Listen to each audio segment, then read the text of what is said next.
Good morning, excellent students. Lee and Cynthia.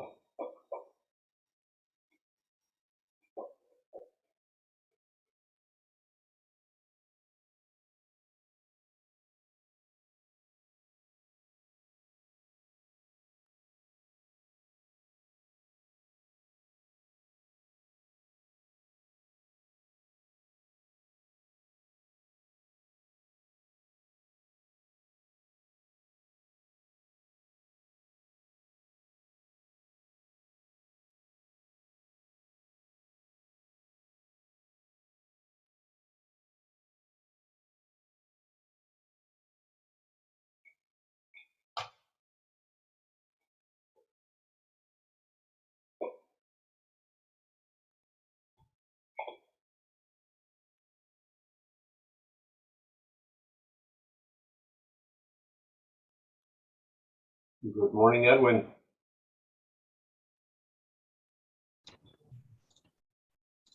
Good morning, Edwin. Good morning, Rachel. Beautiful day in the neighborhood. Nervous. Hey, you know what? You're testing the jury. They're not testing you. I guess, yeah, I do my best.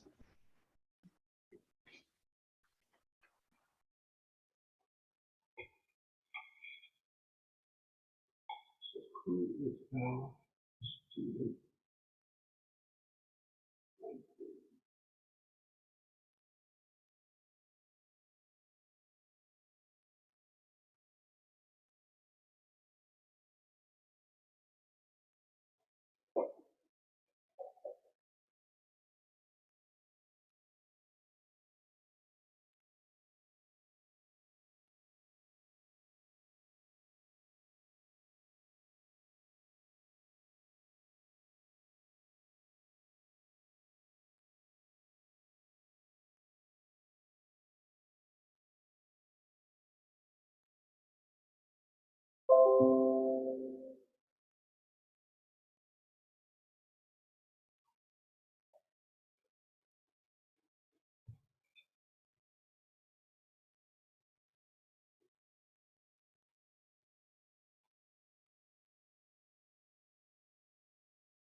Good morning, Alondra.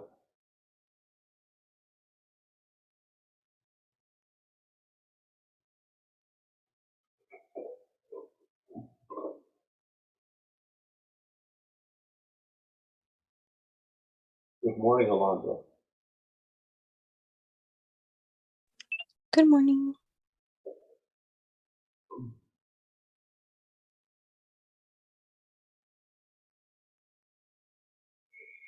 Okay, give me just one sec. I have to turn on live captioning.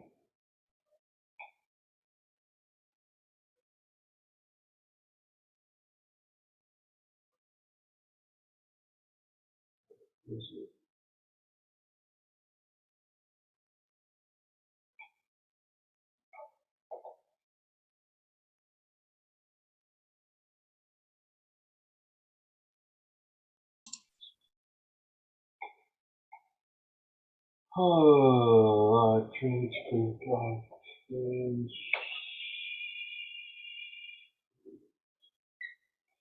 I'll do it here.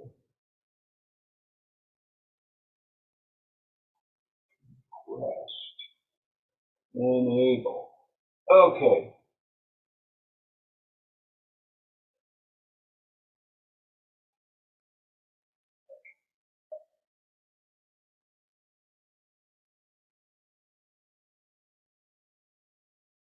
So the teachers were just meeting and we were saying, if only the students could see what we're doing to make this live stream happen.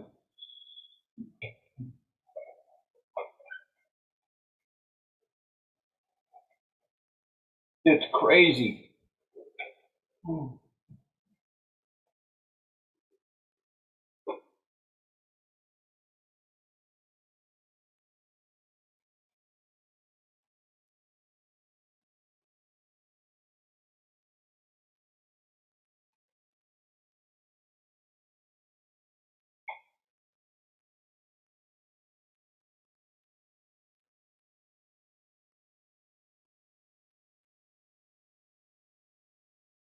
Good morning, Brian. Good morning, Alex. Good morning, Valeria. Good morning. Morning.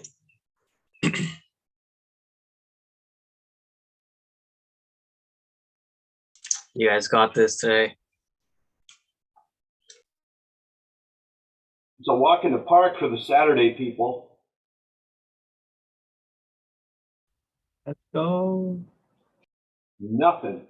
Nothing to them.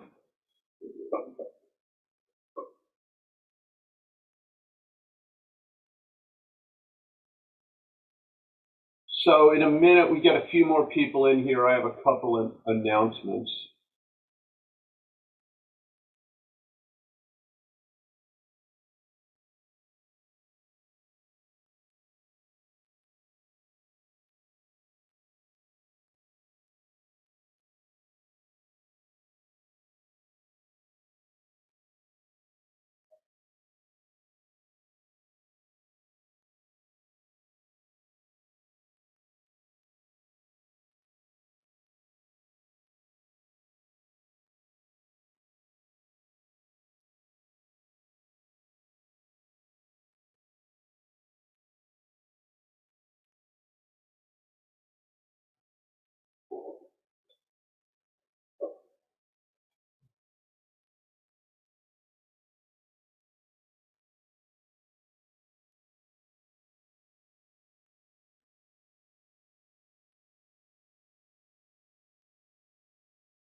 Let me send a ping out on Teams.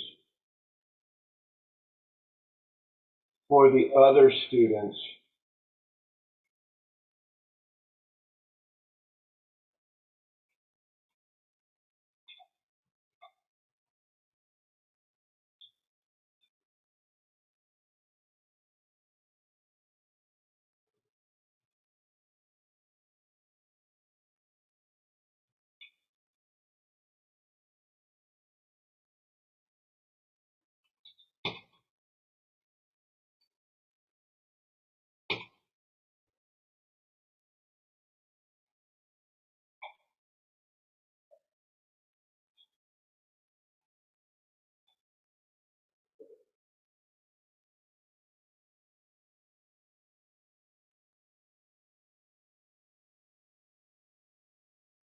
good morning, Xander. Morning, Mitchell. So here we have them.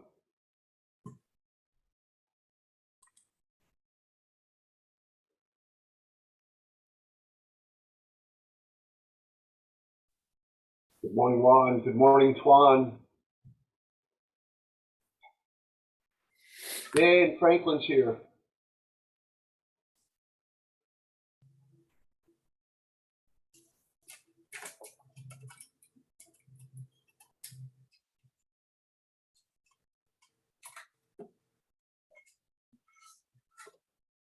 Okay. Franklin, how are you? Hi, Mitchell. Can you hear me? I can. How you doing? Now I recognize you. I don't think we've ever really become super acquainted. But, Yeah. I'm supposed to make you a co-host. Got it. Maybe I have to do this on the other machine. I think I do. Let's see. Yes, there you are. How's it going, Mitchell? It's like juggling flaming spiked hand grenades that are about to explode. That's a great way to describe it.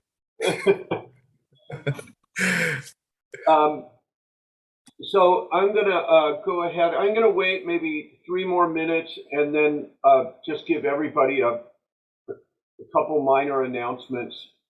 One includes you, but you probably already know this, Franklin. And I would just want to say thank you for volunteering to do this. This is really, you guys, all the volunteers are doing such a critical job to help make this work. Yeah, no problem. Thanks for having me. I appreciate being here and seeing all these great projects. So, and you can verify that you're a co-host, right? I don't see that yet. It should say something on the bottom right, like I'm It currently a says co-host. so, it says so on my machine that's doing the live stream, which is the kind of overlord machine for this whole thing, says that you are co-host. Got it. Say it on my, oh, now it says it on the other machine. So it finally communicated. Okay, there it goes. You see it? Yeah. Give me 1 second. Let me make sure. Try and share your screen, for example. Let's see. On the participants list, it says that he's co-host. Yep. Good. Got it. Okay, yeah, I'm able to share my screen. Privileges. Perfect. Okay, let me stop Great. sharing. Thanks, Franklin. No problem.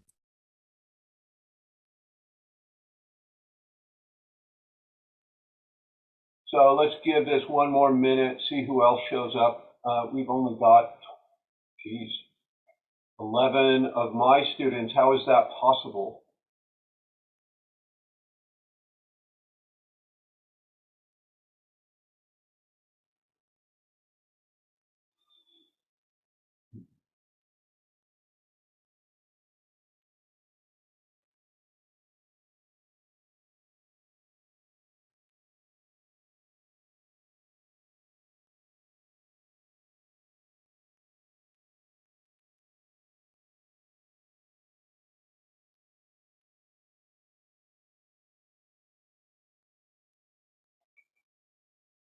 Okay, we're here at 9:05, so let's say that I'm going to take names and do the other thing.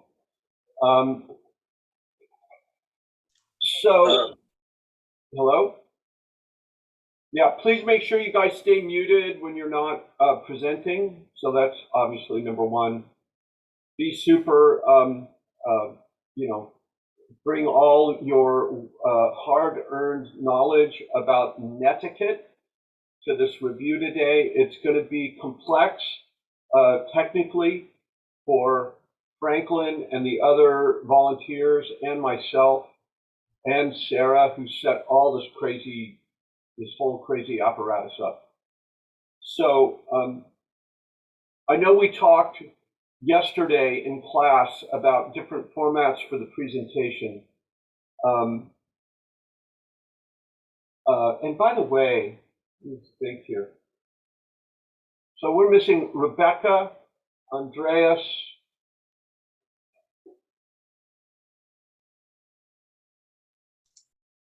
Hey Mitchell, maybe they're in the waiting room. They're not, because I would see them. Oh, gotcha.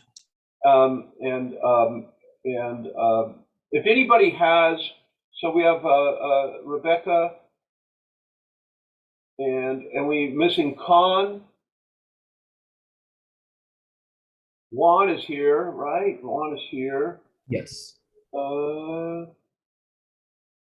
Okay, so those three people. If you guys have any back channel, I already sent out an urgent message on Teams, as you probably all saw.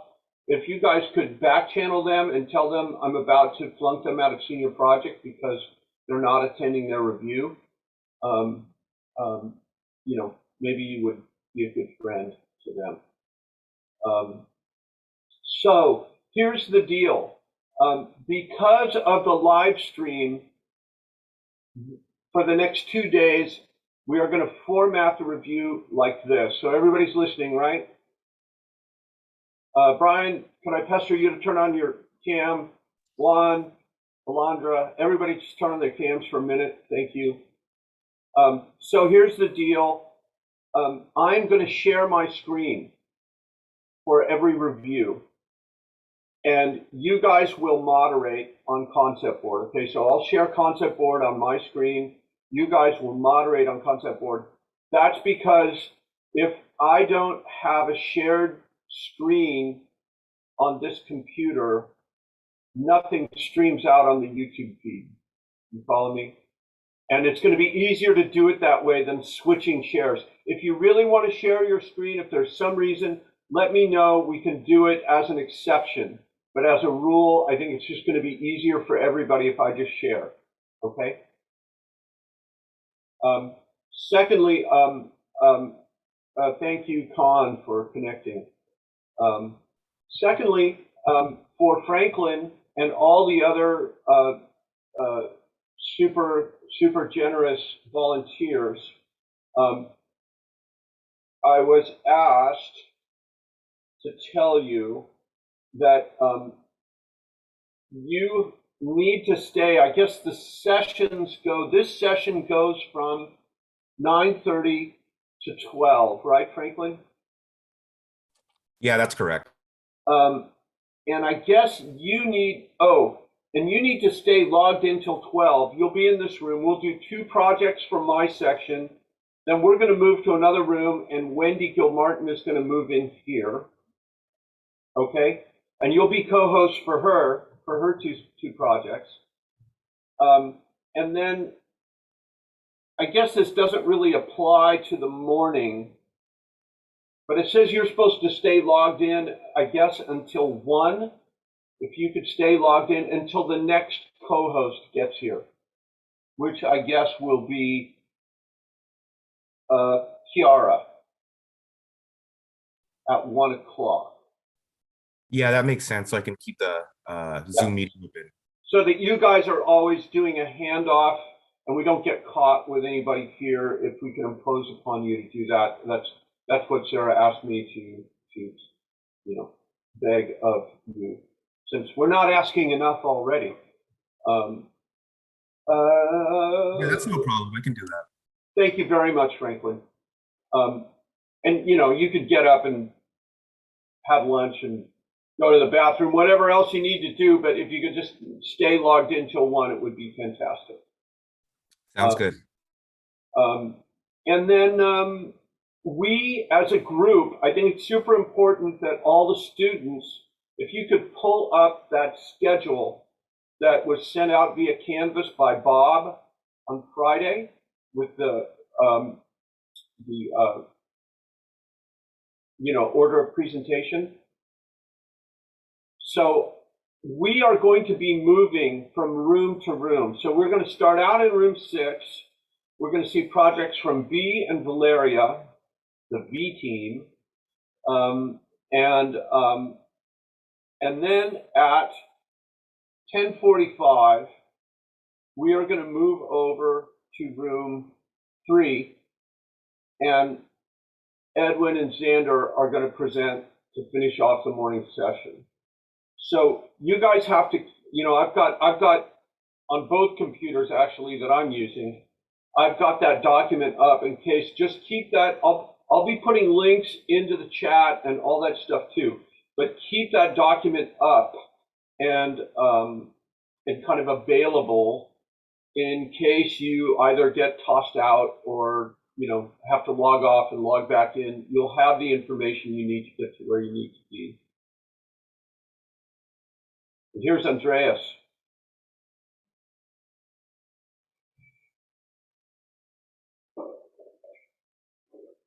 How's it going, Andreas? Could you turn on your camera? And Con, could you too?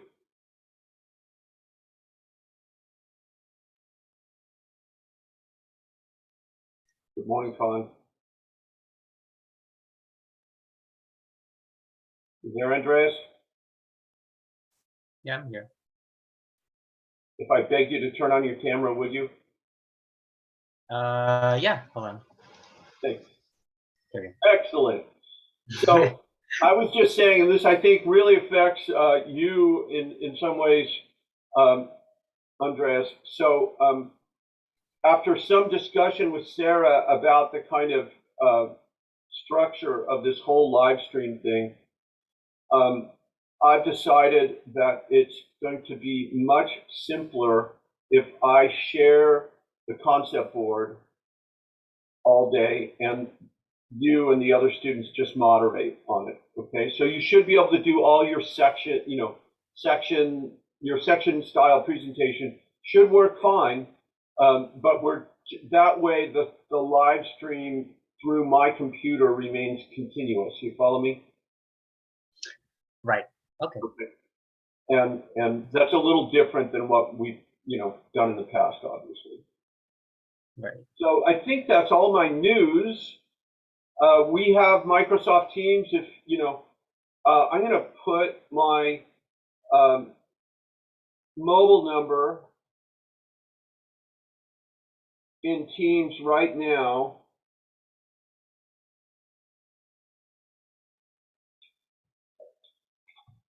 Just as a reminder, if anybody really gets stuck, get a hold of me on my phone. And I'll put it in here for Franklin as well in an individual chat. Hold on, let's see. You know what's bad about this? Closed captioning is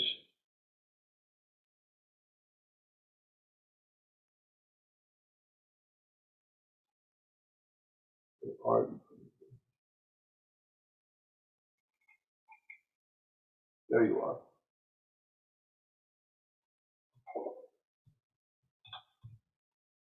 So if things really go sideways, get a hold of me on the phone.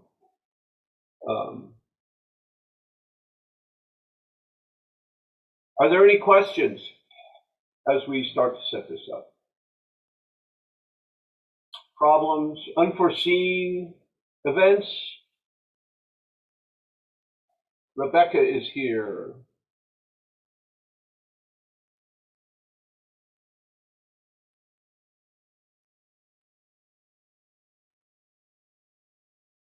Good morning, Rebecca.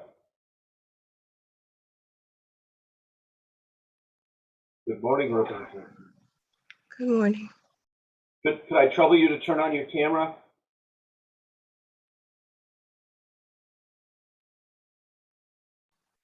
Just a moment, please. It is senior project day.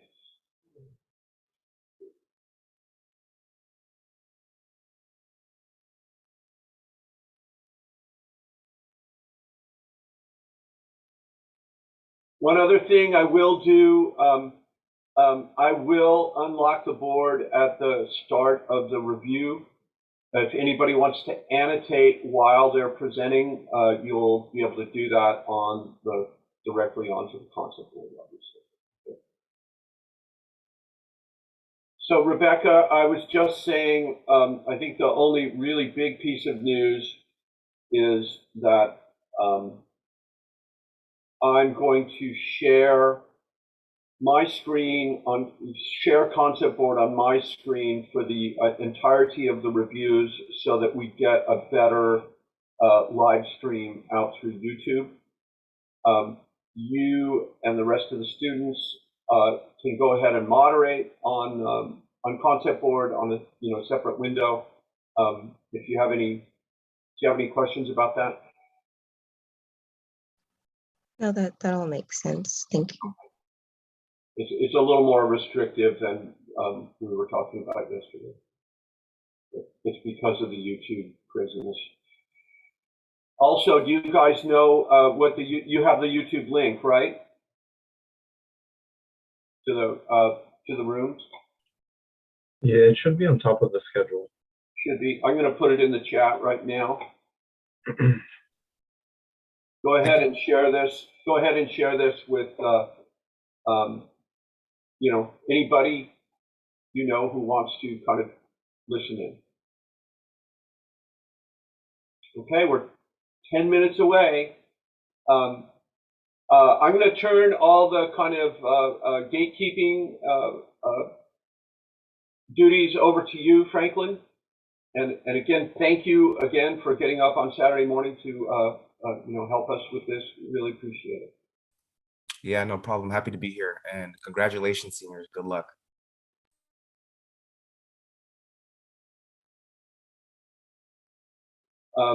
Yeah. Don't forget to mute when your classmates are presenting, and all the other usual polite things.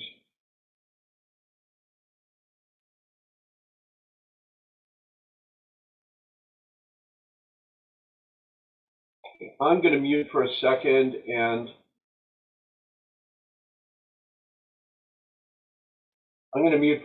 just look at this other machine for a few minutes that's doing the stream.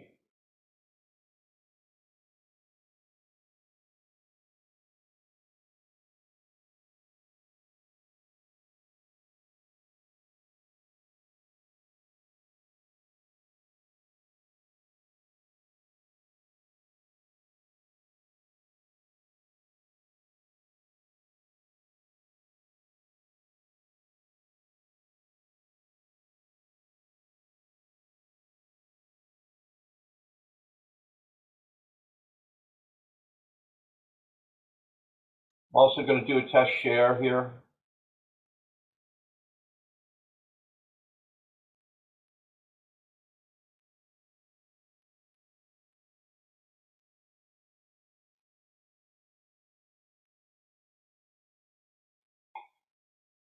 Everybody sees our board, right?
We lost Peter Zellner.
Good morning, Mitchell and the class. Good morning, Orhan. How are you? Very happy to see you. How are you today? Pretty good. I spent some time this morning looking at every student's project in Cal Poly Pomona today who are graduating. congratulations to everybody before we start anything. But there's only 5 of us here, so the rest of it, I don't care. It's just kidding. So, yeah, here's a big day. It is a big day.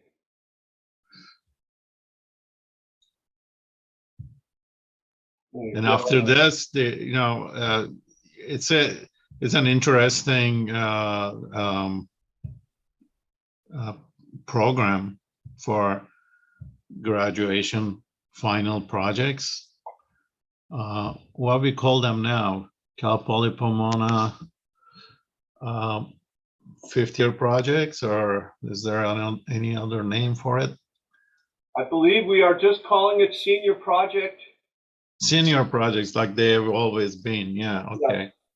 Some places they call thesis projects. Some people call it graduation project. Some schools call it like Cal Poly senior project. I think that's a very good name.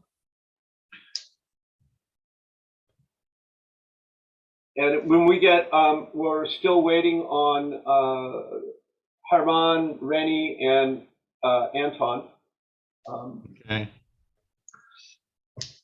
When we get those folks in here, and we're still a little early. Thank you so much for coming early, Orhan. Well, I'm kind of I thought you would be here, so we have a little conversation. Yeah, we've been here a while. This live, the YouTube live stream is really a kind of masterpiece of complex software hacks and engineering together. It's amazing. It's amazing what you can do with these now. Yeah. So are the classes were also online? I'd let the students answer that. How do students? Somebody respond to Orhan's question. They were for the first semester, but then the second semester we had studio in person. Oh, okay. So we are right out of in-person studio right now. Yeah. Right. So everybody knows each other, and you've been seeing each other's projects, and so that's great. So the reason we're doing the reviews on Zoom is due to the occupancy restrictions that the university still has on the spaces at Cal Poly. So we just couldn't fit the number of people that we would have had in the building into the building for in-person finals. So where were the classes at IDC? That's good. That's a better place. It was great. Somewhat the classes that are in the ENV building, I don't know. I mean, that building is, to me, is always like the more administrative kind of things that go in there than IDC is more of a studio environment, I think. Yes, it is. We love it. Yeah, For all it's a its great flaws, building. we still love it. They should build another one just like it, same company. That was the idea, but I don't think the university is going to go for it, Well, sadly. are they expanding anyway, or you know? I don't think the university, given the last 2.5 years, unlike your school, Orhan, who I think has it right, I don't think our school is contemplating building a lot of classroom or lab spaces in the near future. Well, that's exactly what they need, no? No comment from me, because we're being transcribed right now, but I take your point, you know. I don't know. I mean, if more students are coming in, they need more studio spaces, unless they change. Architecture is not going to be thought through studios anymore. We'll just send everybody a PDF file, and so everybody's going to follow that. Anyway, I think the people that look at the spreadsheet on the overhead of the university would love to transition everything onto a virtual platform. yeah. You know, it solves the money problem so perfectly for them. But I don't know if it solves the education problem very well. Well, yeah, I mean, so they will give a lot of people a chance to see how the architecture students study. Right. And because they never come to EDC or EPS or the building. And so I always wondered that why, like the people who are in higher up in the administration, they don't stop too much in architecture school. I think that's a really big thing that it's like the most mysterious department for people who are not architects or teaching architecture. It's like they have no idea what takes a place in architecture departments. I think that was made super apparent during the pandemic. Yeah. And yeah, I think most of the, I'm looking at the students and I'm going to say this. You guys want me to turn cursors off, right? Yeah, I think that might help. There. Now it's a little cleaner. Yeah, I wish that I think it's just so it would take for people outside the field, you know, you can walk in and go, oh my God, this is a whole different world. But then to actually understand that world, you have to invest quite a bit of time and effort and attention.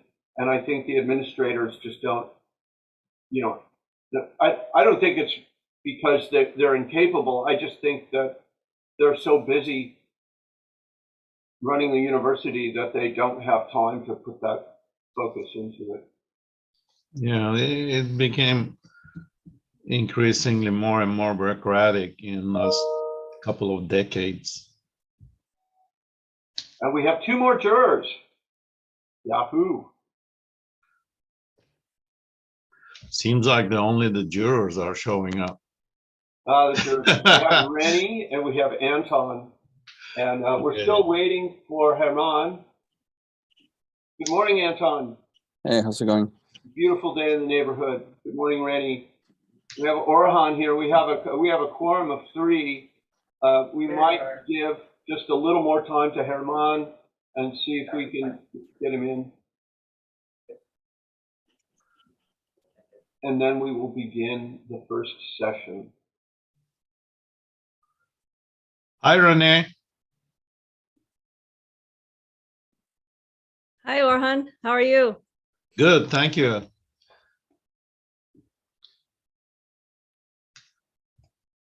Are you finished with your finals? Yes, thankfully. Last week was the last week. Congratulations, Renee. Rennie organized this amazing party for all the landscape studios in Building 2. It was really cool. Yeah. Bringing the students together. We needed a party after the long year. It's been a long 2.5 years. Yeah, exactly. It's like a lot of it is online, you know, some of it in person. You know, like if you're a student or if you're a teacher, you enter a lot of stuff, you know. So yeah, because we're the ones that are like, you know, there's no school without the students and the faculty. There's no learning. That's so true. Okay.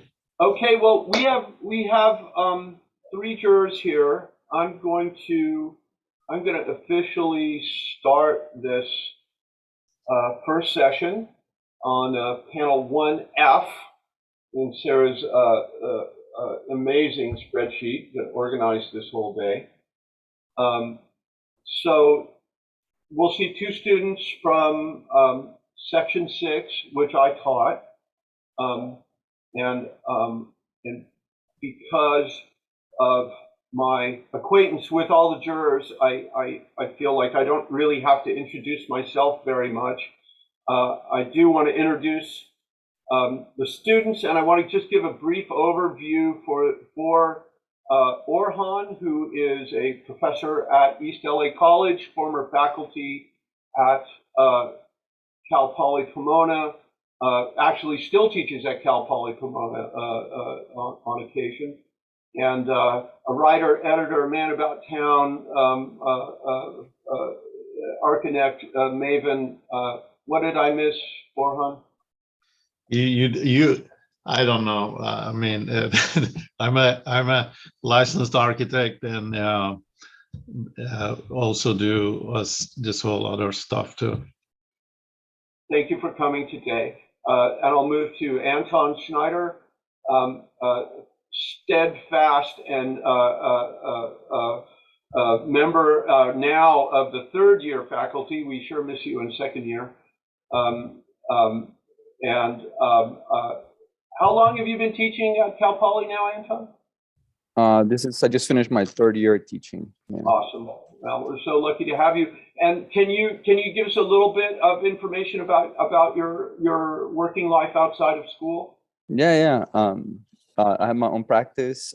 We started our practice maybe 3 years ago. Andre Lucia and myself. We're both teaching at Cal Poly Pomona.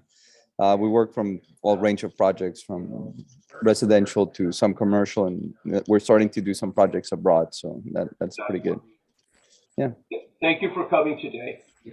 And then Rennie Tang, who is are you full professor or associate now at Rennie? Associate. Associate professor in the landscape architecture program. I'm going to let you cherry pick out of your vast resume about what else you want the students to know about you, because it would take a long time for me to recite everything I know. Well, I think that's enough. I keep getting these alerts on my phone. Hold on a sec. That's the bad project alert. No, just kidding. I'm sorry. Something happening. Silver alert. Yeah, there's some kind of, they're asking people to evacuate near Glendale. Whoa. Yeah, but now they're saying it's a disregard that evacuation message. I think they made a mistake. I got the same thing. Yeah. Oh my God.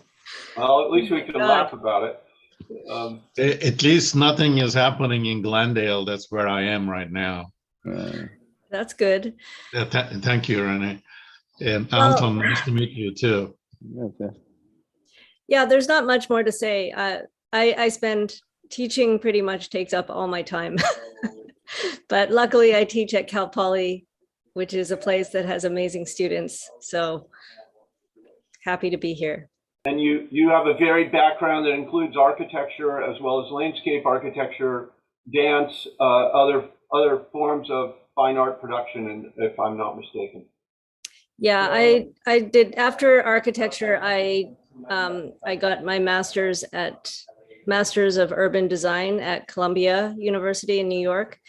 And that led me into working with public artists. I worked with Mary Miss and in New York. And later on, I moved to California and I worked with Walter Hood.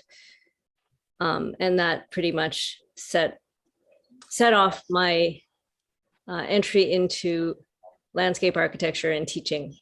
Yay. Wonderful. So I'm going to just do a brief introduction on the kind of framework that the students were asked to work within this past, it's actually a year. They did a 15 weeks of research and then 15 weeks of development of the project. So this is the culmination of all that. And I believe I'll go to, you guys can all see my shared screen, right? Yes. So I'm going to use our first students' panels just to kind of describe the site conditions they were confronted with. Students were asked to work in the area surrounding Lincoln Park in East LA. Lincoln Park is a very historically rich neighborhood. It was originally a suburb of Los Angeles, and the park at Lincoln Park was used for various things over the years, including an alligator farm and silent film production and all kinds of varied things. I chose it for the students' work. If you look here on B's zoning map, there is a kind of amazing mix, kind of Caesar salad of zoning designations around Lincoln Park, including the park itself, which is a significant piece of open urban parkland in a part of the city that doesn't have much. So there's manufacturing, educational, residential, commercial, and then this gigantic healthcare campus that USC has towards the bottom of the circle down here. So I saw that as an opportunity to pursue a studio that would be focused on hybrid programming, and in terms of the kind of social profile of the projects, and then kind of working on the edges between different zoning types in the city that would kind of projects that would bridge across these kind of categories of buildings that are present in Los Angeles. And the students really took it from there. I think that the studio has in many ways, exceeded what my expectations were in terms of how the students responded to the opportunities here. And it's been a real education for me too, watching them dig into this neighborhood. Maybe with that, the student V will give you a more detailed presentation on his own response to it. But maybe I'll just ask the jury at this moment if are there any other general questions about the format of the studio? I have. Yeah, please. Somewhere I read that the projects need to relate to real world, in quotes. Yes. So maybe that's the one thing I neglected to say. This studio, this senior project studio, for those of you, all of you are in education, so I think you know what this means. This studio is the studio that's been selected in the Cal Poly architecture curriculum to satisfy the quote-unquote comprehensive studio requirement for the entire program. So this studio, as well as being a piece of independent critical urban research, is simultaneously a comprehensive design problem, which should include, and the students will present this, a level of technical development in the project, which should be roughly equivalent to design development in the world that we practice in. So there should be wall sections, notions of how the environmental performance of the building will be managed, real dimensional responses to zoning and setback requirements, et cetera, et cetera. Okay, thank you. I think that's, I got out of my system now. So at this point, I'm going to ask our first presenter, Vivo, to take the moderation on Concept Board and start his presentation of the Lincoln Park Art Center. Can you hear me all right? Yes, we can hear you. All right. All right. Hello, everybody. Thank you for coming to my senior review. My name is Vivo, and my project is called the Lincoln Park Arts Center. The project is located within the park, and the Lincoln Park sits as a junction of multiple zoning, economics, and culture. The area is inhabited by predominantly Latin American, and located within the park is a cultural community center and a gallery display called the Plaza de Raza. The plaza serves community by providing intergenerational arts, education programs to children, teens, and adults. And they display those arts to separate the community identity. And I have chosen my site next to the plaza. Given the site context, I have designed my building to serve as a transition between the urban environment, the park, and the plaza. The program of my building consists of a gallery display and a space dedicated to the public and a temporary live work studio spaces. These spaces altogether encompass a public art garden at the center that is connected directly to the Plaza de Raza courtyard. The building life would be started by the Plaza organization when they invite 10 artists to live in the temporary live work studio. By living here, they will help creating arts that will separate the community identity while also contributing to the Plaza educational arts program. On the ground level is the gallery space. It serves as a formal and a programmatic extension to the plaza. The building is enclosed in the current facade to increase the sense of openness on the ground level. Visitors can either come from the plaza or they can come from the street, from the Mission Road, or they can come from the park to from the west side.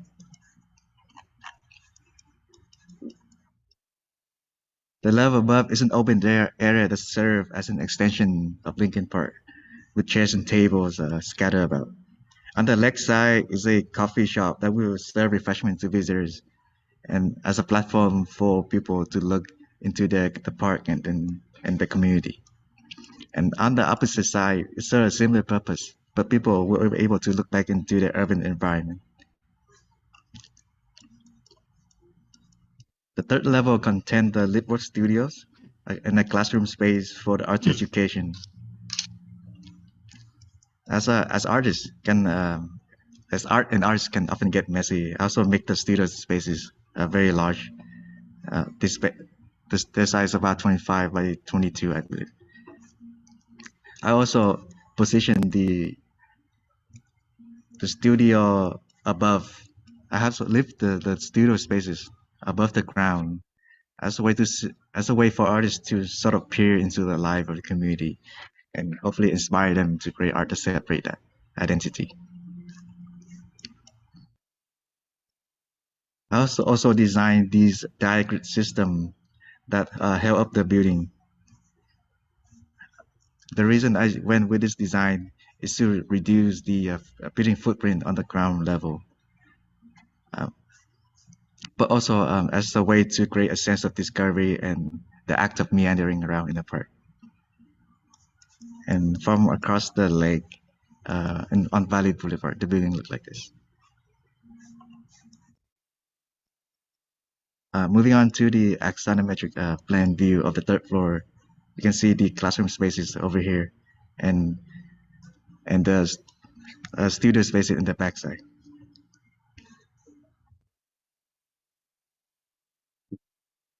And this view coming from the Plaza de Raza shows the sculpture garden at the center.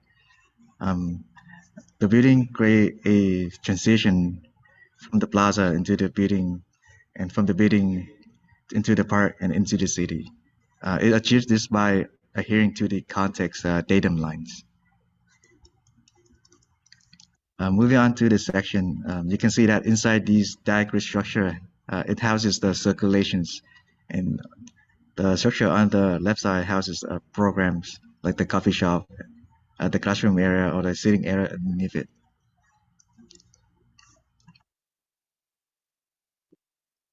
And this section cut through the gallery, and it also showed the walkable roof on top. That was the extension to the park spaces. And this render view show the workable roof earlier. And this open platform sort of allow nature to flow into the building, but also as a way for building to look back into the community and the landscapes around. And I have grade 3 elevations that look into the building from 3 directions. So this view shows the elevation coming from the Plaza Terraza, and this view show the elevation from the park side, from the west side, and this views show the elevation from the street side, from Mission Road to the north. The structure of my building is predominantly concrete with the element of timber for the housing unit, and these are the steel tube diagram structure.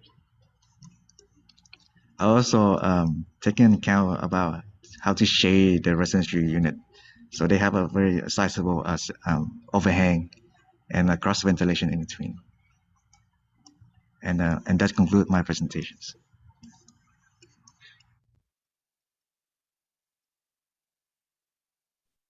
How much time do we have for the review, Mitchell? We are not scheduled to be done with this one until 10:15. So there's a little extra time here. If you guys have general questions about the site, the project, or any of the kind of context of senior project, just we have time to deal with that. Okay. Maybe I'll start with a couple of questions. Just looking at your project, I guess my first question is like, why'd you lift the building, right? Why lift it? Since the beginning, because I thought that any building on this park space is always a building that would take up public spaces. Okay. So by lifting up the building, hope to sort of give back those spaces and not taking away them away. Okay, I like that answer, and I'm gonna maybe segue so that maybe I would like to hear what you say Rennie Tang, is that how you say your name? I'd like to hear your thoughts on this. But I mean, for me, when you lift the building, right, immediately it's just like, yes, I understand what you're saying. We're lifting the building to open up the program. It's like, but what space are you getting down there, right?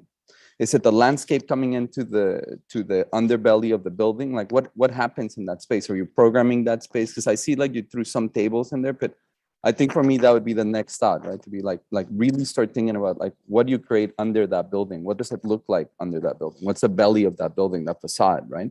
Because it is a facade in a way. It's like typically you don't get to see the underbelly of a building. So I would start thinking about it that way.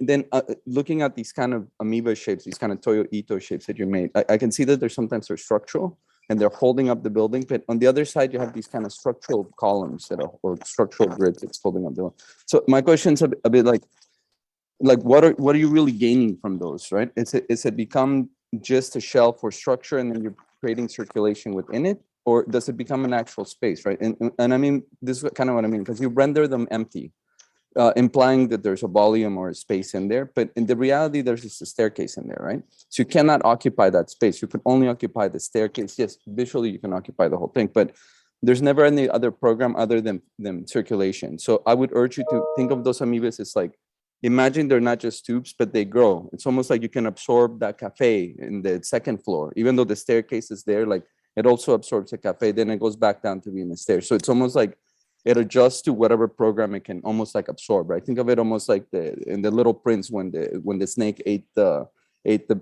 elephant, you can still see the shape of the elephant within the body of the skin of the snake. And those are just my initial thoughts on it. So for me, I love that you're thinking about public space, but I would almost double down on it and really start nailing it down. It's like, what is it that you really envision happening here? Like, what are you trying to set up, right? Both at the platform level, at the ground level, and at the roof level, because you are playing this kind of multi-layered, very kind of Hong Kong aspirations of like making a vertical city, which I super appreciate. But I think you need to consider all those things. Thank you. Yeah, I completely agree about what you do on the ground is definitely critical if you're going to lift the building and allow the park to kind of be an extension of the park. Because yeah, that grid structure that comes down, it comes down to the ground. And that seems like an opportunity for that. Like if that is to be a space at any point, I think where it meets the ground would be an excellent opportunity to kind of create an indoor-outdoor type of space that would kind of give you a hint of what's to come as you rise up that twisted column.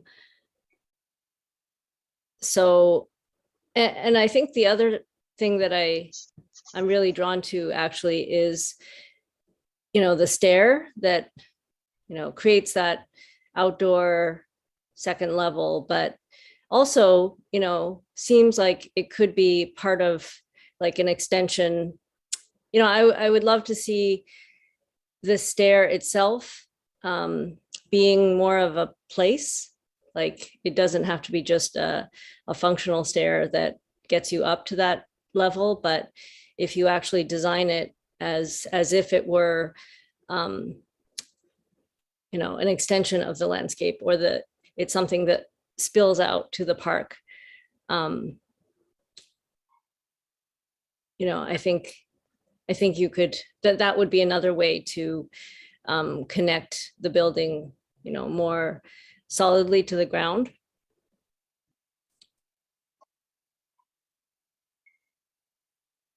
Yeah, I think that's it for now. Rennie, maybe this is a lead-on question for you, but how would you distinguish, like landscape-wise, what lives under a building and what's around it, right? Because you're no longer getting the natural sun, at least not all day, right? Because as the sun tracks, you're creating a shadow pattern under the building. So immediately the type of vegetation you're going to put down there, it's not going to be the same as the vegetation that's outside of that kind of envelope of the building. Like how would you attack something like that? I mean, for me, it feels like it's almost of you didn't know the building was there. The building really didn't really affect the landscape. You look at that landscape plan, right? It's almost like the building didn't respond to the landscape and the landscape's not responding to the building. Do you see what I'm saying? But like, what would be some tricks that he can employ? Yeah, and it doesn't necessarily have to be planting that continues under there, because yeah, you're right. You wouldn't, nothing would grow in a shaded area, but it could be just about the treatment of the ground plane. Like what is that edge? I'm not sure if I see it clearly in any of the drawings. Like, does the grass just stop? Or, it could be that there's some transition between grass and then some kind of paving. So you could do it with, just surface treatment. But I think that would have to be detailed to make that clear.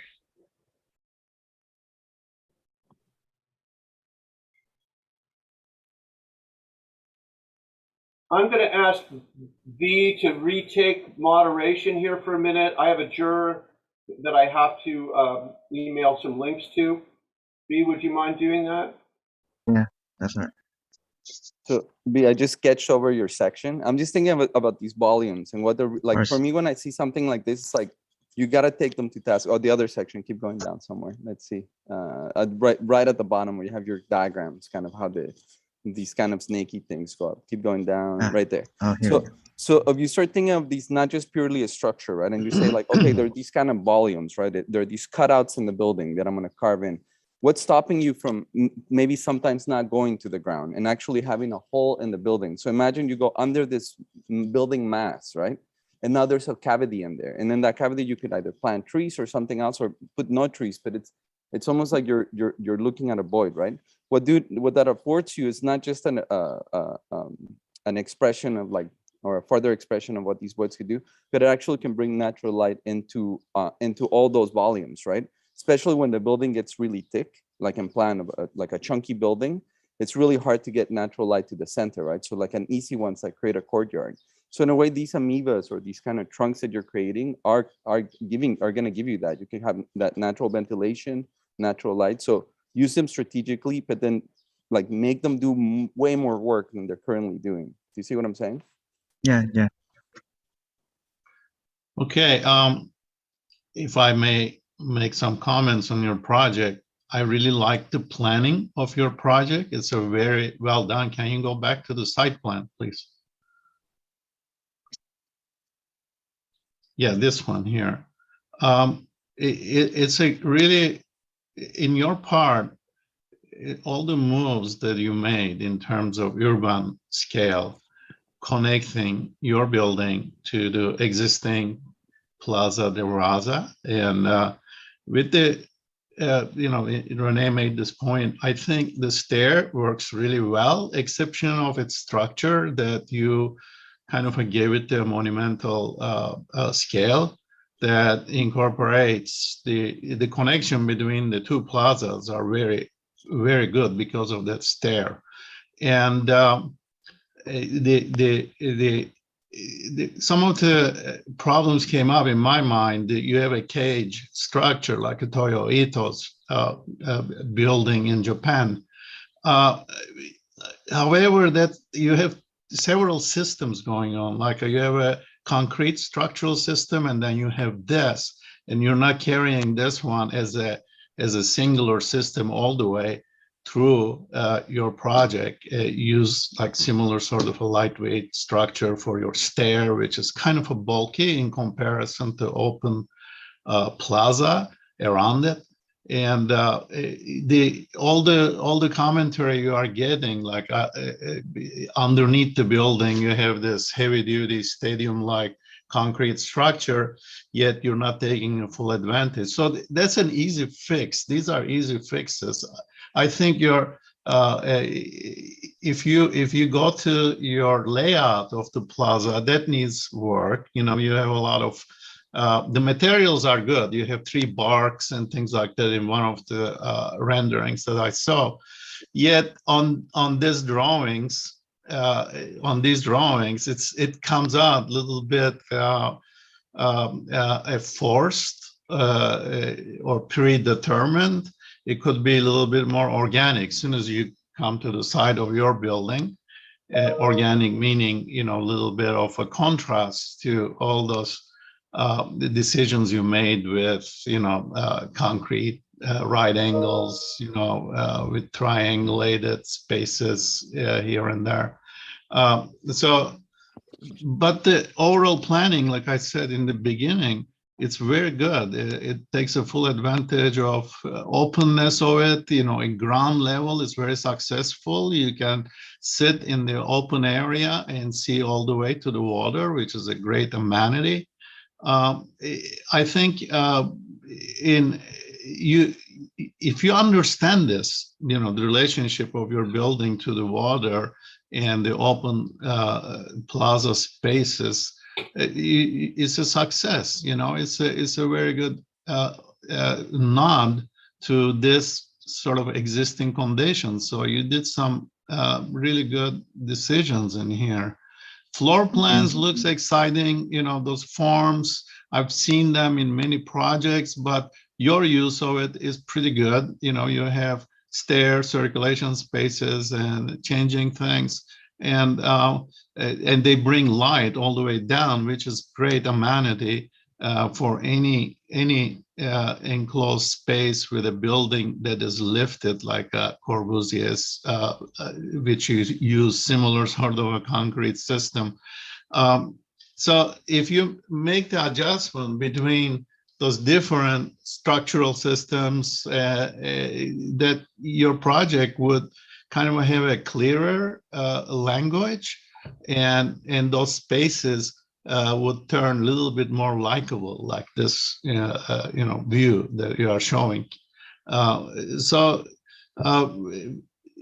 I think it's a very, very nicely done project. It could be open a little bit more to the lakeside, perhaps. That landscape could continue more thoroughly.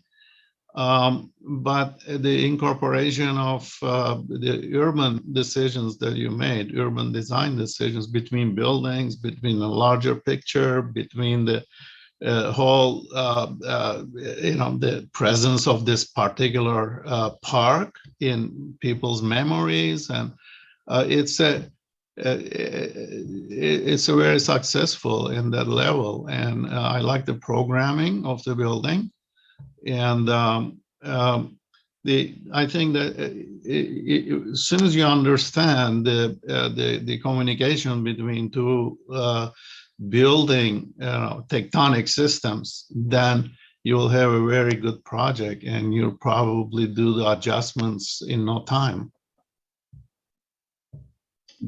We have been joined by Herman Apaccio, and I probably mispronounced your last name, Herman. Sorry. Yeah, no worries. Good morning. Sorry, everyone, I'm late. I think it was a fault in our communication system from the faculty to you, actually, not yours. And I just wanted to say thank you for coming. I think what I would propose to do, I'm sure there's a few other comments for V, but the second project we're going to see is actually located in the park, just on the other side of the Plaza de la Raza. So I thought it might be neat if maybe we banked a little time to discuss both projects, since they both address the park in different ways, but in something approaching the same area. So maybe I'll call for preliminary final comments for V on this, and then we'll look at Valeria's, and then maybe have a broader discussion of both projects. Yeah. Could I ask V about this, about the relationship of the building to the water? It appears that there's something jutting out into the water. Is that part of your design? It is part of the design. Can you talk about it? Yeah, it's an outdoor auditorium space. Because existing on the side was also another pier on the other side, but I sort of remove it and then move it over to this side instead. Okay, so it sits on the water? It sits on the water, yeah. So I think we have to be a little precise here. There's this element that I think V is responding to, but V, you also yes. push that out into the lake as well, correct? Yes, that's correct. So maybe you could talk about this piece as well as this one. So originally the lake goes all the ways, follow this. There's a curve, and I make this cutout as a way to refine the datum lines and refine framing create a space that is framed in a way that able to look back into the lake and into the other side. And I wanted it just to be a space for people to sit around and just be lost in thoughts, I suppose. That's how I imagine. So I thought that the smaller where you have an auditorium idea that was like sunken into the water. Is it true? It is sunken into the water. Can you show it in section? Do you have a section through that space? I don't think I do. Let me see. If you don't have it, that's like a big sort of disrecognizing your own, project in some beautiful ways. That would make an incredibly beautiful sort of. It's something that is so nicely designed that I'm surprised that you didn't draw it. Other than just the plan, which doesn't show the actual quality of them being submerged into the water. I would think that space would be beautiful to go there and see a performance or listen to somebody when you have all that water around you. Maybe they cascade down, the idea is great. And thank you, Renee, for bringing it up. It's a really good detail of your understanding of incorporating landscape open spaces into connecting to your building and, you know, overall design. It's really good. Yeah, I just think that it's clear that that relationship between the building and the water is an important part of your project, given, you know, the adjacency and these moves you've made. But I think you could pay, you know, more attention to it, like really think about the building as this connector between the water and the park, that you would go from this, you know, little corner area, and maybe there's a way to connect more to the stair. Like maybe that auditorium should be closer to the stair so that you feel like as you're ascending, that it's this flow through from the water to the park. I think that's a big question with this, with the placement of that stair. I was looking at your plans and I was like, how do you enter this building, right? Like where's the entrance? And it's actually really hard to define. It's like, clearly you have to go up these stairs and then the entrance is on that second level that then connects you to the rest of the building, right? That other wing. But if I go to the floor plan, it's not quite doing that. But before we go there, I was looking at this kind of in response to what everyone's saying, like, go to the site plans to the right. Like, what is the typical pedestrian pattern? Are you saying like people are walking around the lake?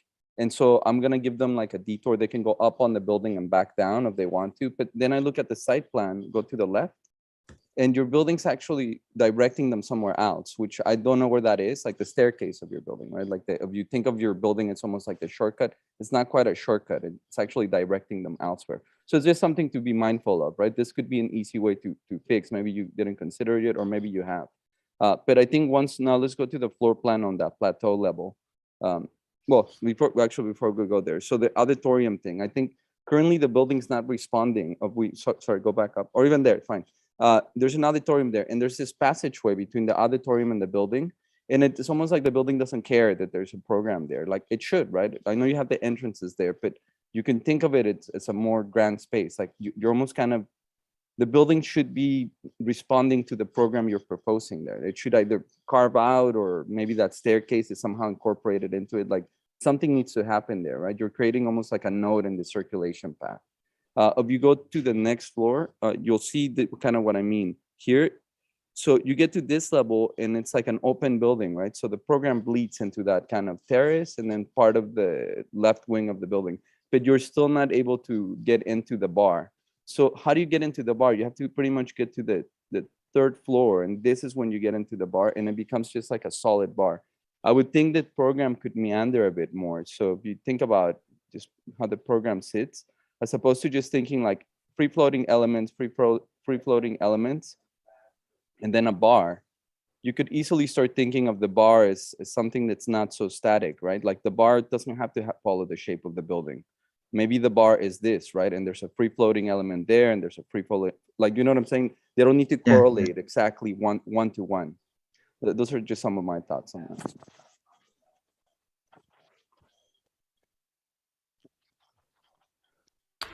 Hi, Vivo. I came in late, but I wanted to commend you for your renderings. I think they're really nice. I recall being a student of Mitchell's and how much time he spent kind of going into how you create some of these views and 3D renderings. And I see that he continues to do the same, and you spend a lot of time sort of mastering these tools. So I just wanted to commend you on the renderings that you've created here. Thank you. Nice work. Can I also say just what a pleasure it is to be working as an educator with former students. What a great gift that is to any teacher. I hope you get to experience it someday, Herman. Absolutely, I've seen it through academia and through practice. So it's you know, it's a small community. It's great to be a part of. Thank you.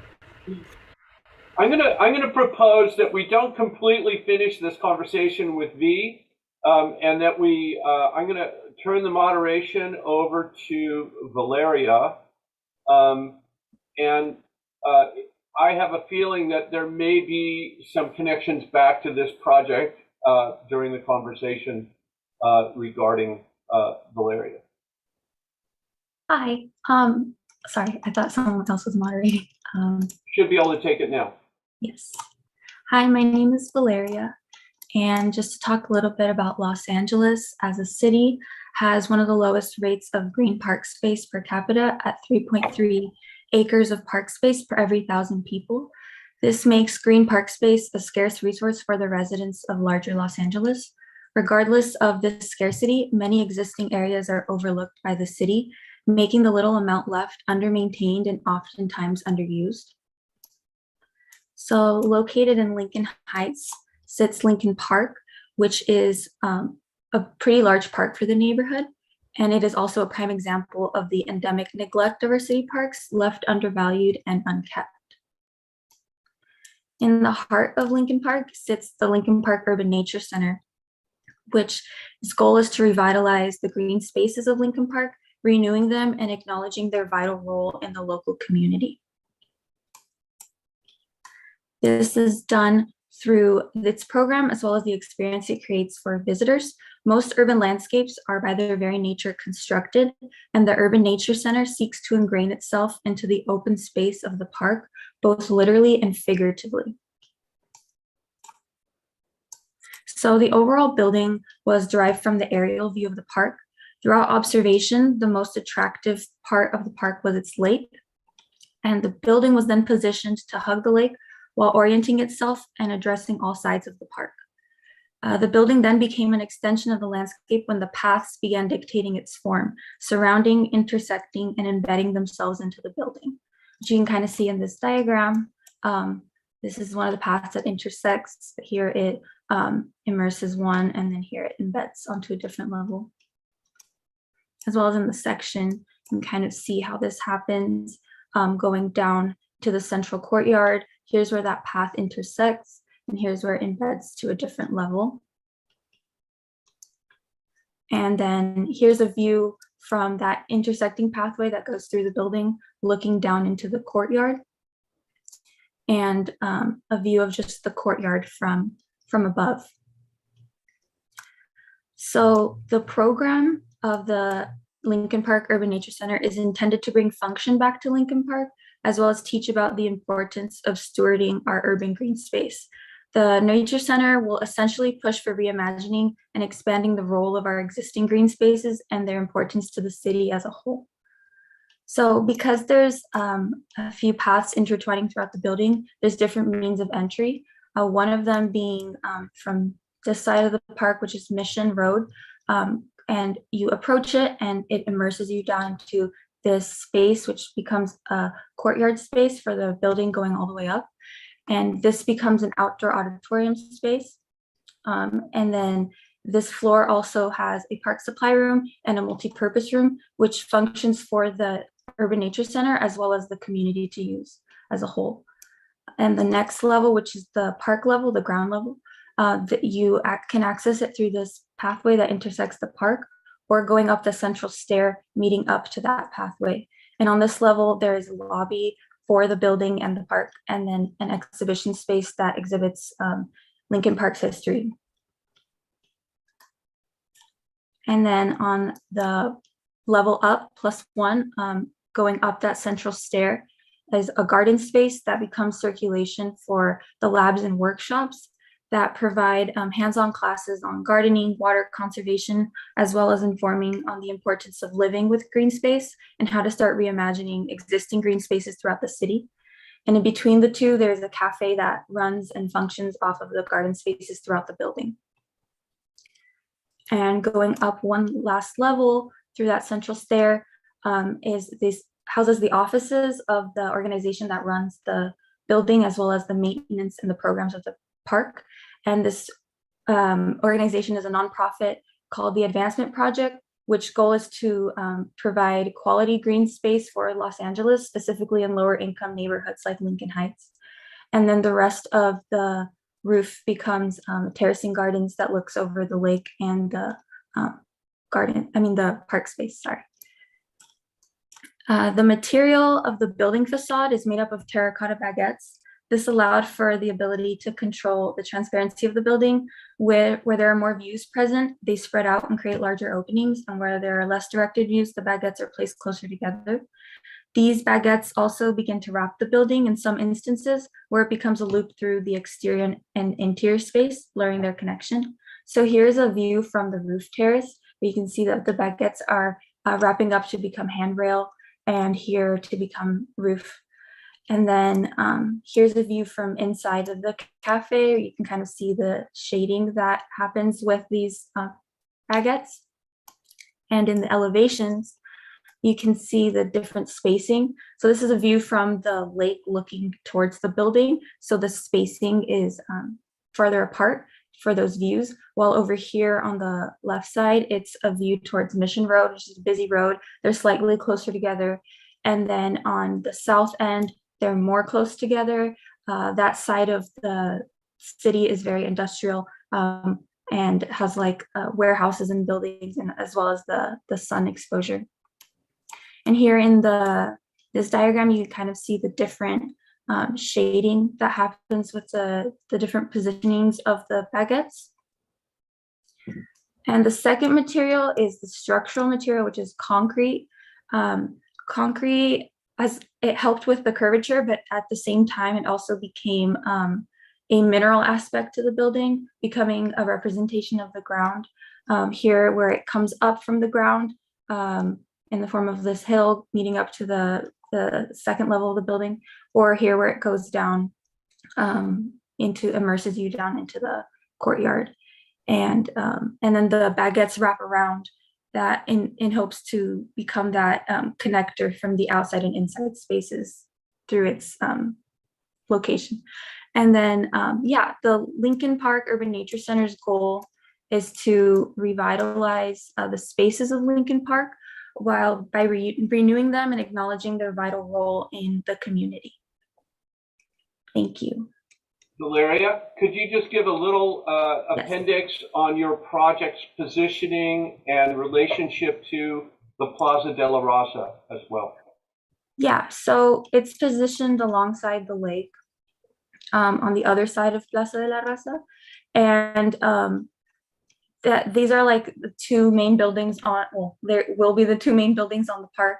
And I created these paths that connect over the lake, connecting to one of the buildings that are existing on the park to have that connection as well, not only through the landscape, but through like the buildings that are also existing. Is that what you're? Yes, and I would just, for the juries, if it's not obvious, Vivo's project is located right there. Yeah. The one we just saw. And what is in those existing buildings? So it is like a community arts center. And what are the programs, to be more specific, Valeria, correct me if I'm wrong, but I believe this is a performance space. Is that right? Yes. And then there's an art gallery, I believe. Is this the art gallery? No, the art gallery is this one in the middle, this little one. This one.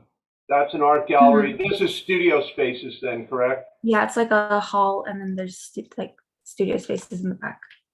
And they're all connected, obviously, by these kind of interconnecting corridors. Yes. Sorry, are both these buildings part of your project, or just the building? No, just this one. Okay. Mm-hmm. The building this on the west. Okay, gotcha. Thank you. Yeah, that was really helpful because it does feel like there's a conversation happening between that building and yours. I mean, you clearly, I really appreciated how you described how you arrived at your form, and the fact that the form was initiated by the movement of a pathway, that it literally kind of created this figure that carved out that courtyard within your building. It feels like the courtyard is really the heart of your building, and then, you know, everything kind of happens around it. I think it's just really elegant how you designed that courtyard. Your treatment of the relationship between the building and the ground, which is what we talked about in V's project. I think there's a very beautiful choreography happening with the kind of the descending from one side, that kind of auditorium space, and then the pathway kind of carving out the building. It feels like, when you're on that ground plane, there's even some ambiguity that I think is a positive thing, that you're not quite sure what level you're on. You're at the park level, yet at the same time, you're above a courtyard and looking down. And when you're down in the courtyard, you get to look up and see the park, that park level, and this staircase. So, I commend you on the excellent work on that connection. I also appreciate the how the thought you put into the facade and your ability to control views and light using your terracotta baguettes. That was, you found a method to acknowledge, all sides of the building. And the baguettes gave you that level of control that you could modulate spacing in that way. So I thought that was really smart. Thank you. I too appreciate some of these moves that you made. I think I would argue that maybe you're a bit too timid if you zoom in there to this ramp. This is an auditorium space. I would have pushed for having more of that. Given that your thesis is pushing back. Sorry, I'm looking at the green ramp there. Given that your thesis is. Herman, why don't you take the moderation for a second, Herman, and if you feel comfortable doing that, take us to where you want to go. I was just looking at the ramp that she was showing earlier. I think there was on the lower end of the concept board. I was just gonna mention that. I feel like that move was a little bit more timid, and she could have pushed that a little further. Given that your thesis is to give some of the park space back, right, to visitors, you could have pushed that a little further by having the green space move up all the way up to the rooftop. Mm-hmm. Also, I thought this move of having the garden space, I don't know if that's open to the public or you need to be a sort of member of this space, but I think that's a great use of green space that we don't see currently in park spaces around Los Angeles. Is kind of these garden spaces, or the idea of urban farming. I thought that would be a great sort of use of these various gardens, in addition to kind of teaching members of the community about gardening, maybe in addition to that, some learning about farming. I also like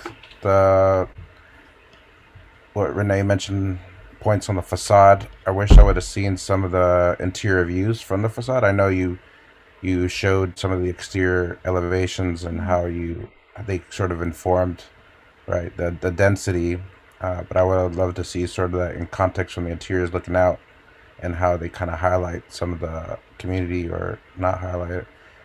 And then maybe the last point would have been, I think the rooftop could have been taken more advantage of and could have served as sort of an event space. I could see people wanting to rent out this facilities, and that being sort of a driver for revenue for these facilities, and hosting events there. Just some thoughts on my end. Thank you. Yeah. Great job. Thank you. Valerian, maybe you could speak just briefly to that point about how you envision the terraces and the landscape on them, to how they connect or don't connect to the public, or only to the people who are part of the building's community. Could you just talk about that? Yeah, I imagine the rock gardens being accessible to the public on all the levels. I also imagine them having certain ones to function for the programs, like the gardening classes or for the cafe. But yeah, I hope that answers the question. It's a really nice building in terms of it has a certain structural and spatial lightness to it. All your spaces are kind of nice and airy. The air works. It's a really nice interpretation of Corbusian section and structural language. I don't know if you looked at it, but it kind of reminds me both La Tourette and the Carpenter Center in across from GSD. That part is really good, and you accomplished a really nice building and the lightness of it. However, I have a really hard time to kind of understand the bridges that you cut the lake and kind of you basically kind of take over a really nice important ear of this lake that goes into the landscape, and it kind of a little bit kills it. And but it's not your fault. The fault is in the overall the interpretation of modern architecture. Modern architecture thought us to, here is my public space, here's my courtyard, I'm going to come here, I'm going to connect these two buildings, and I'm going to take the direct route as my walkways suggest to me and the circulation pattern suggests to me. It's not always, you're not only doing it once, but you're doing it again, this time connecting to a parking lot. What would be wrong if you come out from your building and you turn right and you follow the shoreline of the lake? So what? But like I said, it's not your fault. The fault of modern architecture that tells us you go there from a most logical way, and this is how it's done. And if you don't do it that way, you're stupid. It's not right. And so this could be also, you could take a good advantage of following the shoreline. It's a nice place to kind of display certain qualities of your building as you are taking that route. You see both buildings in a very nice way. And approach to buildings is just as important, how you structure them. And so I think that's the only thing I can notice. Other than that, it's a wonderful building. You did a really cool job at it, and all the spaces are feeling very good. It's like a feel-good building. I would like to go there and go all the way up. You created a lot of. It's like the park continues as you go up, and it never stops. It's like a vertical park in the same time. And good job. Exception, but don't kill your project. I don't know. Yeah. I mean, for me, it kind of dies a little as you cross those bridges. I have some further thoughts just to add to kind of what's going on with the conversation. Maybe we can start just with the overall. I mean, I do like how, in a way, your building is doing exactly what I was trying to tell B, right? Like, we assume and we agree that somehow this is a node, right? Like this intersection is a node because you're creating all these roads coming into this point, right? I'll talk about the lake because I totally agree with the point. Like you killed that part of the lake. But so if that's a node, then your building is immediately responding to that node, right? Like, which is this whole geometric study of how the building bends. Like, I love that. It's great how you're thinking about the courtyard as kind of the how do you say, like the proxy that's going to solve all these problems, right? So then I look at this diagram, it's like, wait, what's going on? Like, I wish that somehow if this is the node, like this would get you into everything, right? Whether it's your staircases or these kinds of elevated like auditorium ramps. In a way, you're creating a larger node, right? You're building, it's almost hugging the landscape, right? This to me is a very different building from B's, because this building is almost like an internalized building. It's an escargot that's looking at itself, right? Versus these projects, like it's looking out, right? It's more of a monumental building. So if we look at that, and then I look at your site plans, like this is when I say, like, don't listen to your instructors, right? Dream big. So if you're proposing to do this to create this node, then what, and I love how you presented your project in terms of like the green space, like you presented amazingly. Like it's super cool how you're thinking about it. You're thinking about community, but then you can just say like, you know what? Like, and I'm sure everyone will agree with me. The thing that kills a green space is usually buildings, right? Once there's a building in place in any park setting, you will never get that green space back. Like that's kind of the name of the game, right? The perfect example is the downtown LA. The area right in front of City Hall was a building. They tore it down. It was supposed to be green space. They put the police station in there. Like it will never be green space ever for the rest of the history of LA, right? So when you look at something like this, I would say like, okay, if that's your position and you're like, I'm gonna try to give back green space, the first thing I would attack would be like, screw that parking lot, right? Like why do we have surface level parking lot? I'm gonna tuck my parking under my building. I'm gonna take care of all the parking so that I can give this back to this green space or whatever it is, right? Then you can talk about the expansion of the lake, right? You can say like, yeah, I'm actually gonna try to expand the lake and I do wanna create a bridge between the existing and the new. And in a way, I mean, obviously this is project creep, right? You kind of have to dream big, and then in reality, what gets built is a whole other thing. But I think for me, especially in school, you have to address all these things. You have to really be like, it's not just your building living in the microcosm of the park, but how does your building relate to the park in general? How does it relate to the city? Like what kind of building is this, right? If we want to get a little bit more technical with the facade, I do like, I mean, you do have a mastery of a lot of things. Your drawings are beautiful, like it's awesome, great plans. But I would take you to task on the facade. Like I think you talk about how you want this facade. I'm down here now. Maybe I'll do the moderation. Huh? Yeah, take the moderation. We talk about this facade, these baguettes, which are terracotta baguettes that you talked about. But when I look at your project and plan, it's very organic how it kind of, this courtyard distorted your building in a way. But then I look at the elevation and I feel it's so static, right? It's like everything gets cut off like exactly like at the railing height, right? Or there's like a little curve. It's like, at what point do you make these baguettes like actually come up and down and become not just railings but walls in your building, right? Like even though there's no program behind it other than open space, right?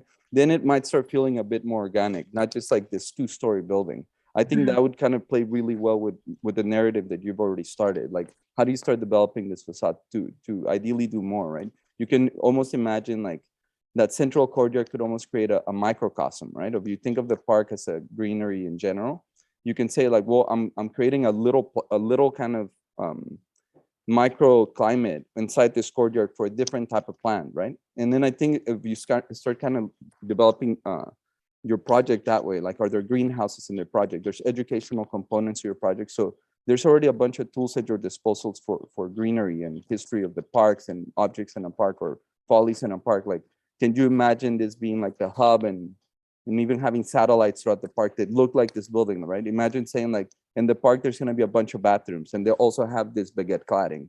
They're part of my building. My building's the hub and there's all these like kiosks, satellites throughout the park. I think for both of these projects, for me, you guys need to take a wider perspective of the park in general. You're scratching at it, which is great, but I think I would encourage both of you to be like, show me the full park. How does your building change the park? No, I hope that made sense. Maybe I'm rambling. It did. Thank you. Well, just to follow up on the point about the pathways killing the lake, I think, it depends. I think if you wanted to make a bridge, it's viable, and it would be okay if you had, incorporated the, or you looked at what spaces are created by that bridge. Like, I'm just looking at this drawing here. Tell me where you are, Rennie. On the axon. Where the X is? I'll get out of moderation. I think I'm messing you up here. Like, okay. Yeah, so you create these two kind of mini lakes, that could be protected water or part of this Nature Conservancy program. It does offer an opportunity to kind of study what goes on. I don't know anything about this lake, whether it's, what is the water quality, or are there any fish in the lake? But if you kind of really wanted to take the lake on and incorporate the pathway, the bridge, and the bridge creating these kind of smaller kind of habitat opportunities, that could be an argument for it.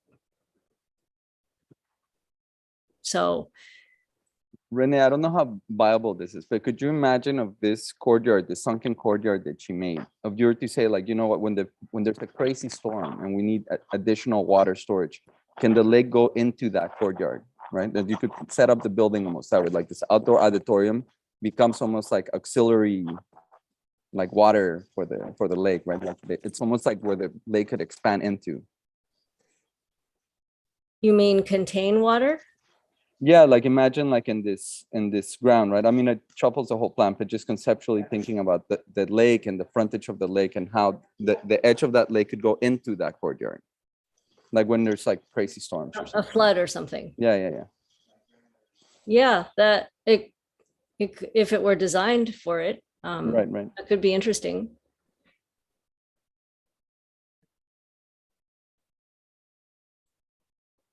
Oh, it's just, Yeah, the plan is very suggestive of that. It's right. almost like the water wants to flow in. Yeah, especially with these auditoriums, these kind of ramped auditoriums, these earth auditoriums, you could imagine them. They're made of concrete, and yeah, when it floods, they're not occupiable, right? It's occupied by water. When the water recedes, and you could reprogram it or something. I'm sure you could even install floodgates to control it or something. It could be cool. There was a comment about parking.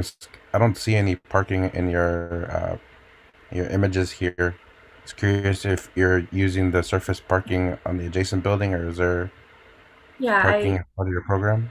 I extended it actually to so they both use that parking lot. Yeah, I was just looking at some images of Lincoln Park, and found that interesting that this park is actually used for like car shows, right? And that's a kind of interesting use of, I guess, a green space, is bring automobiles to open space for these events. It's just part of the culture in East LA, which I think would have been a great way to incorporate into a project. Maybe we'll see one later today.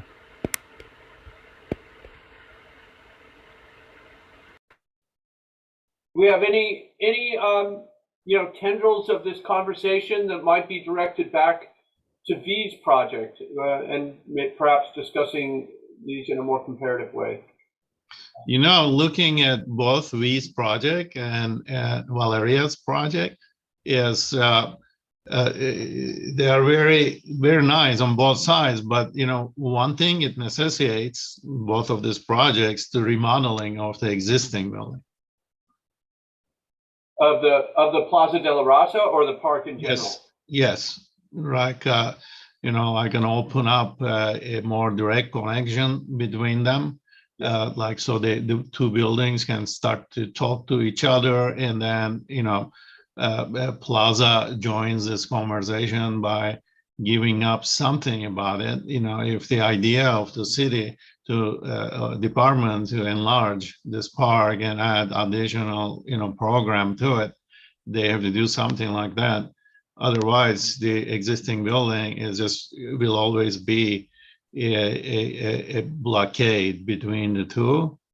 And I think you can do the bridge, Valeria. You could do it like we had one detail, that little sunken thing, that you could do your bridge kind of like that. You go down a few steps and you go in the surface level, water surface, the top of the bridge. I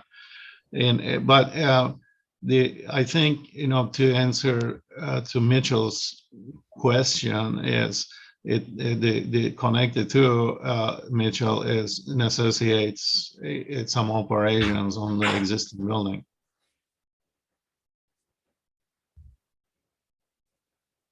Do you agree? Yes, I would say I think the residents around the park rather than, I think they'd love to discuss a kind of major infrastructural upgrade of the park. But I think for the moment, most people would be really happy if they just started properly maintaining the park, which is Yeah. not Well, common. of course, there's the minimalist thing, and with the today's kind of economies and things like that, sure.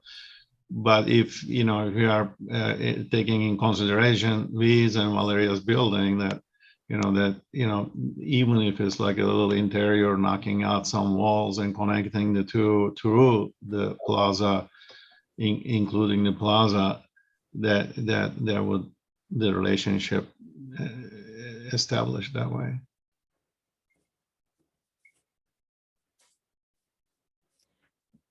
Well, the point came up about giving back to the park and the fact that buildings inherently take away green space.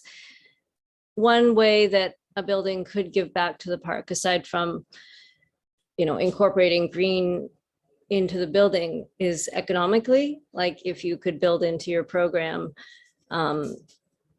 some form of commerce that was then directed to the maintenance of the park. Because ultimately, if we're talking about maintenance, it's about money and who's going to pay for it. So that's just like in the future, when you're thinking programmatically, think big, think beyond just use, but how can what parts are there parts of the building that actually make money versus that might pay for other public amenities that you want to offer for free to the public. So just a thought, thinking about the relationship between park and building. We're right at time right now for this pair. I'd actually, I don't usually do this, but I want to do it today. I just want to ask V or Valeria if they have any final questions or comments for the jury.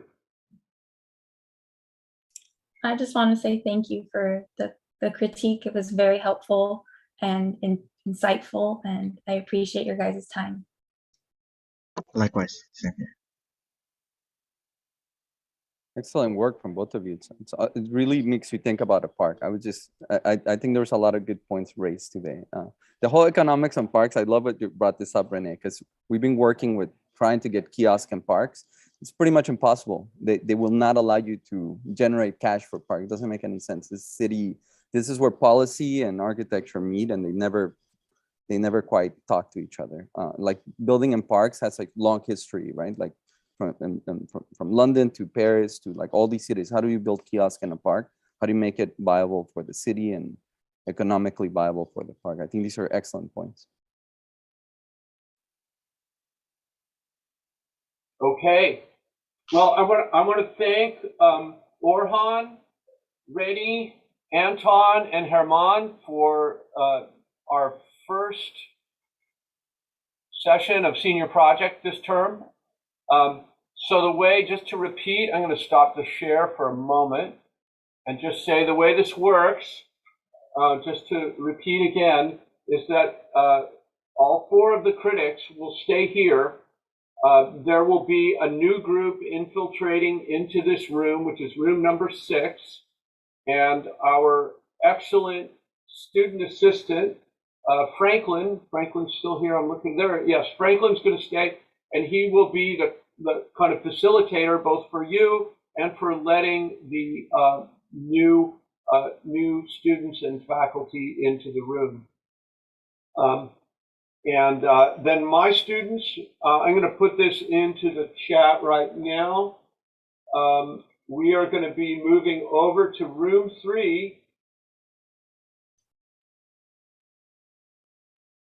On it.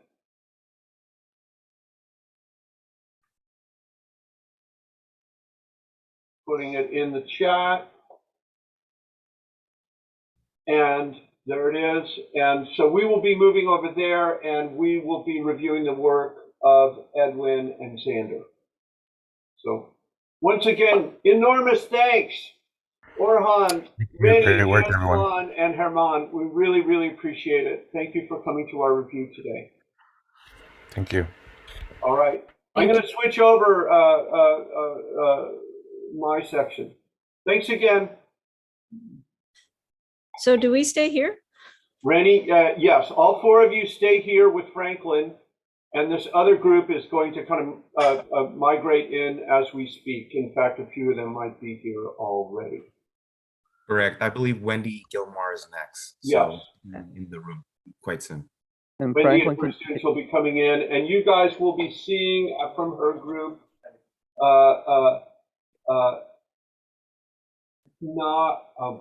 Nara Yuzabek and Naz are both going to present to you in a few minutes. So this would be a chance to get a cup of coffee, a bathroom break.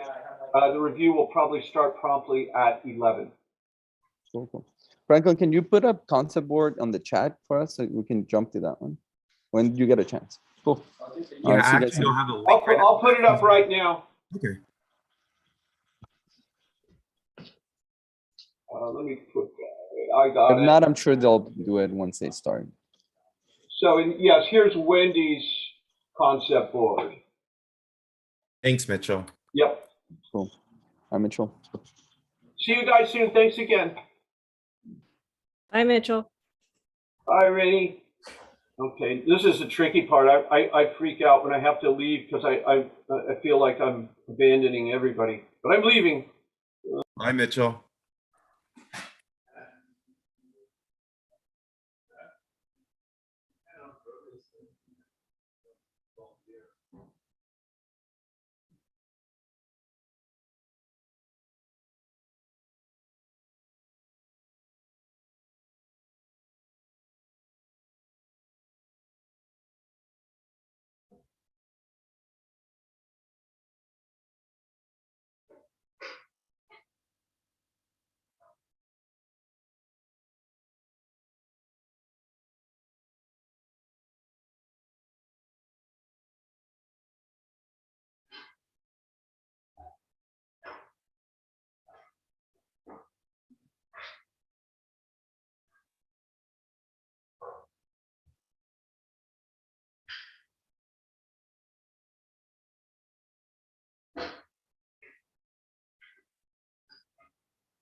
We're still waiting, right, Franklin?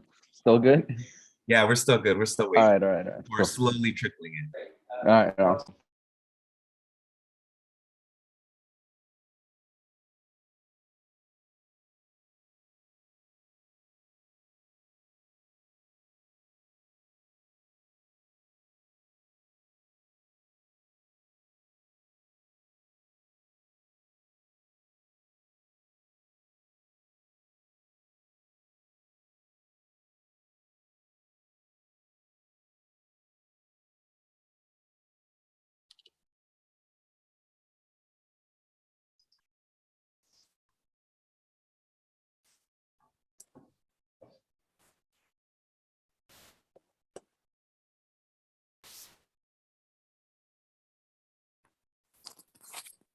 Hey, Wendy, Hey, Orhan. how are you? I'm good. Thanks so much for coming. Of course. It's great to see you. Good to see you too. How are you? I'm okay. Congratulations. You made it this far into, to the school this Mhm. semester. How did you guys do? We're still going until first week of June.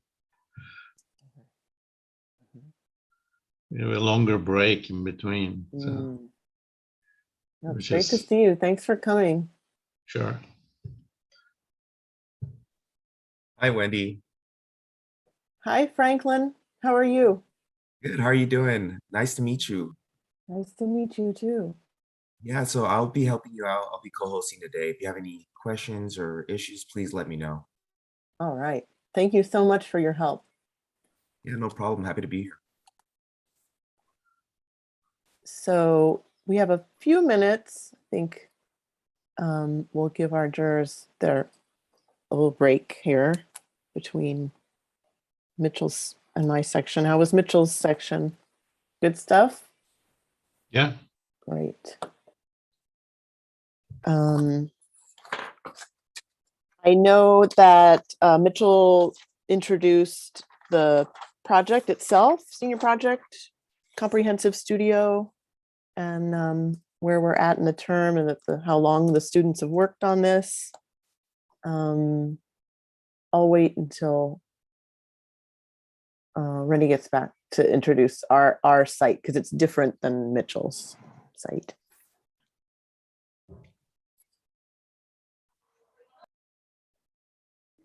So each time the site changes, the nuances change it and program changes, right? Absolutely. Mm-hmm. Yeah, I little bit sort of traveled on the concept boards last night and this morning just to see overall the other projects too in other sections. Yeah. And it was that way, each different instructor had their own nuances and the site change it and program changed and great, like 60, 70 different projects. Maybe more. How big is Camp Poly now? And, yeah, then, we have 6 sections this year. We're gonna have 8 next year. Whoa. Yeah. The factory. It's kind of crazy. They should add factory next to EDC, IDC. Yeah. Yeah.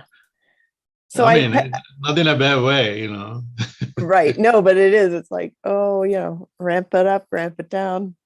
Right. Size up, size down. I did put the concept board link, our concept board link in the chat in case you guys want to go through it. I'll share my screen and the students will moderate, but you're free to visit the board itself if you like to do that. Herman, how you? Good morning. Good morning. Thanks for joining. Thanks for having me. And I see Anton too. Hi, Anton. We'll give Rennie a couple more minutes to come back.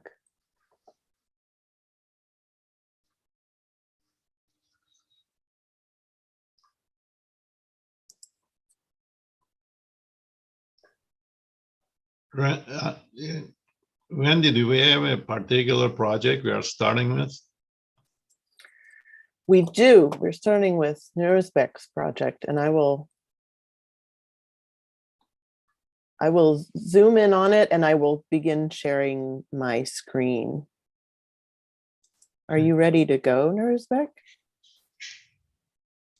Yeah, I'm ready. Ready as you'll ever be? Yeah, I'm just waiting for Rene. Yeah. I don't know if we wanna start right now. No, let's wait till 11. Hi. So we're on schedule. Yeah. Hey, ready? Hi, Wendy. Thanks for being here. Thanks so much, everyone. I think we can get started. Yeah. So can you guys, I've just shared my screen and we're looking at Nuremberg's project right now. Can you guys see Yeah. that? Can you see all the pictures? Yeah, we can see your screen. Great, great. So our jury's been introduced, so I'm not going to do that again, but I know it's going to be a good one, seeing who's here. And it's great to see all of you. Thanks so much for joining us.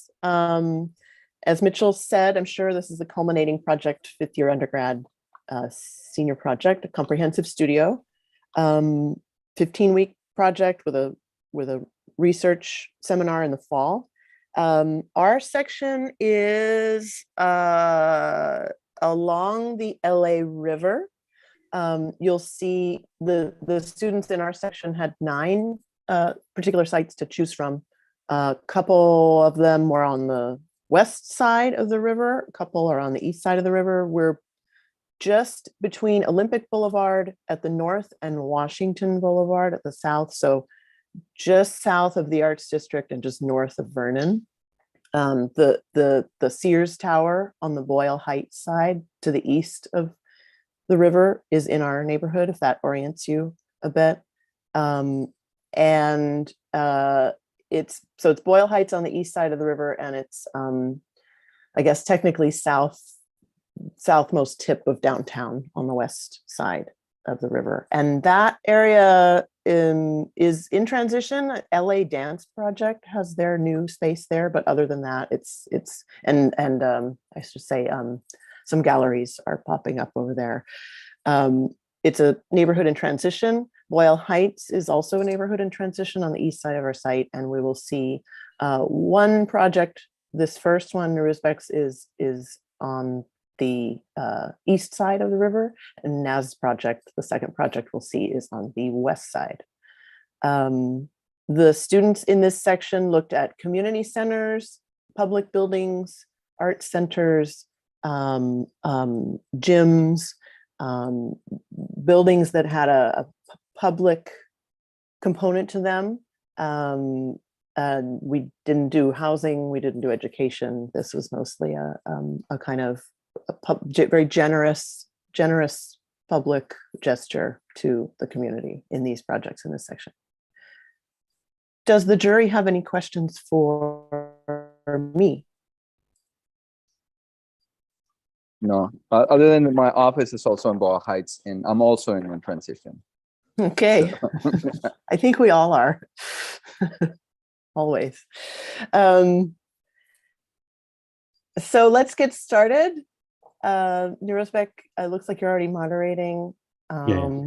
Take us away. We'll have 30 minutes for each of these. All right. Good morning, everyone. My name is Norsbeck.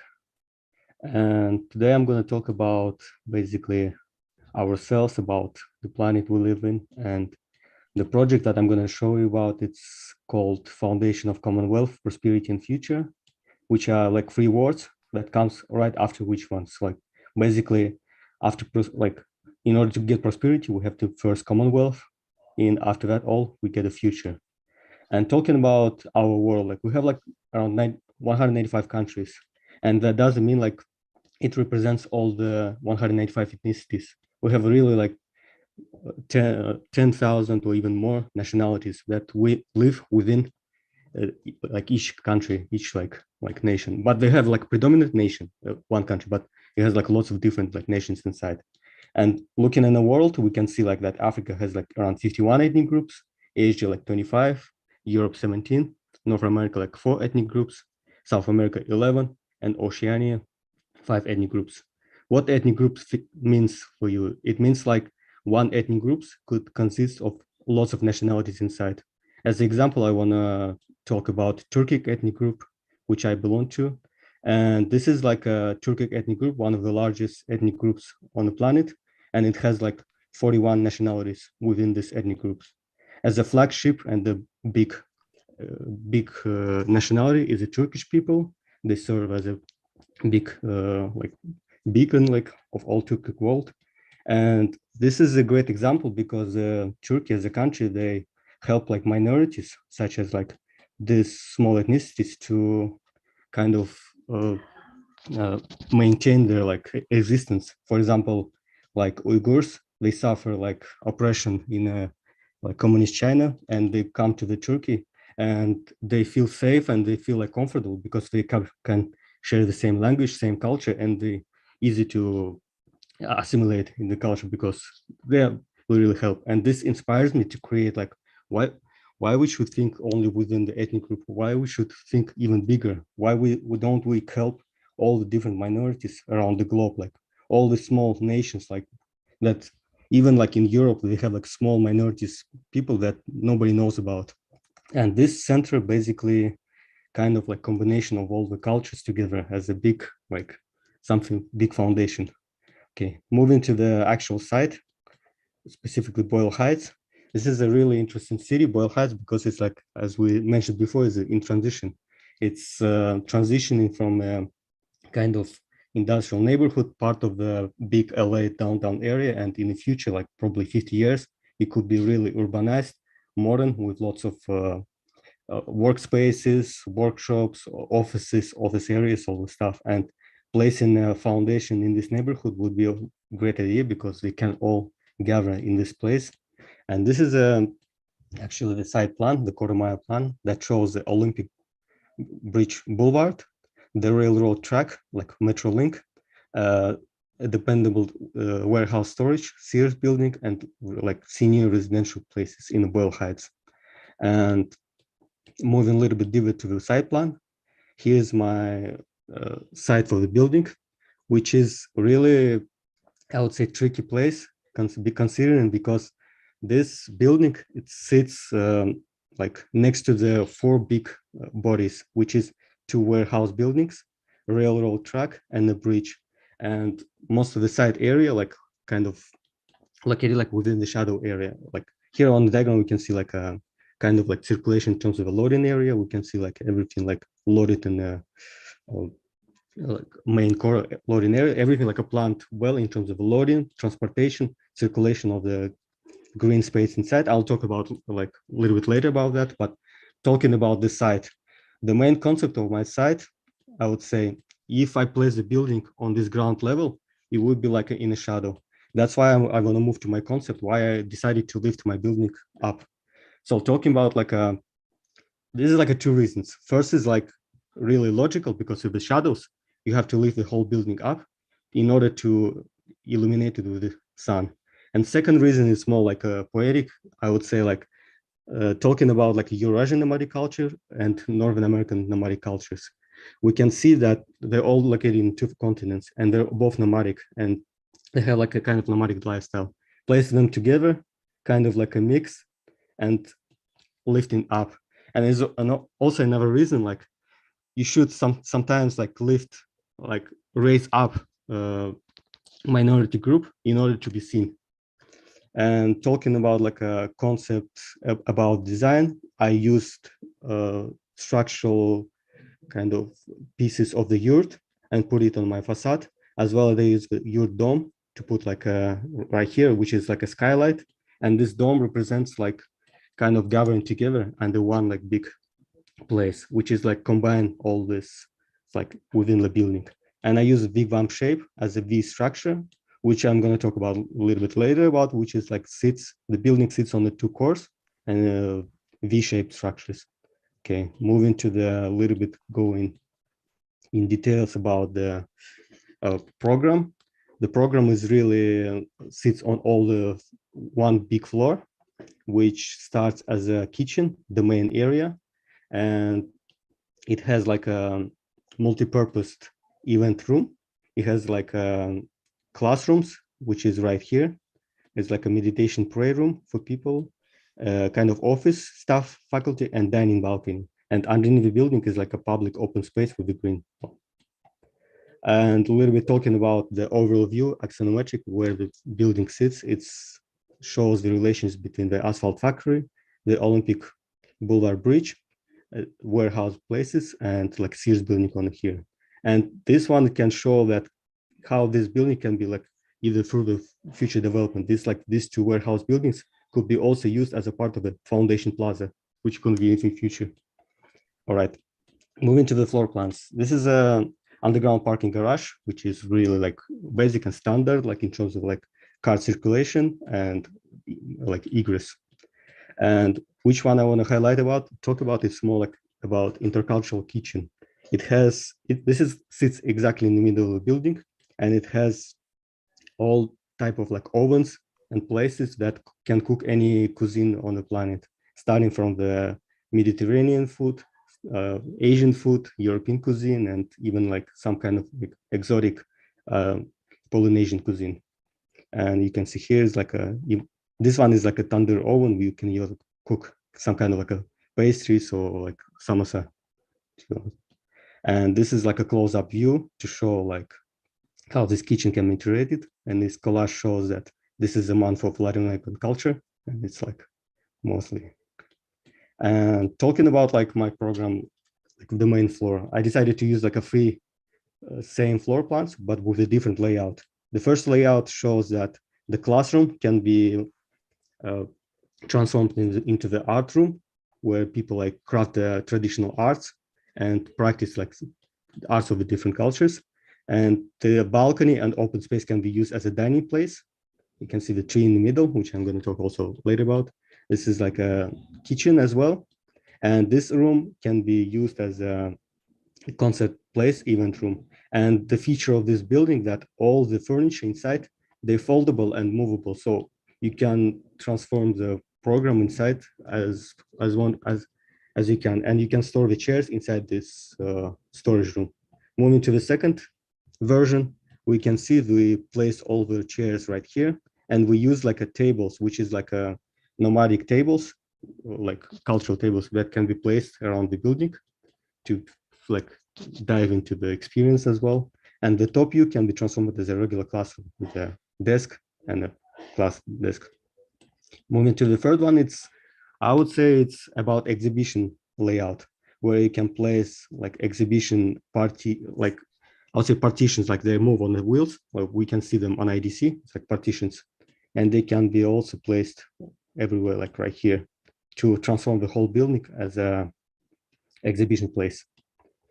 Okay, moving to the like collages, I want to highlight this tree, which is sits like on the ground floor and rise up all the way to the like right here, and it's like a staircase goes all the way around the tree, and inside the main program we can see like a end of the tree and a sky dome, that kind of. And the tree is also symbolical because the tree, basically all our ethnicities, all our cultures, we have all the same roots, and we're like part of one big tree. And this is another vignette shows this event room can be also transformed some kind of like this is stage and like people gathering. Okay, moving to the section, I want to show like relation between Olympic Boulevard Bridge, like this alley, like Loading Air alley, and some kind like shows like inside the building, which has like shows the tree, the balcony, people like gathering under the building, and underground garage. And this is a kind of rendered view if you want to see kind of how it looks like next to the bridge.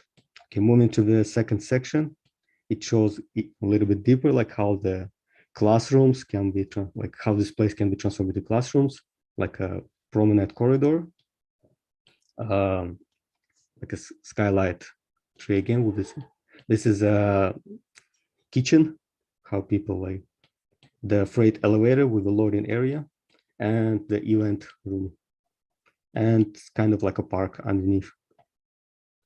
And this room, it is this area, sorry, like it's kind of fast. It also can be used like some kind of like as a interesting events, but it also like a corridor between the bathroom area and the classrooms. Okay, talking about my structure, the structure diagram, it sits on the columns, and it has like metal frames. The core all the way goes up until the roof area, and these metal frames, they supporting these columns, which is kind of like V-shaped columns that holds the second frame, and it holds the floor itself, and it's like another frame goes up, and the whole like roofing panels, which has like a solar panels, and the skylight all the way goes down. And this is a wall section of my one of the part of the building. And the interesting feature of this floor that it has like electronic curtains, which I'm gonna show like in the second diagram, but this is like basically relation with the HVAC system, the floor, and the person, and the shading and the facade, as well as concrete elements and steel like metal panels. Talking about the curtains, it has like two types of curtains, the first layer and the second layer. The first layer covers the building, and it makes the room inside the building 50% dark. The second layer totally makes the room 100% dark. It is in case if people needs in a classroom like some kind of like class presentation, and they want the effect in the room more like a kind of wall effect instead of like a glass. So the second curtain covers the automatic curtains, all like on a remote control. The elevation as well shows the relation how the train comes and interaction with the green space underneath the building, as well as right here the elevator. And talking about like if you wonder like about this green space, it also symbolizes that our like planet, our like people will govern in the green space, but the surrounding is mostly synthetic, and it means like how far we come in terms of the development of technology. And this whole foundation raising up is right here, we can see. It means like what we could done, like something impossible to like something like built in this planet. And this collage shows the bridge, like there's this area is like a space under the bridge, which could also be used as an additional space for the parking, like public one, which because this area under the bridge, Olympic Bridge, it's a public space and can be used for any like buildings nearby. All right, and the last one, it shows about view, and especially for the asphalt factory and Olympic Bridge, and it's kind of like a corridors goes around like in a curvy position. This picture, it's a view if you drive on the Freeway 60 from downtown LA to the Pomona, and it's basically what you can see on the Boyle Heights, the big dependable warehouse, the Olympic Bridge, and the foundation building from the freeway. It basically like shows how this building can be sit in the Boyle Heights and transform the society. And talking about the society, the foundation could be placed not only in LA, like all the parts of the world, and would become like a big hive connection, which can be go further, goes like from Commonwealth, goes to prosperity, and after the prosperity comes the future, and we can expand further. Thank you for the attention. Thank you, Nurisbek. Quick question. Do we know the plans for future development for the LA River at this location? Oh, yeah. I'm sorry, like I forgot to mention about the future development. Based on the research, the area, like, sorry, can I moderate it again? Yeah, go ahead. Mm-hmm. It's like in the nearest like future, I would say like 20, 30 years, they don't have a plans to develop this area. I'm not sure about this area. Maybe they're going to do like some green spaces right here, but not right here, because this area, you can see this is like a railroad tracks, and this is a permanent railroad tracks as a Metrolink system and a freight like for some of the warehouses. and transforming this area won't be like, I know they're going to transform some kind of like a river here, but it won't be like any pedestrian or bike lanes in this area. So I should consider this fact and somehow like make the building kind of self independent from, not relying on the future development of the river.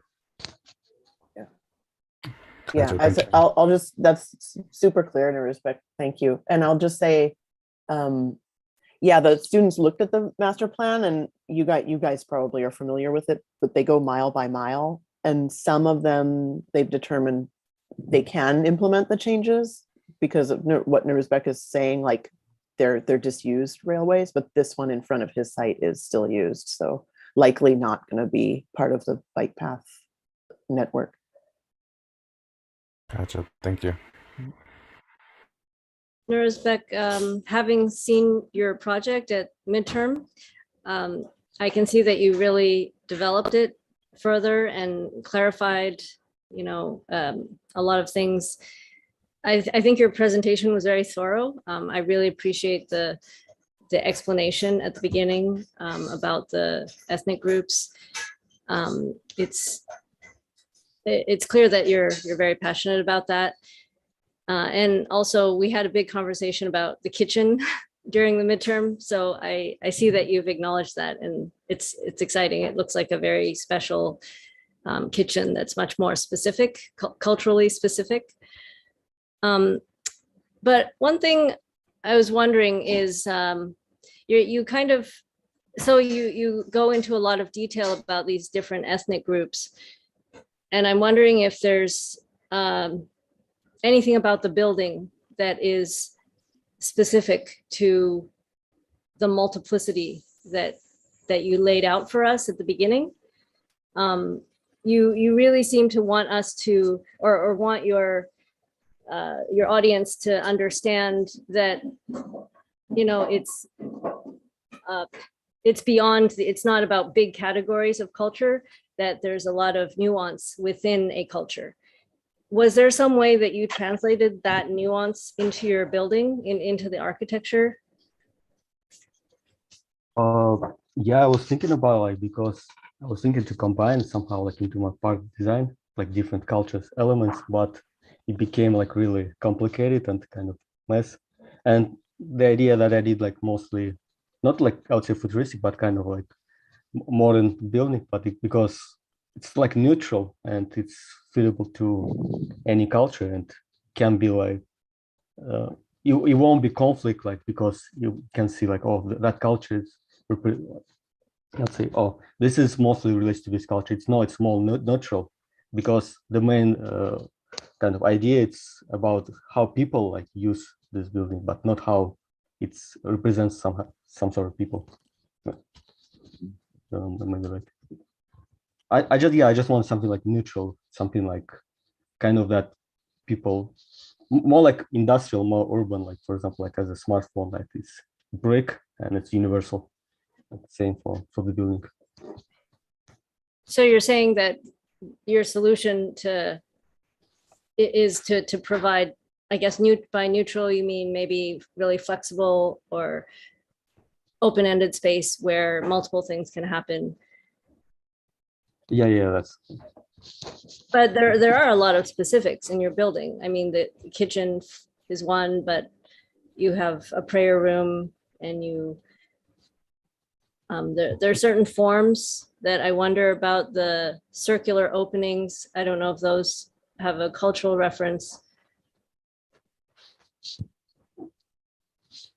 Because the things like the kitchen and the bathrooms and some sort of like things, they became permanent program because all the cultures they have a kitchens and they have a bathroom. That lots of cultures, they have like a different stuff. That's why like all this like spaces can be like transformed to any like kind of programs, because that's why like I'm in favor of the movable furniture, because you can, I mean, like in general, I'm in favor of movable furniture in general, because it's convenient to transport anywhere. Like you can load everything like in one car. It's like these chairs, and in terms of like a circle, I would say it's somehow some kind of like shaping of the like not union, but I would say like it's not like a rigid. Like I didn't want to make something like a rigid, like a rectangular space because it somehow like put you in a frame. But circular, it's more like goes around you,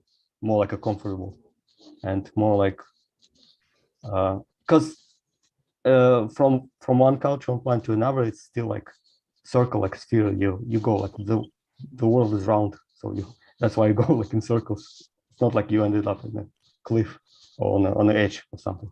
Like there is no edges. Well, I would argue that your circulation seems in a way quite rigid in the sense that there's only one way. Like you have to circulate around the perimeter to get to the various spaces.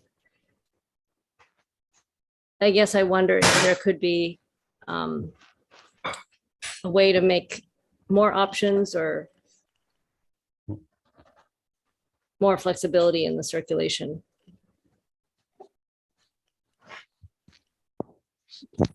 Did you walk around the site? Yeah. And you still think like, yeah, I'll back up. I mean, I think the way you're thinking, it's fine. Like I think that's how everybody kind of brings their own background into whatever they do, right? I was a film director. My background would still be like me as a Mexican person directing a movie, right? It's whatever, like whatever your interests are. Cool. I think it's always kind of difficult to create these kind of global ideas and then try to manifest them into a building, because you run the risk of it being super cartoonish, right? Like even looking at your renderings, like what are you doing? Is this a wax museum, or is this are these people in costume, right? So it could be really hard to say like, I don't understand all these cultures. I don't know all of them, right? My only perspective is from my point of view, how I see them, right? So instead of going about like a one-to-one comparison kind of thing, I would urge you to try to find these commonalities, which I think you're already kind of thinking about, right? Like, what is the thing that ties all these cultures together? Whether it's the kitchen, maybe it could become even more like vague, right? Like it's the way they experience natural light. It's the way they connect to the built environment versus the way they connect to the natural environment. Like, what are these things that ideally you're kind of tracking? You're like, look, no matter what culture you're in, I'm grabbing from these pieces, and they could be more ethereal, right? So that when you start kind of manifesting them in architecture, you're no longer just creating patterns. You're actually speaking to something that's much deeper, right? More to do with the human spirit or whatever it is, right? So if we just look at your project and we just say like, look, if you want to base it off of this kind of Turkish kind of ideas and like maybe the history of how they used to build, then immediately I would be like, okay, well, what's my context? Where am I, right? Like, where's the building sitting? It's next to a river. At first I was like, oh, he lifted the building because he's addressing the history of the site. The site, as you might know, is the floodplains of the LA River. All of Boyle Heights is called the Flats, was where the river used to meander. So even where my office is, like it used to be a floodplain, right? That's why trees grow really well here. They find water. Anyway, so you could think about it like, I need to lift the building to get it off this floodplain, this historical floodplain, right? You could kind of think about it that way. The other thing that was striking to me is the idea of you lifting the building up so that it's on level with the bridge, right? So immediately to me, it's like, okay, that created a connection between the bridge and this kind of constant facade, right? But then I look at how you're treating the building. It's like, I don't know if you're familiar with this architect. His name is Mats Surdinen. He's a Finnish architect. He's famous for making this UFO building, right? It's up on stilts. It's like, why does your building look like a UFO up on stilts, right? I get the whole presentation, how you're kind of creating this whole prosperity future. It's tough to manifest it, I think, in my eyes. So then I can only judge it based on architecture, right? It's like, okay, so what are you really doing? Of the idea of this kind of almost like a non-building building, you can take advantage of certain things, right? Like if you're talking about an edgeless building, then I can feel like, okay, then I feel that I can connect to people, right? The idea that there is no shape to the building. Here, maybe I wanted to sketch, but if you think about the building as this kind of shape that you made, the wall creates an edge, right? If this thing was sitting on the ground and that edge wasn't there, then all of a sudden, here, I did a really bad sketch. Maybe you can see it here.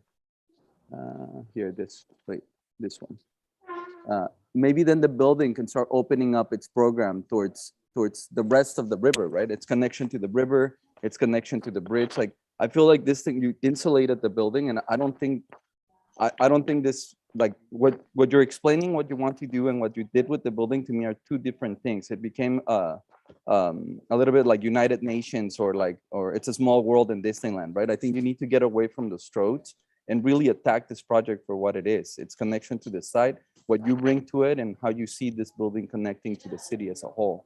You see what I'm saying? Or Yeah, am I making no sense? No, yeah, it makes sense. Yeah, I was actually facing these challenges, but I was like, I was like switched to a different direction. Yeah, I was like also considered these things you said, but yeah, I was like, But you could just stick to that, the whole pneumatic idea. Like there's tons of architects that work with this. Like I love the diagrams. Like to me, that's like pneumatic architecture means like you can even leave the structure, right? The thing that makes it the enclosure is when I wrap the you know, when I wrap the leather around the structure. But when I'm not there, I just leave the structure. I take my leather with me, right? So you can almost think about it that way. Like a perfect architect to look at is Rajic from Chile, Smijan Rajic. He does a lot of these kind of cabins or big structures where, let's say the top floor is a tent, right? And it's only to be used in the summer. Like in the winter, it's too cold, there's no insulation. So you could almost think of it like, how does this building change throughout its seasons? Like in the summertime, does it connect to the river? In the wintertime, does it get enclosed? So I think that would, to me, would feel a little bit better within this form that you're creating. I think the kitchen's great that you're thinking about it that way. Like what programs you create that are more inclusive, right?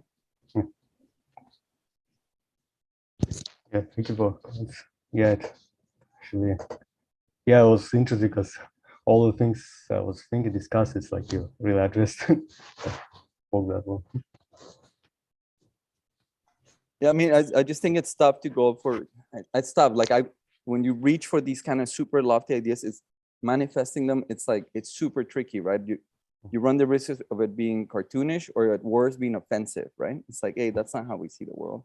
So it's, for me, it's always like, you need to find the undertones of that language that everybody feels like lifted with. You see what I'm saying? Yeah, I know, like I just picked a really monumental topic, but I mean, in terms of society, I know it's not that large because I was really like has like brought ideas and concepts in more like a huge area. But since I have like a limited, lots of right, limits, but even your yeah. treatment of the building, it's glazing all around. It doesn't have a real facade or orientation. Like your building doesn't care that it's next to a river, doesn't care that it's next to a bridge, doesn't care that it's in Ball Heights. I could have put this building kind of how you said it. It's a spaceship, right? It could be land anywhere in the world. And if that's a take, I think that's fine and it's valid. It's not responding to the site. I just need to find a site that's big enough so that these things can land throughout the world and become a network. I guess that could work too, but then I take a very different approach to that, right? Yeah, I agree with some of those comments. I wanted to say I think this is a very beautiful project, so congratulations. I think one of the more successful parts of this project is that kitchen space. I really love the idea that food is kind of the connection between the various cultures and kind of a way to educate other ethnicities and cultures about each other, right? So I would have loved to see this kind of get pushed further. And I'm not a kitchen expert, but I don't know how much of these ovens actually would work in the same space. Maybe you would have sort of a network of kitchen spaces throughout your building, and maybe the place where the dining space would be the place where kind of people come together. And I agree, kind of the connection to the river and the rest of the site was maybe the least successful. I think that was kind of a missed opportunity, even if you go down to like the ground plane where you look at that courtyard space. I could see the ceiling of that space being higher and maybe tapering back to kind of create this kind of enclosure and opening up over to the LA River. That's why I was asking kind of what was future plans for this development, because I could imagine that outdoor space kind of being predominant space of your building, and as you maybe host events in the building, maybe related to the kitchen, right? Maybe like a food event where you invite people to learn about the specific culinary experience, that you would then kind of use this outdoor space and in addition maybe incorporating the rooftop, right, so that you have that connection back to like the bridge and to the river and to the rest of the city. I think that was an additional missed opportunity. There's not that many rooftop spaces, I want to say, in that part of the city, and it's just I think a great location to be able to look back on downtown and experience the city from that viewpoint. But other than that, I really appreciate the attention to the structure, kind of thinking that through and looking at your wall sections and how you look at the other building systems. I think maybe you missed, if I want to get technical there, a fire separation between the kitchen and the assembly spaces. But other than that, I think it was a really nice project. Thank you. Yeah, I just want to add, like I do have some small area like outdoor. If you go like on a side plan, it's like right. Just to the right. It's right here underneath, like, so for the events, could be like kind of like wedding ceremonies or some kind of like outdoor case. But I know it's not like that large, like that you wanted. Yeah, so that could have been taken advantage of, right? You could have opened that up facing the river and expanded on that space. You even kind of make it feel more enclosed because you put you line it with trees. It looks like on the the west side, right? You have a line of trees and it kind of encloses that space. But if you were to kind of open that up, maybe raise the ceiling a little bit on the west side and taper it down on the east side and kind of open it up, you'd have a greater connection with the river. Maybe opportunity there to kind of cross the railroad tracks and go down in the future, or incorporate that with I guess there's no bike path here, but maybe propose one for the future. Thank you. I think the programming wise, there are some points I'd like to make. I think you try to do too many things with your programming, NeuralSpec. Yeah. It's and that really kind of a push the project to a level that it turned out bigger than what the site can take in a way. And then you lifted up the building, but you left the ground at that point and you never looked back. You said you lift the building to get some sunlight exposure to sun, yet you didn't do that for the ground floor that you vacated with just one circular thing with a tree going inside is not really doing it for you. And so all problematic applications start from your programming. I see this as perhaps an institution to accommodating the international aspect of food in Los Angeles. That's enough cultural production, cultural industry for you. Don't try to get into weddings and this and that. That is in itself, it seems like your heart is there anyway. There are some beautiful spaces, like I like that arch going. It's a really serene place. It's almost like a surreal sort of a food experience behind those kind of things. The exception of the fire separation, etc., that can be resolved too. But my main point is really, I like the nomadic references that you have. So that kind of in itself, and some of it is mentioned before me, that pushing the building to become a little bit more performative. I'm Turkish. I'm from Turkey, and we kind of left our nomadic past, and now we like a highly urbanized for the last 1,000 years. And so I would have liked to see you incorporated the yurt structure, but yurt structure collapses. You put on your horses and you go to another valley for the winter and so on. The building would be a little bit more doing what it promises to do if it was a little bit more performative, like the building changes. Changes its square footage, expands, gets smaller, and these are all possible, especially with the structural system that you are using, the steel frame, and the structure touching the ground only in the points, freeing a lot of space. And so those are my comments. I think you're trying to do too much with the building, and the building, because of that, is taking a little bit more space than it should.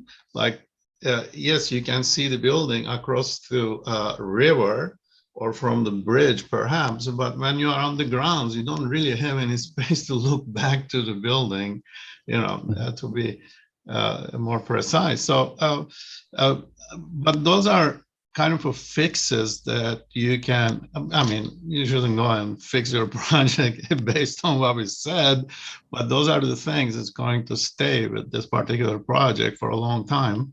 And until you graduate and move into something else. But the sentiment is really great. And, I'm particularly interested, the Turkic communities you addressed and all that. It could be, and then incorporating nomadic kitchen and, the guerrilla kitchens and all this kind of things that we don't see in the mainstream would be a great sort of a project. So I would like you to be aware of that when you are venturing into cultural industry. You have to aim to the right place and make some kind of imprint in people's thinking, and so you can get support for this kind of projects. Thank you. Thanks, Orhan. We have to move on. We're running a little bit behind, actually, but thank you so much. Congrats, Nurozbek. Thank you. Very well Thank you for your time, presented. Thank you. Thank you. Okay, I'm going to stop moderating, and Naz, you're next. Okay, I'll start moderating then. Hello, everyone. My name is Naz, and okay.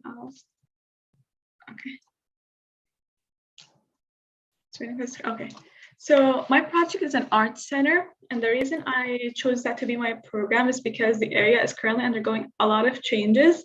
And the demographics of the area show that more younger people are occupying the space. And designing an art center would be a way to help bring the community together and help get them inspired. So my building is located on the west side of the river. In order to benefit from the site and enjoy the different views its surroundings offer, the different sides of the building are placed following a sun and views diagram. So the different parts of the building look onto LA River, San Gabriel Mountains, and downtown LA. The three building massing are divided into three main boxes that are joined together at different heights and angles and sizes.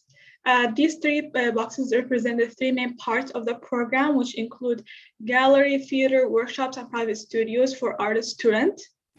One of the main issues with the site, however, includes the entrance not being very clear. Therefore, one of the main solutions to that problem include organizing the building and surroundings in a more longitudinal manner and creating two main entrances, one for the visitors and one for back of the house. And then the parking is organized around, parking is organized around the perimeter of the site. There are two theater spaces in the building, and they are both double height spaces. The first one is, this one's located on the ground and on the second level, and it's the bigger one. And then the second theater space is located on the third and fourth floor and is meant for smaller performances with the stage located in the middle of the room. The east side of the building offers bigger apertures and bigger openings, while the west side is more closed to offer artists different options based on their needs. The openings on the east side are placed so when someone is standing here around this area, they can look into the other rooms to encourage interaction and engagement while still offering a level of privacy. The big openings were placed based on a sun diagram to ensure that the rooms each get the most benefit of natural daylight all year long.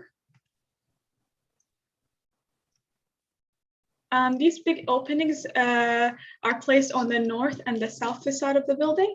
And the main facade of the building is made of horizontal panels that further highlights the elongated nature of the building.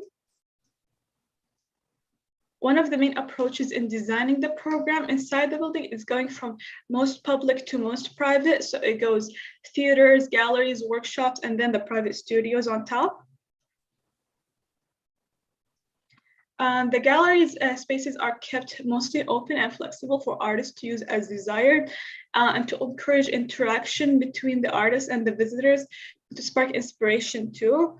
And then the spaces are also divided, even though they are divided and they are separate spaces, they are still joined at parts and are all part of a bigger space.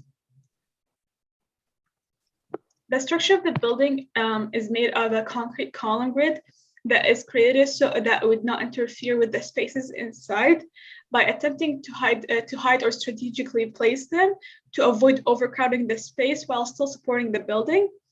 There's also a shading screen that is overhung on 4 faces of the building. These screens resemble a mesh that has a hexagon-shaped hole so that visitors can see outside of the building through them, while also giving privacy to the space inside. This adds a new texture to the more horizontal building shape, while also offering another medium of getting natural daylight.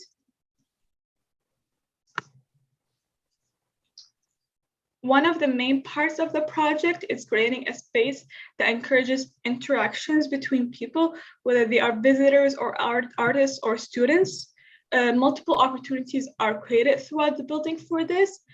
This includes in the courtyard area offering a shaded seating area and then a paved pathway that lead to the different public entrances inside. And then the courtyard also offers an opportunity for visitors and the members of the community to come together and socialize with those who have similar interests.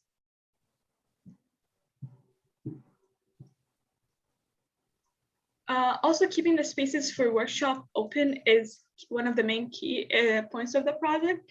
If the artists are using the studio space, they can even keep it closed or open, so it gives them a level of privacy, depending on what they want. If they want more private to occupy the space for just for themselves or interact with other artists. And then when it comes to art practice and teaching, there's also a blend between the private and public spaces to allow individuals to come together and go in different direction whenever needed. Because as I mentioned in the beginning, the main goal of this project is to create a space where everyone feels welcome and feels inspired. The Art Center is an example of how architecture can help create a space that showcases art in a way where everyone can express their artistic expertise or simply just enjoy art in various ways and on whatever level they are comfortable with. Yeah. Thank you, Naz. Yeah. Stop moderating.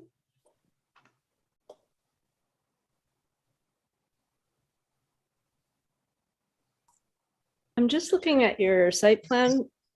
Is there seems to be a lot of space around your building. Is that just open space? The site actually with this one for the site, the site is actually a bigger one, but for this project we cut it in half, and I chose to cut it in this in the horizontal way, not in the longer way, just because I wanted the site to be more spread out when you come off of the street. Yeah. So, and let me just elaborate on that. The projects for senior projects needed to be between like 40 and 60,000 square feet, taking into consideration max FAR. So some of these industrial sites, like Naz has mentioned just now, we reduced them in size.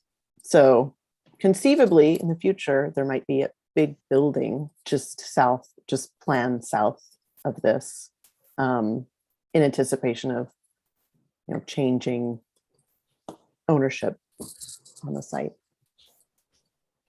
Okay, so the site boundaries of the building was just based on, what you needed? It's double of this, yeah.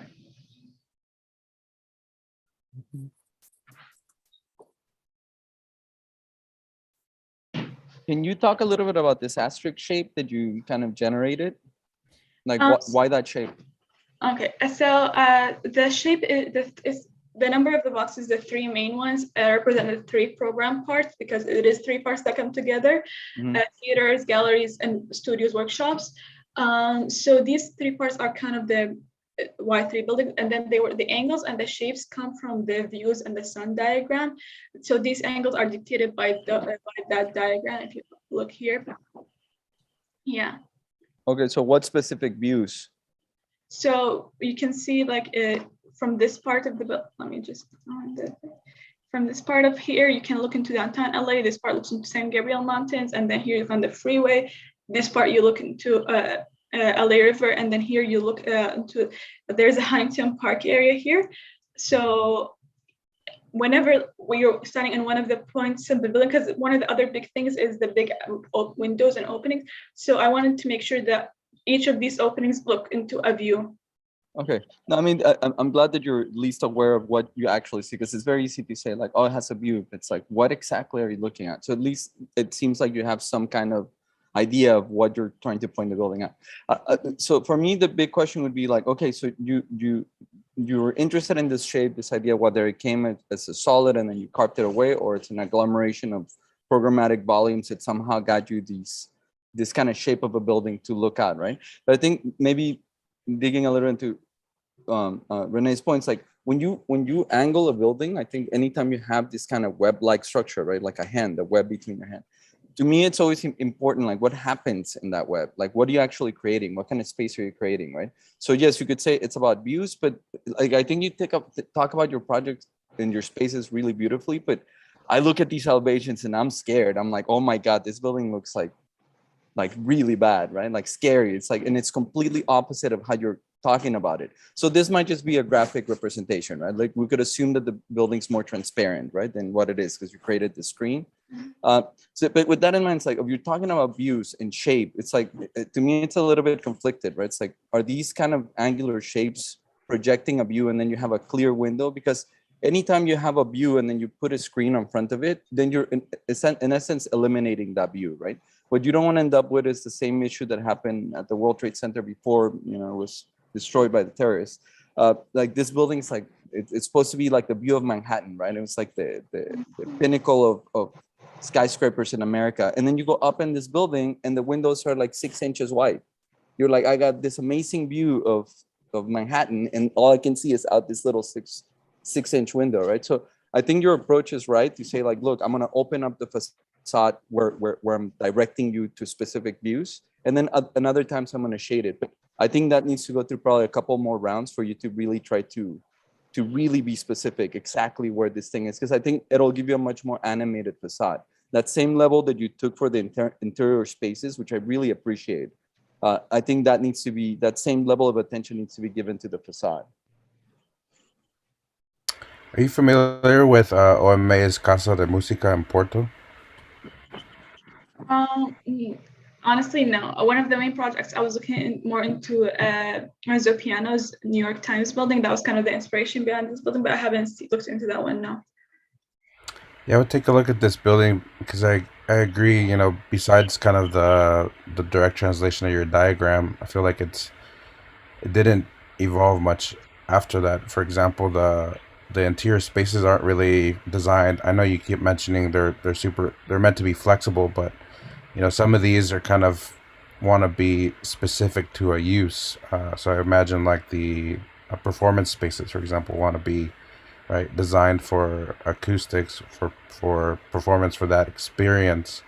And I don't know why the Opera House came to mind, just because you also mentioned kind of framing views, and it kind of has this moment where it's pointing to the sky and has this beautiful glass facade that gives you that view. I would have loved to see, even in simulation and digital form, you could have placed cameras at various parts of your building kind of pointed out to frame those views and include that in your presentation. But then once you're inside that space, kind of optimize that space for specific uses.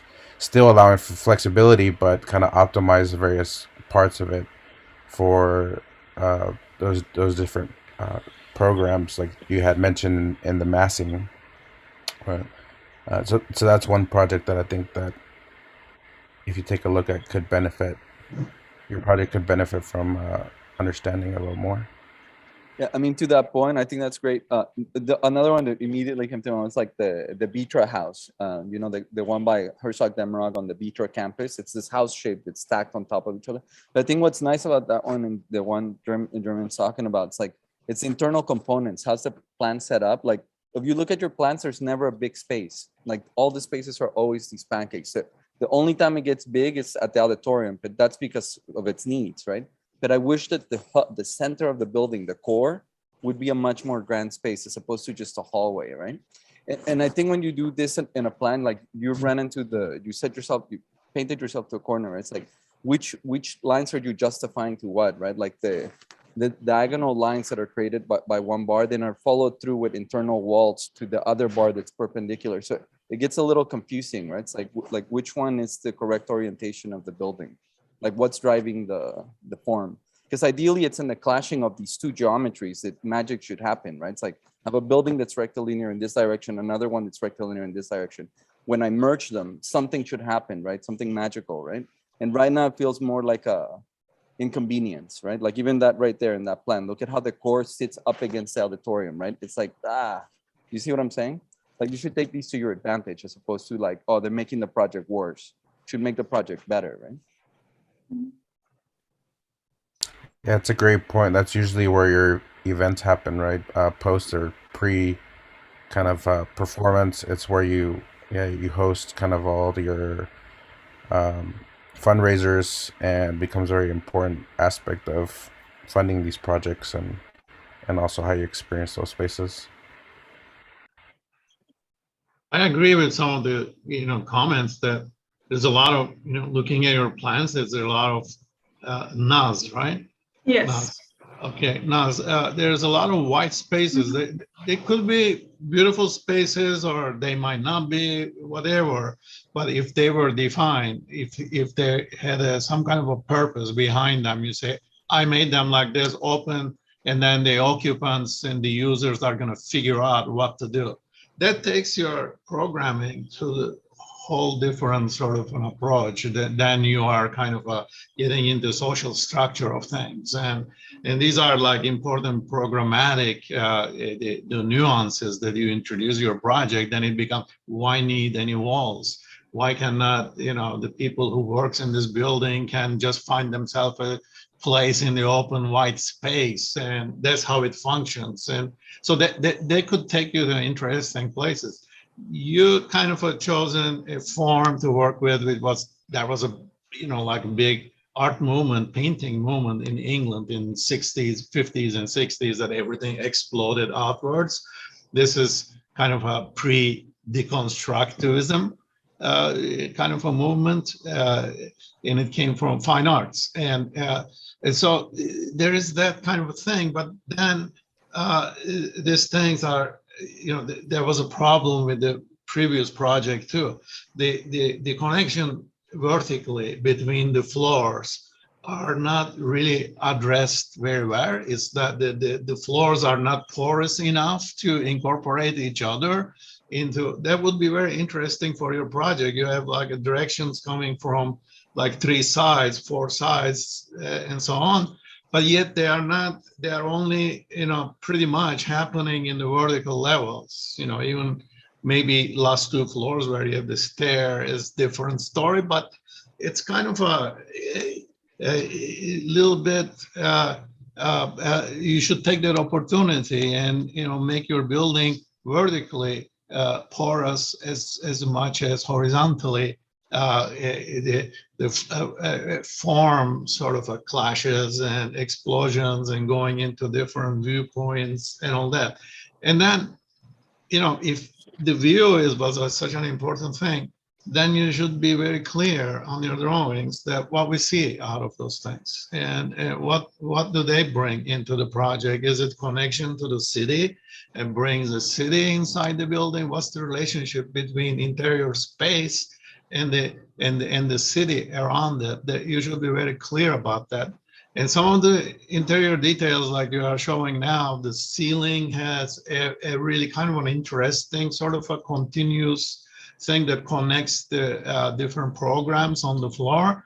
Yet, it's very different than this magnified terrazzo floors that you have in,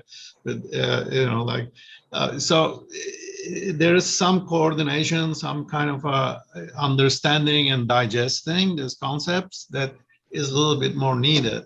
And that would bring your project to completely, what you really want to achieve with it. It has, you kind of put all the seeds there, yet it has, another week to come out, type of thing. But other than that, it's a complex program, and you should be very careful about defining that program. So going back to my first initial point about how does our program in floor plans, manifested in floor plans, suggest any kind of social interpretation of our architectural moves is very important. That once that is understood, it's like having a whole different dictionary and vocabulary to design our buildings from there on. It's not always the geometry and the structure, but the meaning behind the programmatic conversations. So that will be my suggestions to you, and I hope and I wish both of you congratulate you, and you came to a great point with great projects to conclude your studio, even though the projects are always have a room to change, evolve further, and so. But the important thing is you brought your studies to this level, and today you are graduating. So I want to congratulate you and the work you put into your studio projects. Thank you. Thank you. I appreciate it. Thanks, Orhan. Are there any final comments before we're up against the clock here? But I'm going to give Rennie maybe one more here. Yeah, I'll just say quickly, I want to touch upon your point, Naz, that you made, that you would, you see this building as a place where social interaction between different people, between artists, is really important. So I think thinking about how to do that architecturally is really important. What are those, where are the spaces where there's kind of spontaneous meetings, where there could be encounters between people, where people, bump into each other? That can be designed. And it was already mentioned about the theater, and what is important about the theater is the place where you go after the theater or before, that spill out over space, which there doesn't seem to be much. So that would be an opportunity. But also places like stairways are great places for encounter. And it seems like you've done the bare minimum staircase going through the building. So this is where the porosity that Orhan was talking about could come in, like vertical penetration. If you had given more generous, maybe a more generous staircase or a design staircase, that could have, helped with this idea of interaction, being able to see people at different levels, also to see people milling around. And the other opportunity is, of course, outdoor space. And your outdoor space is basically these triangular pieces that are created by your form. And I think to design those would be another opportunity to think about not just what happens on the ground, but even as you go up. It's a pretty tall building. So are there moments where you might even puncture the building so that there's opportunity to go outside, even when you're on an upper level? And have just interaction even between those bars at that where there's like a V shape. So yeah, there's a lot of potential with your form. I think just more diving deeper into the idea of interaction would help a lot. But great work. Yeah. Wendy, I'll just add this real quick for Nat, like pretty much what Renee was talking about. If your building's about looking out, right? I can't think backwards. But the building's about looking out with views. It's also a self-referential building, right? Because there's views within it that look back at each other. So to Renee's first point, like it's a building that looks out to the city, but also looks at itself, right? You see the facades while you're in the building. I think that could be really beautiful. Like as a way to think of the building, right? Cool. Great. Well, thank you, morning jury. Thank you, Anton, Herman, Orhan, Anrani. Thank you, Franklin, for being our student host. We really appreciate your comments. Thanks so much, you guys. Congratulations, Naz. Excellent work. And Rusbek. I hope you guys join us again. All this excellent insights and thoughtful crits for the students. Really, really appreciate it. Thanks so much. Thank you. And congratulations to students. Thank you. Is there another room change? When you guys, I think, are done. Yeah, I think so, right? Yeah, when we come back, students who are still here, we will be in room 3 again, the one that we were in earlier this morning. With Olivia will be starting us off in there. Good to see you. Good to see you too, Orhan. And, you guys have a nice to meet you, afternoon. Anton, and good to see you, Renee. Yeah. And Armand, and thank you, Franklin. And big congratulations to all of you, even if we didn't see your project. And it is a good sort of a point in your lives. And congratulations again, and hope to see some of you soon. Thanks a lot, Orhan. Bye. Bye. Congratulations, everyone. All right, guys, grab a little bite to eat, and we will be back at 1. See you then, Wendy. Thank you, Wendy. See you.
Hey, Franklin, can you hear me? Hey, Mitchell. Yeah, I can hear you. Um, I think you could take off. Are you sure? I can hang think around. so, because unless you want to stay, it would be a kind of double bonus if you did stay until, round one. But if I don't want to like. No, I actually don't mind. I can stick to one. I'm just gonna be on my Oh, computer. that's, anyway. well, you are supremely generous. Thank you. Yeah, no problem. It's no problem. Great. So I'm gonna go get a bite to eat and something to caffeinate my brain. I'll be right back. Yeah, sounds good. Thank All you. right.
Hello, is Kiara here?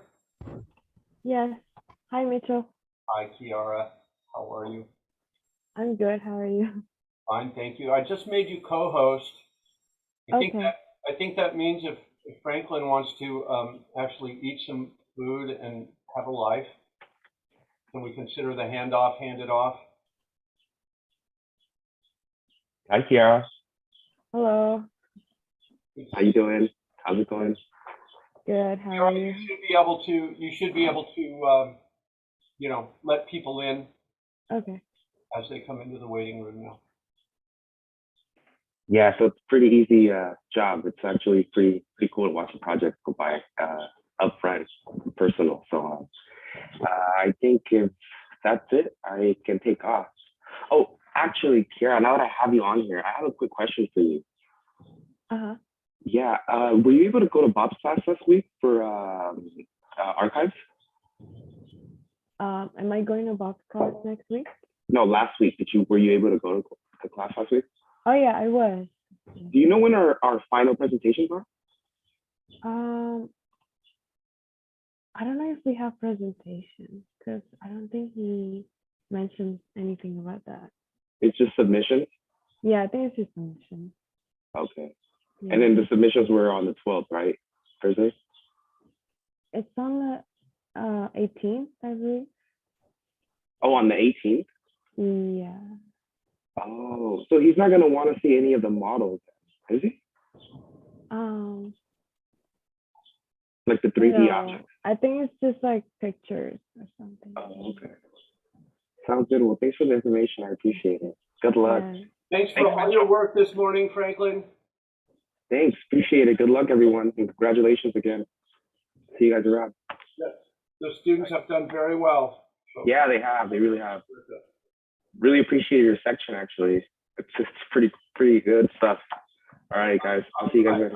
I was really lucky with who I got to sign up for my group.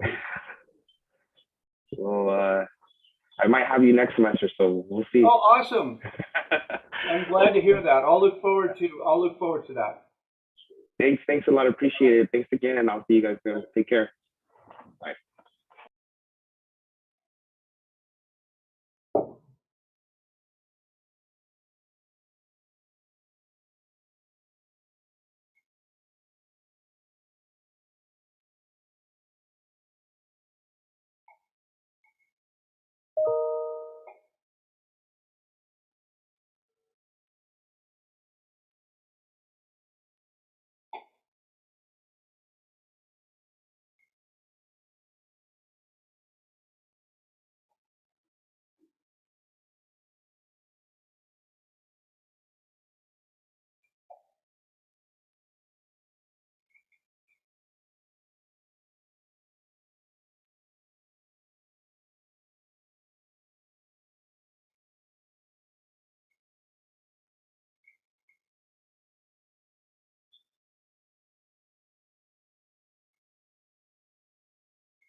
Cynthia. There she is.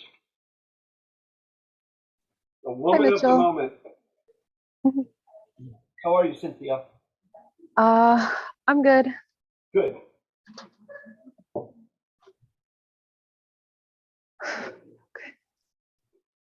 Deep breaths, Cynthia, deep breaths. Yeah, I've had a lot of practice. Good. The panels look great. Thank you. Just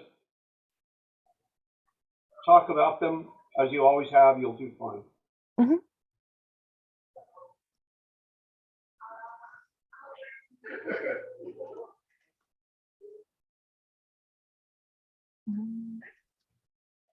That's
Hey, Mitchell.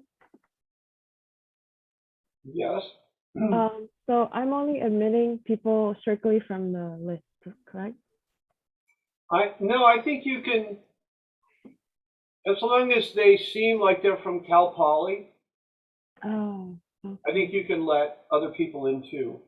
oh, okay. It's just fine with me if you do. Because we're all switching rooms all the time anyway, especially if they're from, you know, the fifth year class. They're not obliged, at least I'm not obliging my students. I'm asking them to attend the rest, but they don't have to be in our section the whole time. Okay. Okay.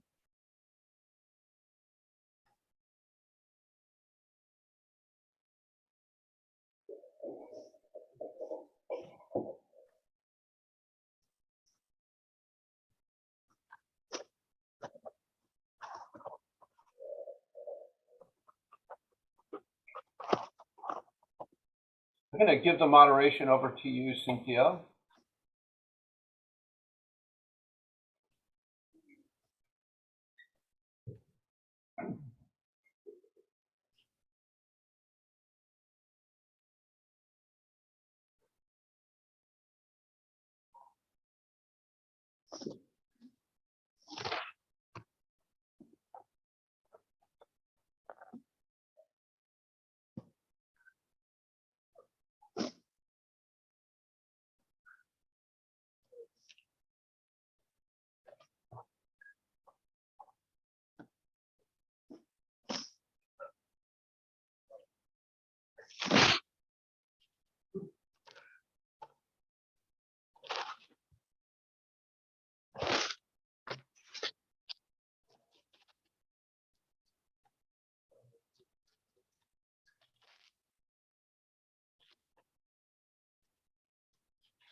Hey, Roberto's here. Hey, Mitchell. How are you today? Good. How are you? I'm about as good as I can be on the first day of senior project finals. How's it going so far? We had a great morning. Good. Good. Good. Really wonderful panels, and students delivered, and so far I hope the rest of it goes as well as the morning went. Good. Good. Good. I'm looking forward to it. How's your day been going? So far, so good. Saturday. Yeah. We had our finals yesterday. How was third year? Third year was good. It was really intense. Yeah. But yesterday was fun because they only printed one drawing each. Huh. And then everybody picked the drawing that they found the most interesting, and we only talked about one drawing per section. That sounds like I'd love to go to a review like that one day. Yeah, Sounds well, like it's a review that would have a lot of disagreement in it, and those are the kind I like. yeah, but it was because they did design development since midterm. Yeah. So otherwise, we'd be talking about flashing. Which who wants to hear five architects talk about Exactly. flashing? Exactly. So Okay. we had pizza and drinks and snacks, and we talked about beautiful drawings. Awesome. I noticed that Nagin has joined our group. I don't believe Nagin, have we met before?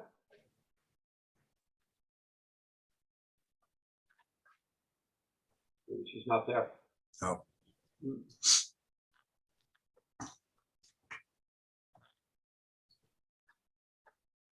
Hello? No, it doesn't look like she's here.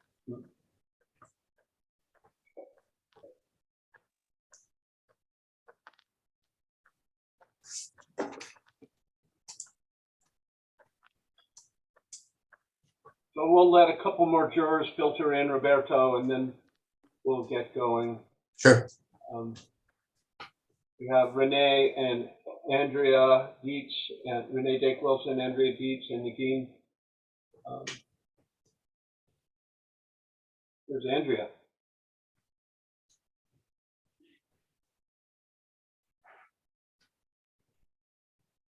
Hey, Dietz. Hi, Andrea. how's it going? Good. How are you? Good. How are you all?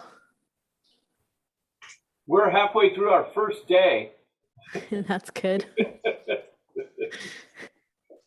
So we're great.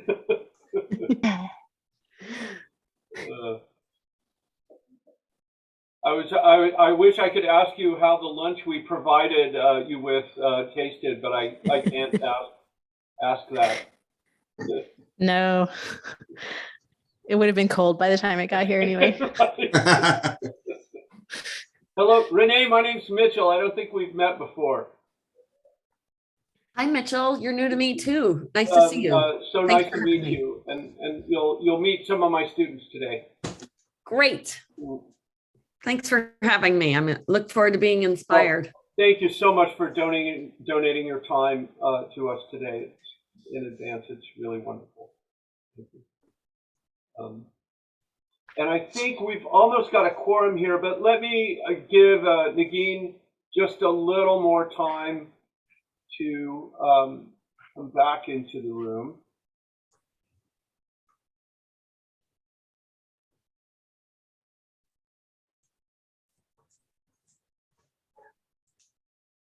But if for some reason we need to run with three, we can certainly run with the three of you.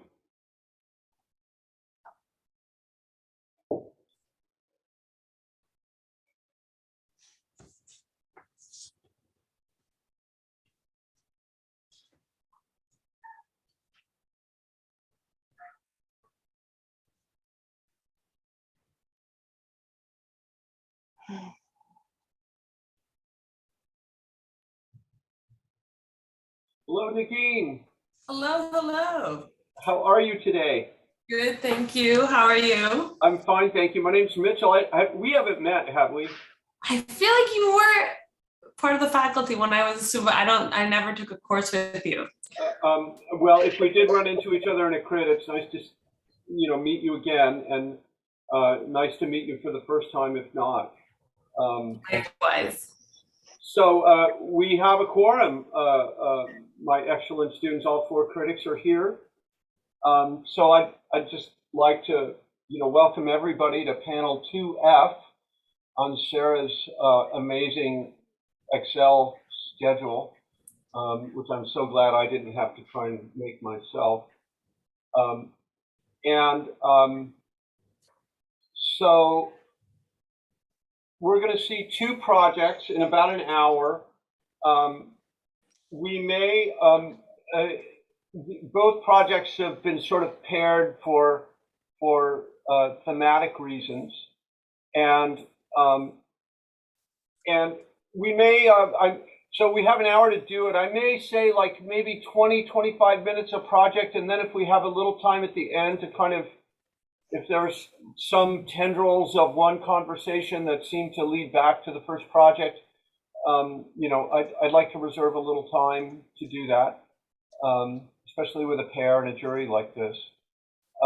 I'd like to introduce the jury.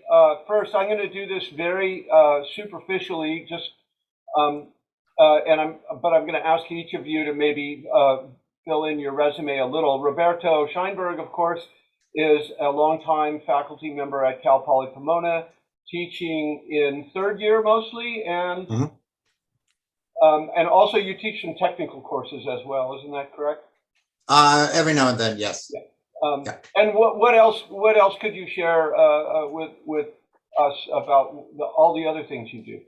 I have my own firm. It's called Arquitectura y Diseño.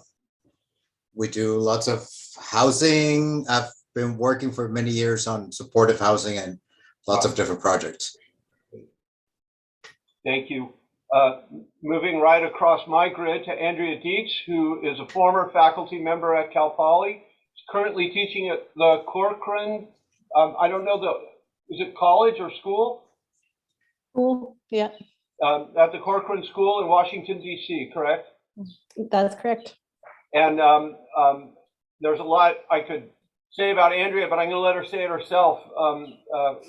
What other details could you share with the students today that would be fun? Sure.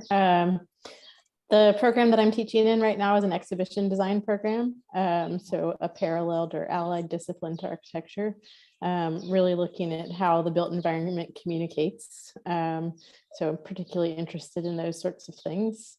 Got quite a few research projects that I'm working on, one in Percent for Art Policies. I've got a fellowship with Winterthur, which is a large estate in Delaware.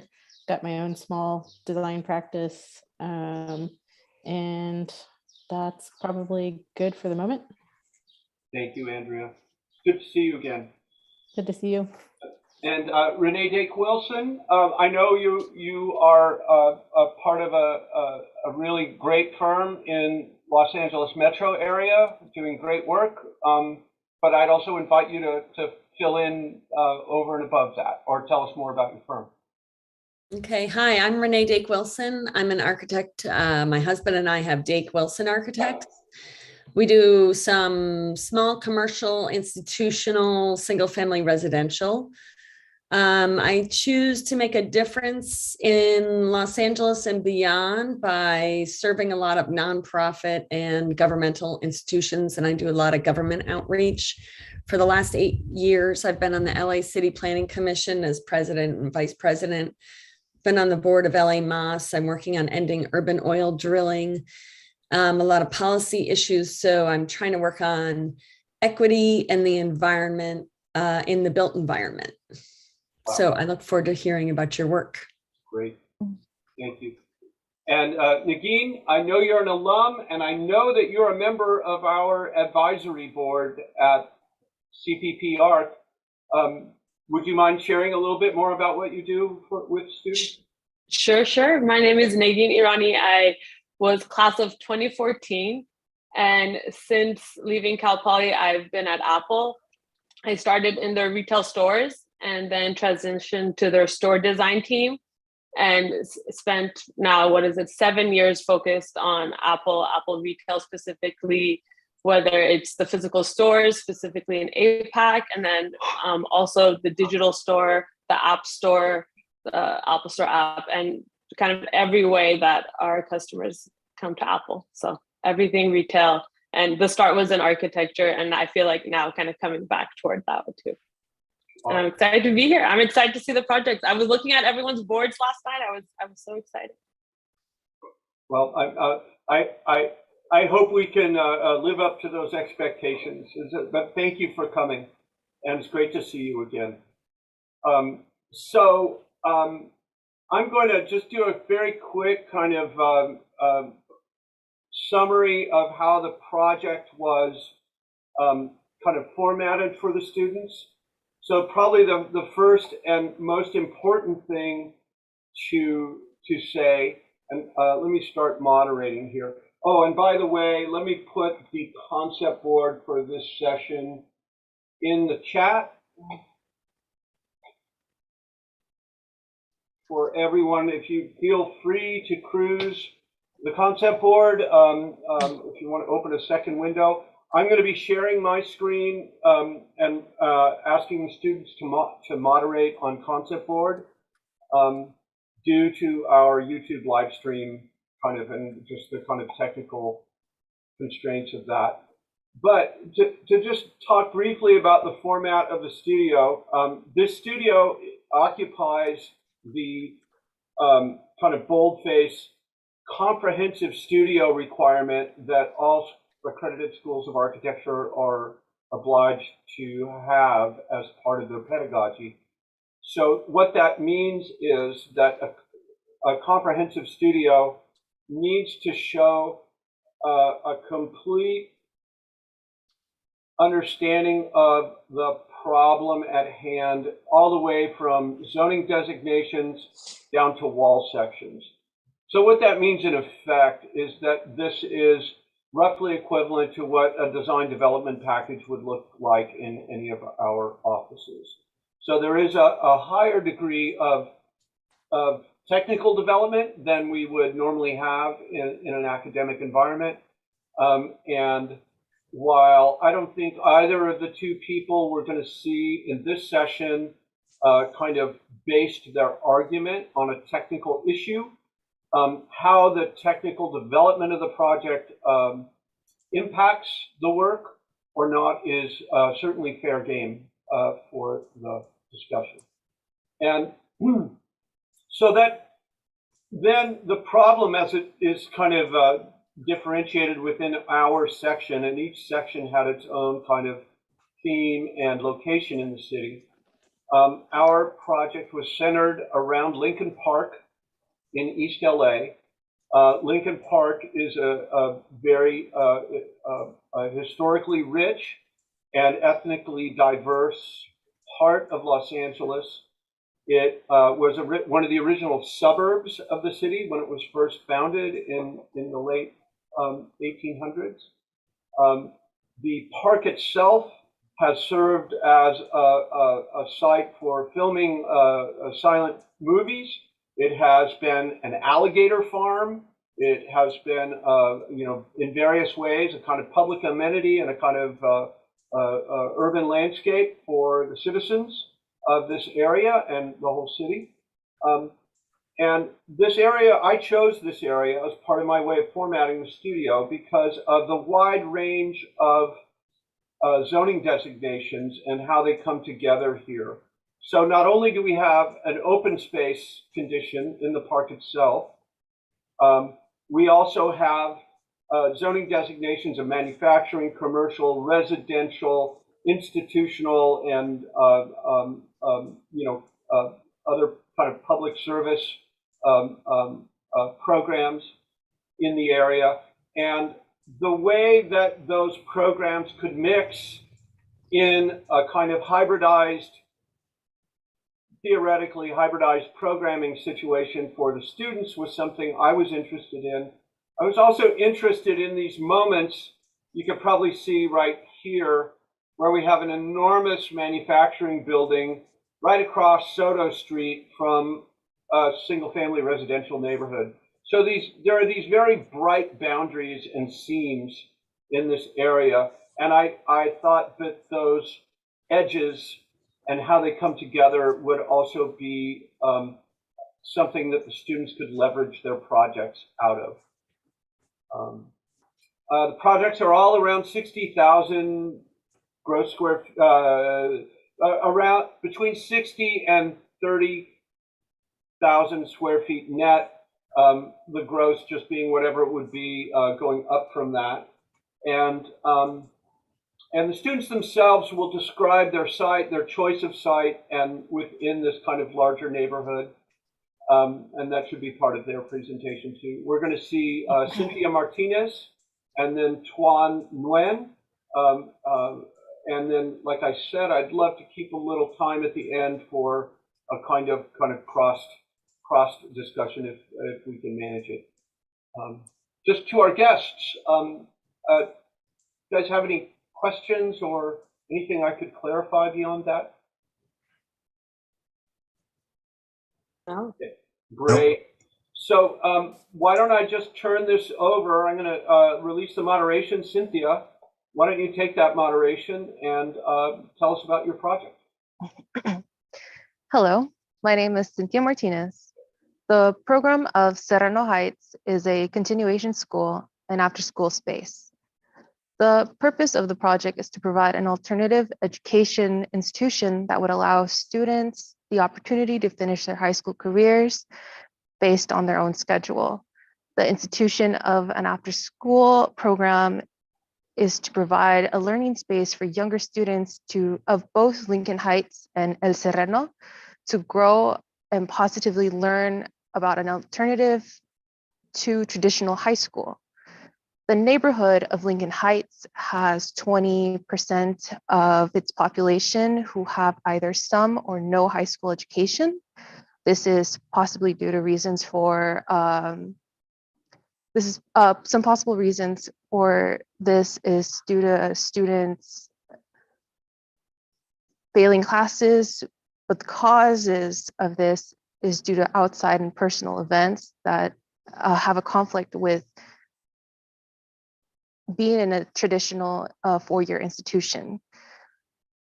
The continuation school provides an alternative to traditional high school, reducing the 4 years needed to graduate into 2 years, which allows for students to enter the workforce or college at a faster pace, while also providing the opportunity for returning students a flexible schedule to work around their lives. My project site is located at the intersection of Soto and Multnomah Streets, which divides the neighborhoods of Lincoln Heights and El Serrano. Lincoln Heights being on the side of Soto, while El Serrano being following Multnomah Street. On the side of Soto, there are factories that are located above the park and a local school district. On the side of Multnomah, the site is next to Multnomah Elementary School. The site of the project was divided into a lot using the existing driveway as a direct route to the school and leads out into Soto Street. This provides parents a safe drop-off space for their children when bringing them to the after-school program. The driveway and a fence create a barrier that encloses the courtyard, separating it from the rest of the site. As one progresses through the building, the overall L shape of the massings connect the building horizontally and vertically, creating a dialogue between the two buildings in the inner courtyard. The continuation school will provide 9 classrooms, a learning research center, and a courtyard in which the ground floor has direct communication to the courtyard and the other 2 floors have views to the courtyard. At the ground floor, the 2 spaces proposed is at the end. There are 2 at the ground floor. There are 2 spaces proposed. The first is the entrance to the Research Learning Center. On this space up here is the lobby and the cafeteria. Both spaces have doors and windows that look into the courtyard, once more promoting the circulation between the 3 spaces. This is also the main space for the after-school program, as it provides a visual access that allows for group leaders to watch and maintain vigilance on students interacting both interior and exterior spaces. This axon of the Research Learning Center shows the operable moving walls that, when open, create a large play area connecting the ground floor. When needed, the walls can be moved to create individual small classrooms, dividing up the space. Each space then have doors and windows, once again, viewing into the courtyard. The circulation within both buildings have 2 stairs that lead students and faculty up to the 2nd level, with the lobby entering into a lobby area onto the 2nd floor, and the grand stairs of the Learning Research Center leading students up to the main library and study space. The lobby connects to an exterior hallway, which in turn connects the 2 traditional classrooms and an art class. In this view, it is showing how that connection between the floors and the connection between students passing by during their breaks during class. The glass in turn shows the connection between inside and outside. Moving on to the 3rd floor, the exterior moving on to the 3rd floor, the lobby then converts into the 2nd exterior hallway, switching from looking into the courtyard to looking out towards Multnomah Street, which is on the north side. The stairs in the Research Learning Center shorten and lead into the counseling space.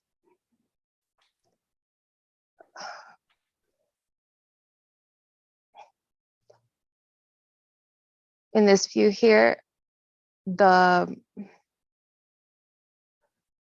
facade expressed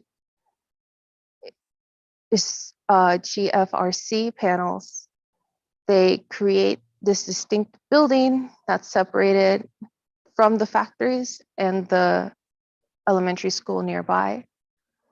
It also shows briefly the paneling, how it wraps around the building, connecting the exterior hallway to the Research Learning Center.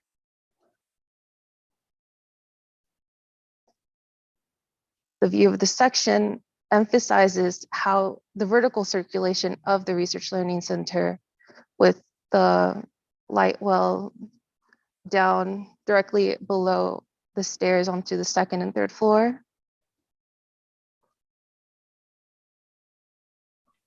In this section, sorry about that. In this section, what is emphasized here is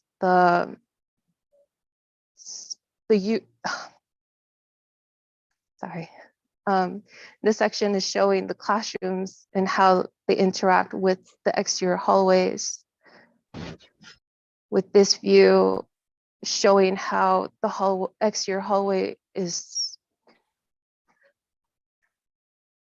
being used by students and how it interacts back with the Research Learning Center and the land in the courtyard back here. The view shown here, it once more emphasizes the vertical circulation being expressed by the voids and the stairs. More importantly, it's showing how the classroom at the ground floor interacts with not only the stairs, but also the courtyard.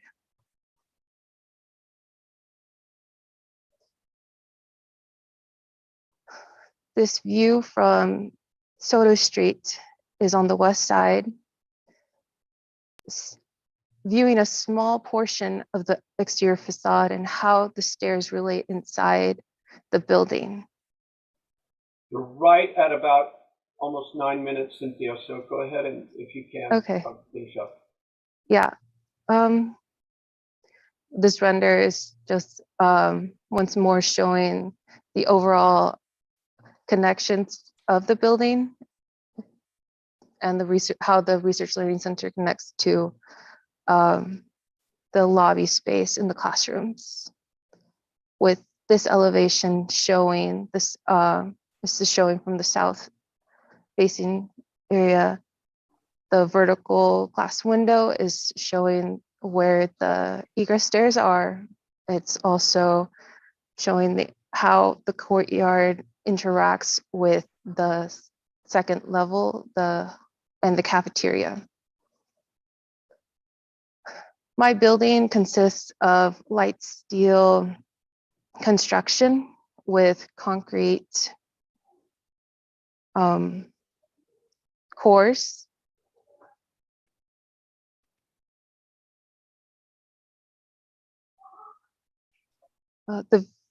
This view is showing how cross ventilation moves throughout the classrooms. Once again, also showing the interaction between the hallways and the classrooms. And lastly, in this panel, this shows a diagram of the sun and how the roof and the balcony diffuse the light into the spaces. My hope for the building is to create a space that encourages students to pursue their education based on their own needs, to remove the negative stigma on continuation education through design. Thank you for your time. Thank you, Cynthia. I'm going to go ahead and take moderation and try and follow the conversation so that you can talk with your critics. You did it. You kicked it off. Great job going first. You made it. This is the finish line. It takes you back to like when I presented, like the moment you're done. This is it. You're here. Take it in. Soak it in.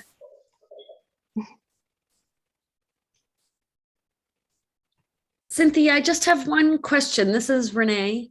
I'm just can you go back to the age of the students? Are these students who have not succeeded in traditional public schooling and are in a program that can meet their divergent schedules? Or is this just a choice that people are making to go to this school instead of another school and they're going to finish it? And what is the age of the students? So the age, this is directed towards our high school students who couldn't continue on with traditional high school. Traditional high school is 4 years, but some students have to take on extra responsibilities. In Lincoln Heights, the median of households roughly estimate to 40,000. And sometimes these students feel the need to take on a job to bring in an extra flow of income. And so they're either failing classes as a result and so they need to go to a continuation school, and continuation schools typically are also very underfunded, are providing spaces that are not ideal for education. They're just a basic room, no lighting, no ventilation. It makes it so that they just need to get through it, push through whatever it takes. This gives them an opportunity to a feeling of kind of going back to school while also accommodating to their needs. I hope that answered the question. If not, I can clarify.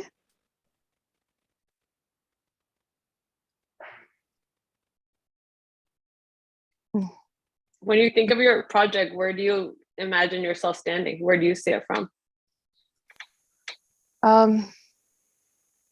The courtyard, really, I put a lot of emphasis on it. Most continuation schools have some sort of outdoor space, but it's not something that students want to flock to. It's not something that makes them want to engage with one another. So when designing this courtyard, it takes into consideration how people group with one another areas where they can sit on the edge and just be by themselves, or they can run around or sit down on a pasture of grass. It also relates to the children who would be attending the after school program. It gives them a space to play on the grass, but also draw on the hardscape. I asked that because I know you've been mentally living in this project for a year. This is the first we're seeing it, so I wanted to see like where do you see yourself when you're looking at it? Mm-hmm. That's a good question to lead into where I'm hoping for some conversation as well. So thank you for sharing, Cynthia. You ended with a statement about the kind of overall purpose of your project, which I really stuck on the phrase of removing the negative stigma of alternative education and using design to do that. I'm hoping that you can elaborate a little bit more on how you think that the design itself does that. So you've pointed out the courtyard as being a place where people can behave in different ways and get an escape from perhaps the building, but I'm actually interested in how you're really thinking about how the organization of the building, the form of the building, the materials of the building, things like that actually are helping remove stigma, or if you think they are. So I guess we can use this render on the research learning. It's okay. On the east facade of the Research Learning Center, you have these tall glass walls that show the circulation of people walking on the stairs. Then you also have the exterior hallway on the second level, which they both look into the courtyard. A person on the exterior hallway can look across, not only downwards, but look into the building, and they can then decide, oh, I want to be in that space instead of where I'm currently at. And it promotes the dialogue moving to and fro throughout the building itself. They're not just in one place. So you're basically sort of stepping back and reviewing the overall dilemma with the students who are struggling to get through a kind of traditional education, and you're seeing the choice or the ability to make decisions that suit themselves as being kind of the major factor in creating barriers. And the architecture, in other words, is giving them a sort of vessel for exercising choice. Is that a fair assessment? Yes, that is a fair assessment. Okay.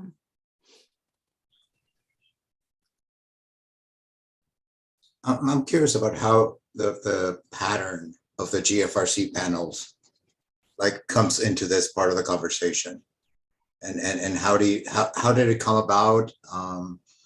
Colors and the vertical sliding up and down. How is that part of the narrative? So the panels are placed vertically to put emphasis on the verticalness of the glass that shows the stairs. The color was decided on to be this light, warm texture of varying tones. It is so that the building itself doesn't feel, in lack of better terms, cold, just a gray, dull place. It creates this sort of excitement, a small excitement touch to it.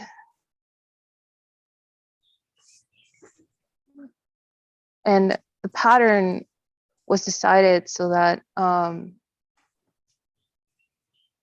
the tones vary throughout, so it's not just all stagnant. I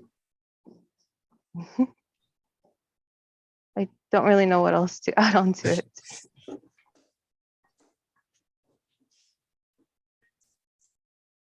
I want to kind of go back to this big idea about having option and allowing architecture to create opportunity for option, or to let us play out a bunch of different scenarios.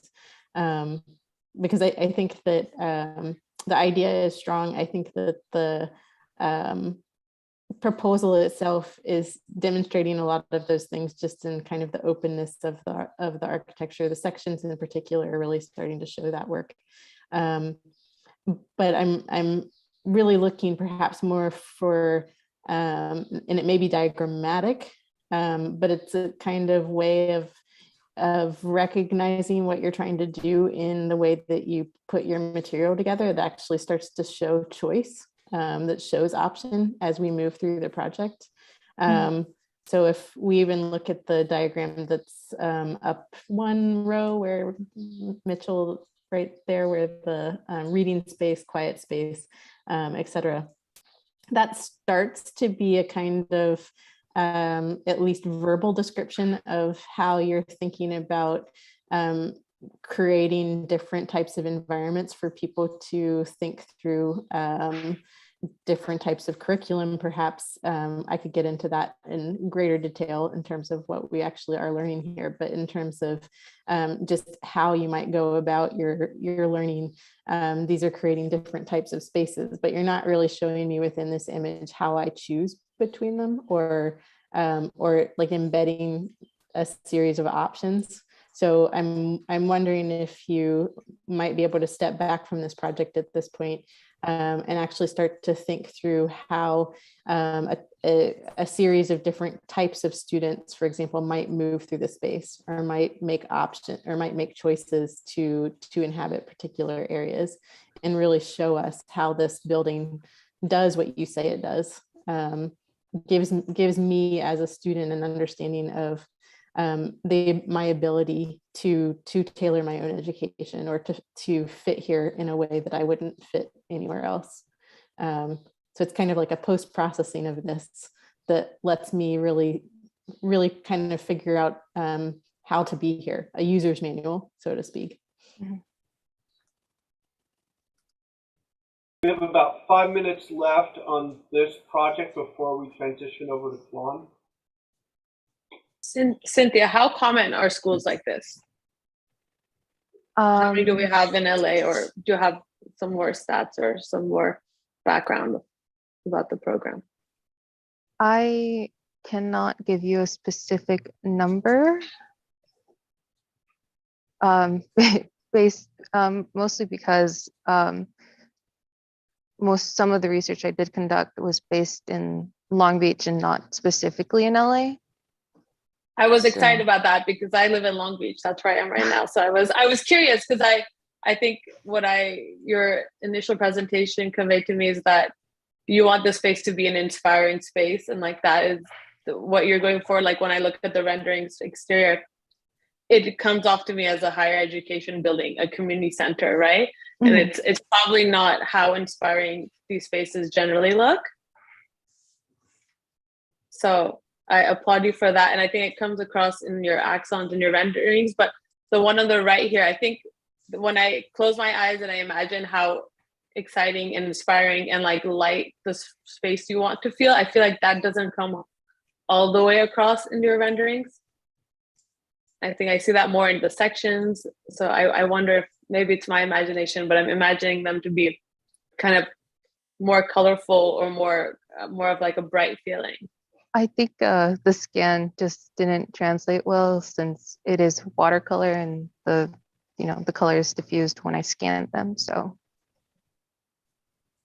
I think there's really good moments where you start to like really play with the circulation and in section and the spaces between the different floors, and the interior circulation with the exterior circulation.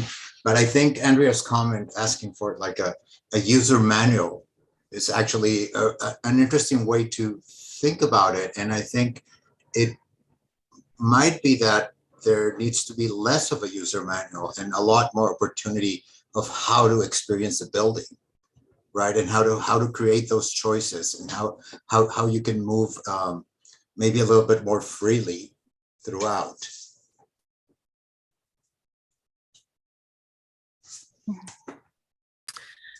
What I have been thinking about is that all of these students that are coming are individuals.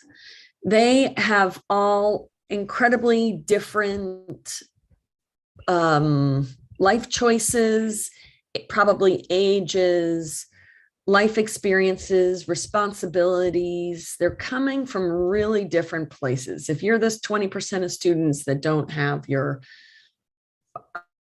all of your high school degree. And as such, I imagine, I mean, and I know of a couple different programs that are sort of similar to this, like the LA Conservation Corps work education programs. And also I know several students who, because of their work schedules, go to a school where they have more like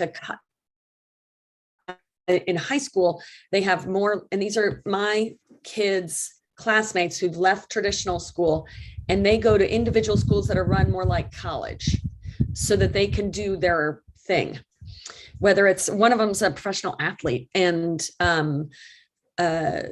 so that's, you know, a really kooky circumstance and maybe different than what you're talking about. But the thing I know from those classes is that those groups are smaller because the kids are coming from all different places.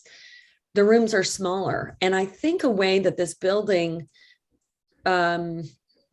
also could be more welcoming is in the site plan, is that you have, where is your connection to transportation? I see some parking spaces, but if you're a kid going to work, you have to get here and then you have to leave to get to your job at some hour. Your job might begin at 1 o'clock. And you would have to take a bus or take your bike or walk to get there so that you could do your alternative thing. And another way schools become part of the fabric and become part of the accepted community is with their playground or their public space. Or I really like this section you have here on the ground floor, that drawing with the words in it that you were just in, with the section and the colors right there in the middle, where you have this cafeteria and the lobby and the mixed use and the play space. That is really allows you the opportunity to have a community center, and how that fronts the street so that people can learn that they can have a place here. Maybe that cafeteria becomes a place that can serve people outside of the school community if there's not a security issue there, or if there's some sort of representation or education going on within the cafeteria where people learn about, that's how people learn about money, that's how people learn about science, that's how people learn about nutrition. That cafeteria isn't just, I got my lunch and I'm out. It could be a place that is really that community, and the way that specific place connects to the street and connects to that courtyard is, to me, how people feel welcomed and belonging in this building. And then that it meets their individual needs of, I need help in math, I have to do algebra. And you know what? 8 other people in this building do. Probably not 30 other people in this building. Mm-hmm. You probably have a lot of different classrooms, but that they're generally smaller would be my guess. And then it could be a place that allows for blossoming and individuation, I think, in a better way. So I really like that you've cordoned off this place for the courtyard in the back, and you've allowed that to be protected from the factories and maybe the street noise of that louder northern street, and your site planning there is really nice. Thank you. To adjourn just for the moment this conversation and let Tuan present, And if we, again, find an opportunity to come back to this project in the context of the two, it'll be just great. So I'm going to release moderation and give it to Tuan Nguyen, and he's going to show us his project, New Hope. Hi, my name is Tuan, and my project's name is New Hope. The New Hope will provide low-income housing and social support to families in Lincoln Park. New Hope also offers childcare and after-school education programs to its residents. Located at the corner of Mission Road and Main Street, the site is surrounded by links to the public transportations. This limits the use of personal vehicle and so will reduce the CO2 emissions. Around the area, there are primarily industrial manufacturers and educational institutions, such as Forever 21 Headquarters, Gay Street Elementary School, and USC Medical School.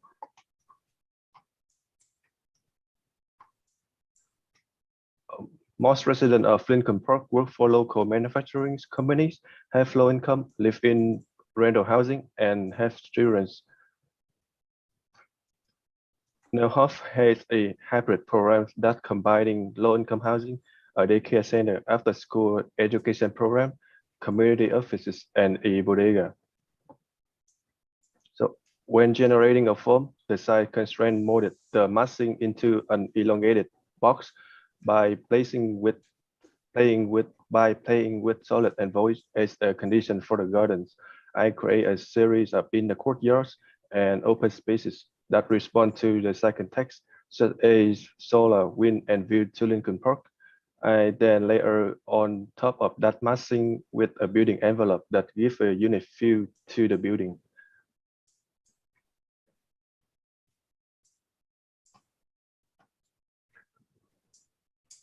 So New Hope will provide 28 housing units with communal garden spaces that connect the site to Lincoln Park and create a healthy environment. The community office is located on southwest part of the site, where residents can be assisted in looking for employment and social services. Daycare and after school are pushed back from the public to have more security. They will take care of the resident children while their parents are at work. At different ages, children will have different activities. Therefore, New Hope provides a separate playground to avoid interacting. The bodega faces Mission Road and provide daily needs for grocery. A stair and elevator are the main circulations to the upper level.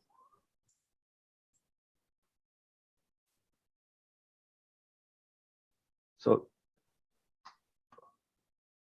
this view showing the staircase for the visitors to access to the productive garden on the second floor.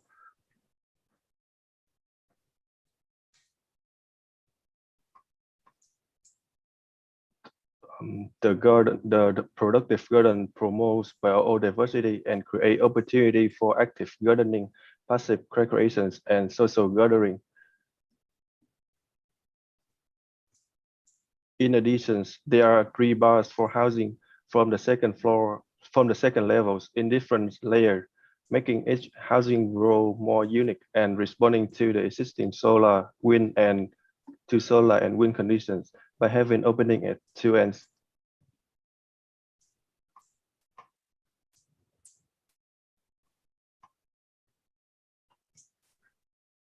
Unlike most designs where the garden is located on the ground floor, New Hope breaks the monotony by placing the garden on the second level. This design concept provides a aesthetical view and safe on space where nature and building components are bound together in complex synergized relations to the relation of energy and information exchange. The building serves as an integrated component of the ecosystem. And these sections here showing the relationship of Lincoln Park on the left side to Bodega, the playground and the daycare.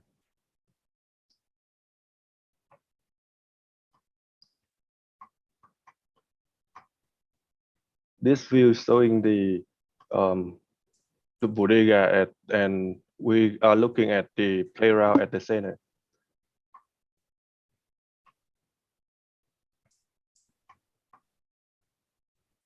The exterior skin provides shading to south-facing units and views to Lincoln Park by acting as a screen and shading device. The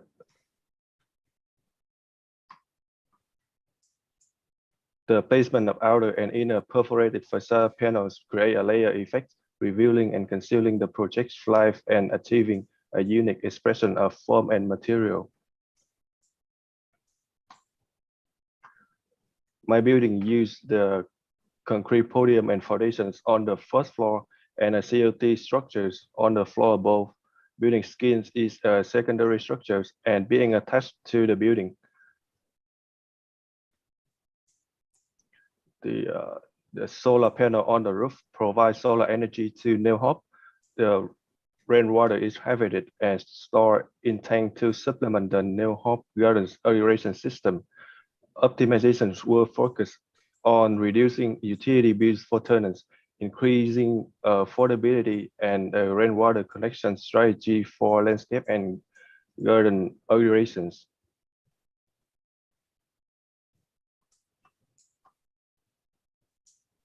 This is showing the relationship of the skin and the building and how the skin being attached to the building.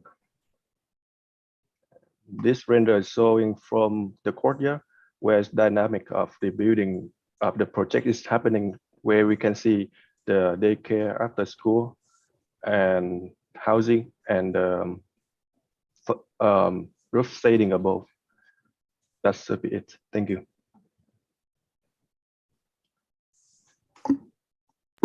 Thank you, Tuan. I'll go ahead and stand in for the moderator for the time being for the conversation.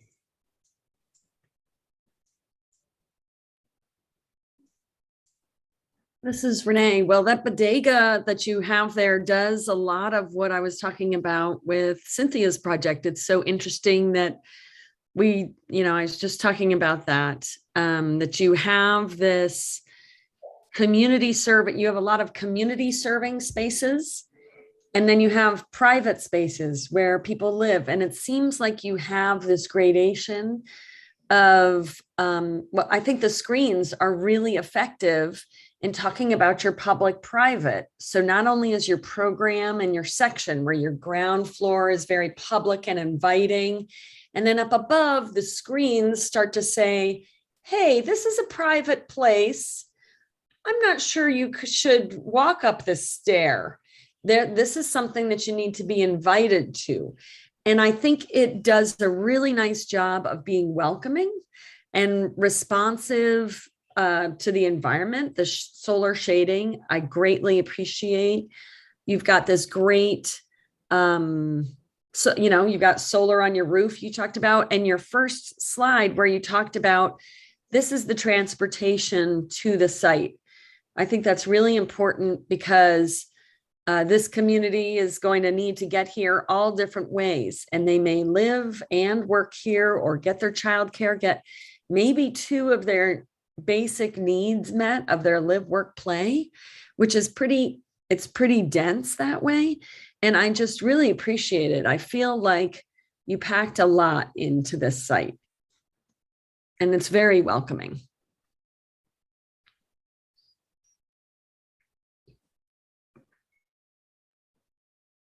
How do you envision drop-off happening for aftercare for the childcare?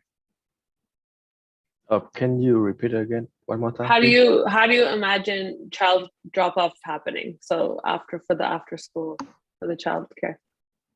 So there are two options for the people who doesn't live in the this building. They have to enter the front gate. That also a checkpoint. The second option is for the residents. They don't need to use that gate, but the staircase, they can just use that to send the kids to daycare and after school.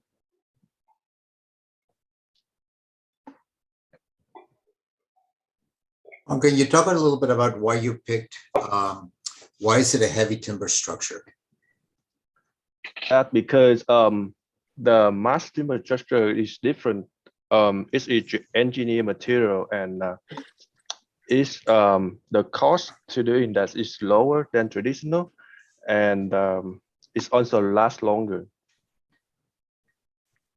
And is it's mostly hidden inside ceilings and walls? Is that right? Yeah.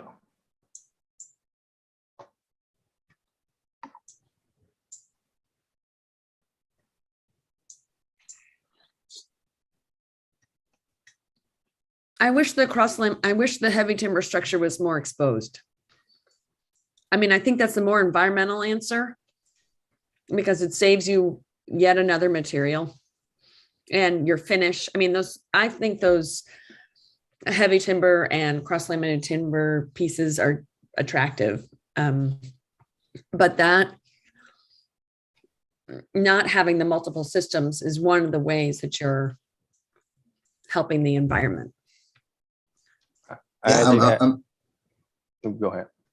I'm a little conflicted that you can't really see the heavy timber, and it's this very unique structure that you're doing, and then it's all covered, and your reception rendering, it almost feels a little bit too corporate. That the warmth and hominess of the daycare and the units above and the community that you're trying to create doesn't quite come through as strong as it could. I think that heavy timber and exposing and peeling off a little bit more of the building could really help. I agree with your comments, but I think the reason I want to enclose it because I want to express the white of my building. I think the white is something represents for the children, and they need to cover with their parent, their community. That's an interesting position. I was going to agree with them because I think it's starting to answer something else that I've been kind of chewing on for a minute, which comes back to these ideas about the individual versus the collective. Because you've put together a proposal that for like very obvious economic reasons is primarily about the collective.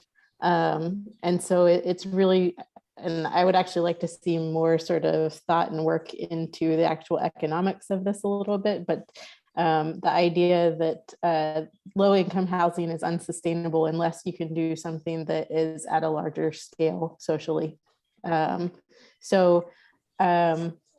If that's the point, like, and if we're trying to create something that is truly about the collective, then you've made a bunch of moves that reinforce that idea, like wrapping the building, creating these sort of universal approaches to your aesthetics, creating this very large mass in otherwise of residential in an otherwise very pixelated residential environment. So it's not a contrast to the commercial structures or the industrial structures that are nearby, but it's definitely a contrast to the other residential structures that are nearby.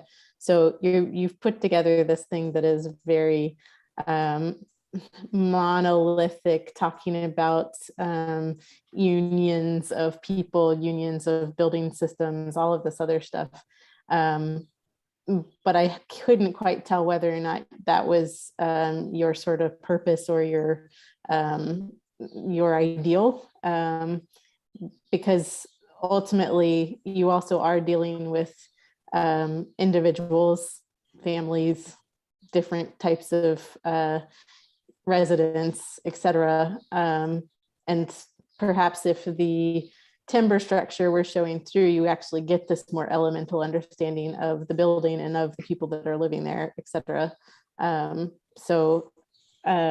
I don't know, you're bringing up a lot of questions. I don't necessarily have a question for you or like a specific advice, but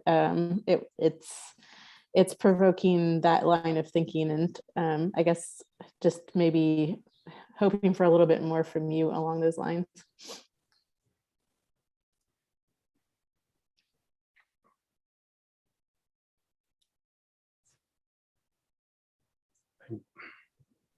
Yeah, Ton, I think some of the design and the way you're laying out the building, it feels very much about community.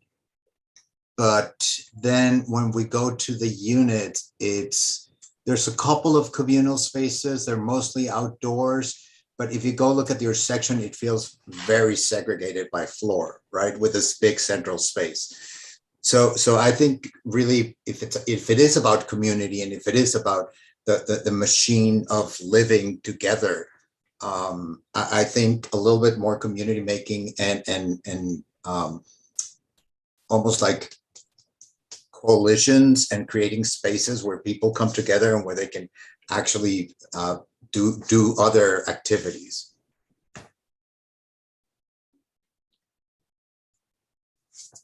Yeah, I think maybe the result of what you're talking about is that it's so dense and there's so many things packed in here. And I think if there was a little more space given up to multi-level spaces and sharing across between especially the second and the first floor, and looking into other spaces or having different ways to enter those spaces, that might be how that is achieved, but you'd have less program.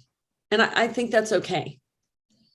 I also wonder if you can't use the roof more. I know the solar is up there and I love that solar, but I wonder if there couldn't be a place up there, because that is also a useful thing. And that place could be even under solar panels as it's shading, because you're right, this is going to be hot, like we're learning today, we're remembering in May. That roof issues that because this site is constrained to the FAR that I only allowed to have 3 level maximum. That's why I couldn't use the roof. Nice. Did you try going for a density bonus? Yeah, I did. I actually contacted the LA County Planning Department and I say, there's any exception for that that I can using the roof outdoor space, but they said no.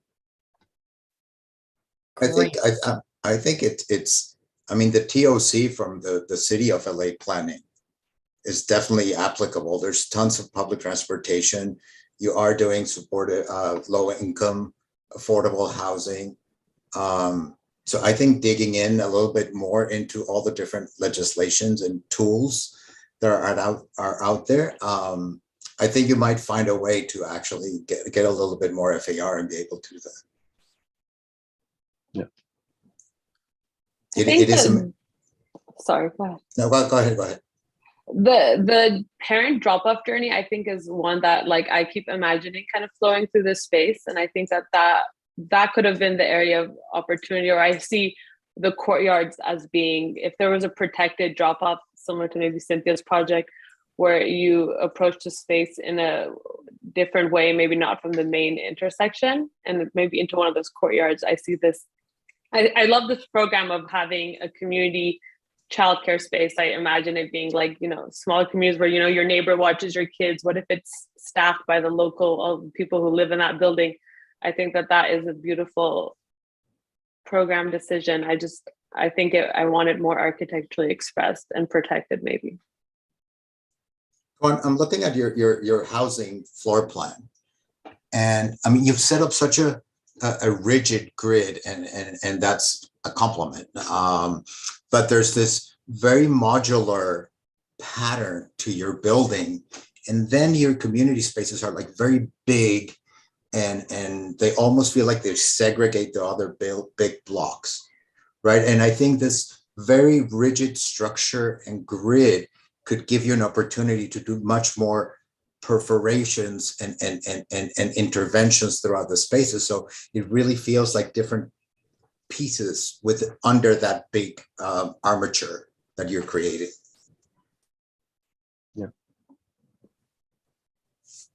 Yeah, I think that'll start to help with some of my observations about it being just incredibly sort of uniform and massive.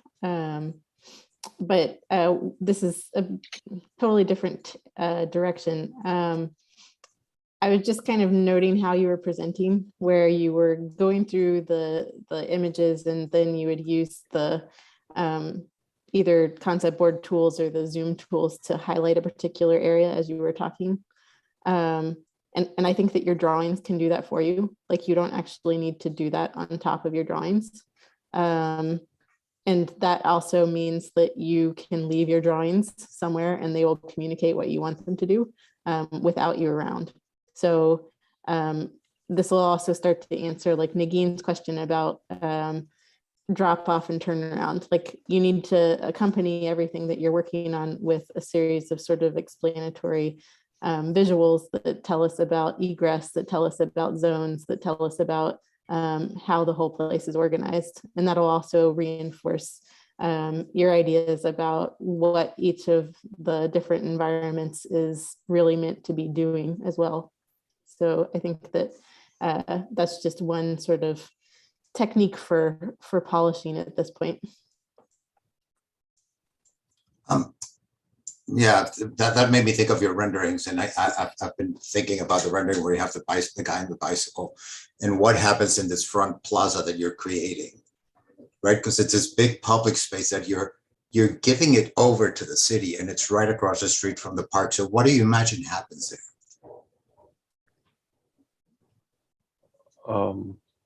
Can you repeat the question again? I'm sorry. In this large plaza that you're creating in your building at the entrance on the ground floor, right, Yeah. where the stairs are.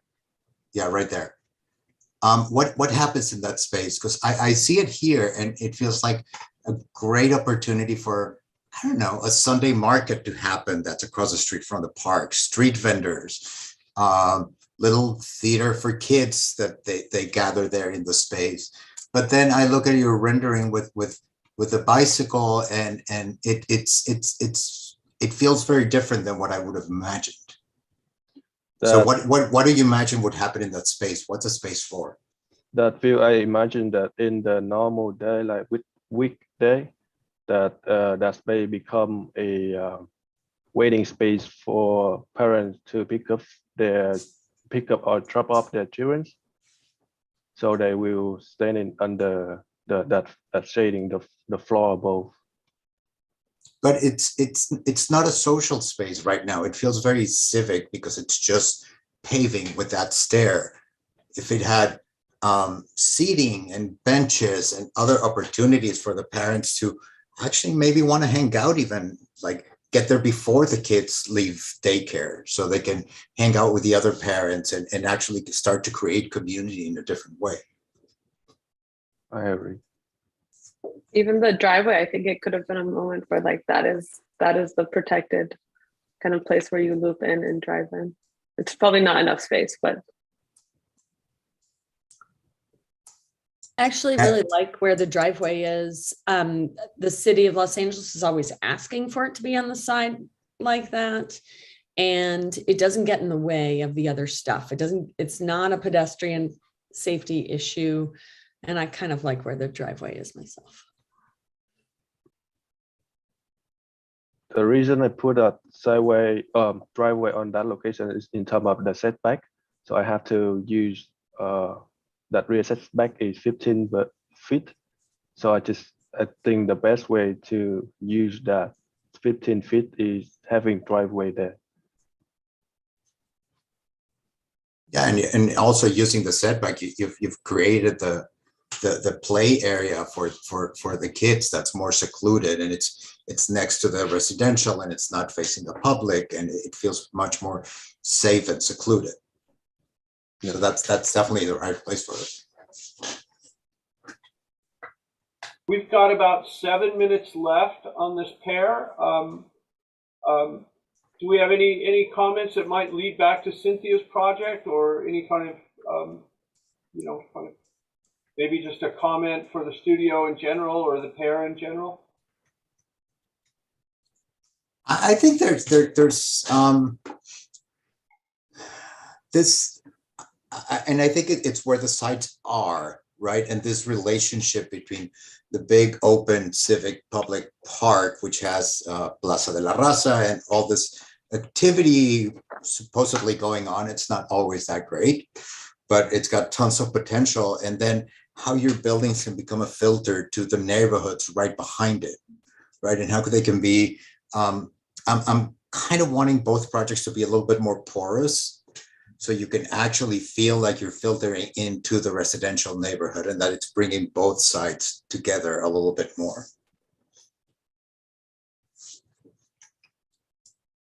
Cynthia, I think your courtyard in the back, I would love to see what's happening across the driveway from it and how that space actually starts to relate to your open space, right? And maybe even like on a weekend, you can, if it's an open space across the drive, maybe you can actually have this big, huge gates that open up and the whole thing can act as a big park for the community or something. If I may add, that space across the driveway is the Metropolitan Water District. So they can't really have, with the existing building, that connection just yet. Understood. Cynthia, when you have that, there's the one render you have that shows the fence around that courtyard in the foreground. Yeah, that. And I feel like that fence is such an opportunity. Like right now, it just kind of plows around the shape of the building. And it's closed to cars. It's saying, nope, no cars on site, which I think is, you know, really nice if you're going to be in that courtyard. But it doesn't, it's not specific. It's like there's a simple line drawn around there at the perimeter, and in the left foreground, where kind of where the cursor is, the sidewalk, it looks super broad. And then on the right, the sidewalk is really narrow, but I get the feeling that the fence is really at the lot line, and that's it.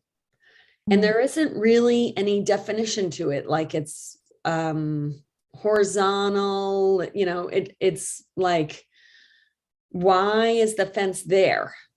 What is it enclosing? How porous is it? Can it create space, a different outdoor space? Can it provide a different type of entry? Because there might be different entries, which are security issues also for schools. You know, you need people who are coming to school to be the people that are welcome at the school, not people that are going to distract from the mission that's going on in the school. It's not a place for me to go. It's a place for the students to go. So what does that fence say? So what is that interface? Due to time constrictions, I didn't want to just pour all my time or the rest of that I had onto the fence just yet. If given the opportunity to continue on this project later on, that was another factor that I wanted to explore more, especially the sidewalk and how it relates back to, once more, the building, the courtyard, and how people would walk there. And once more, given the opportunity, the building next to it, the Metropolitan Water District, how would that evolve? How would that once more relate back to the project at hand? Yeah, I think there's taking that like a little step further, landscaping, right? And what you've got three big trees, 4 big trees, big-ish, in the middle of the courtyard, but really what happens with that courtyard and how the landscaping can start to interact with the fence, and how does your design really translate into not just the building, but the courtyard, the sidewalk, the fence? How does it all become part of one? I think there's a lot of opportunity there. Yeah, maybe that diagonal place where there's the tables and chairs, maybe that's a different, it feels a little smaller. Maybe that's more opaque and that's like a private place. And then when you get down, I mean, I'm just like program it a little bit. And then there doesn't seem to be a fence on the street side over on the left, like over there. And that covered space there is actually really cool. And I think about with related to Tuan's project, that's another place where there could be a street vendor, or there could be a little free library, or there could be like, yeah, where is the in and out? Where's the public private there? And you have those doors across from the stairs, which are sort of an amphitheater stairs. Yeah, those doors right there. What does that have to do with entering and exiting the building over there? Is that a place where we can have a public entry? Because that's a very public side of the building. So how is that courtyard enclosed on that side? Because it's enclosed on the other side. Yeah. I Or is believe it? I just didn't fully develop the thought behind that. But is it where Mitchell just drew the line, or is it actually at the property line around it? Right? Is that space under your upper floors, this public plaza? Because it's actually the perfect corner where the neighborhood and the residential neighborhood comes down to the park. Right. So I'm guessing that, I don't know how much traffic there is, but you could actually help to create much more traffic and really make that a good space for the community. And that could be a job opportunity also for maybe that's a job opportunity for the students, as there's an apprenticeship program, or there, like, has been mentioned, street vendors or something that's made here that the school newspaper or something is it's a forum to engage with the neighborhood. And then it becomes more welcoming to the students to come from this neighborhood and feel like, this is my place. We are exactly at our finish time right now. Thank you so much for this kind of circle back between the two projects. I really appreciate the extra mental effort I'm sure that took for the jury. I think in the spirit of making sure everybody gets to where they're going on time in our schedule, I'm gonna call time on these two. I want to thank Andrea, Renee, Negin, and Roberto for their time and insights today. Can we get a hand from the students, please, on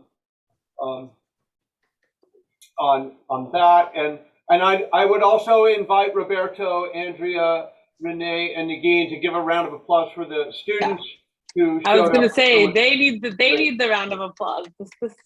Exactly. Absolutely. Great work, guys. So the next section is already logging into this particular Zoom room.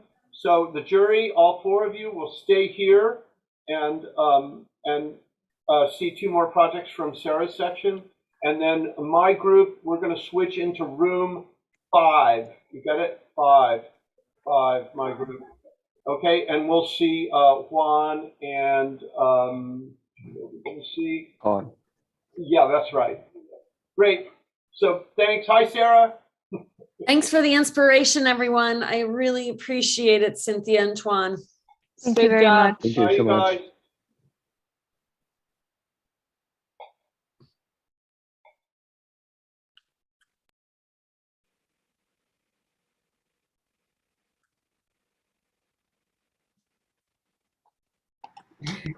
Hello, everybody.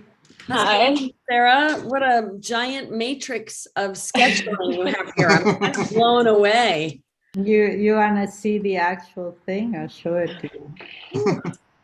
All those It's, boards. look, this is what we're dealing with. Yeah. It's quite a thing. So, hi everybody. Hello, hello. We're on the last part of day one, which is very exciting. So you will see two of my students' projects, and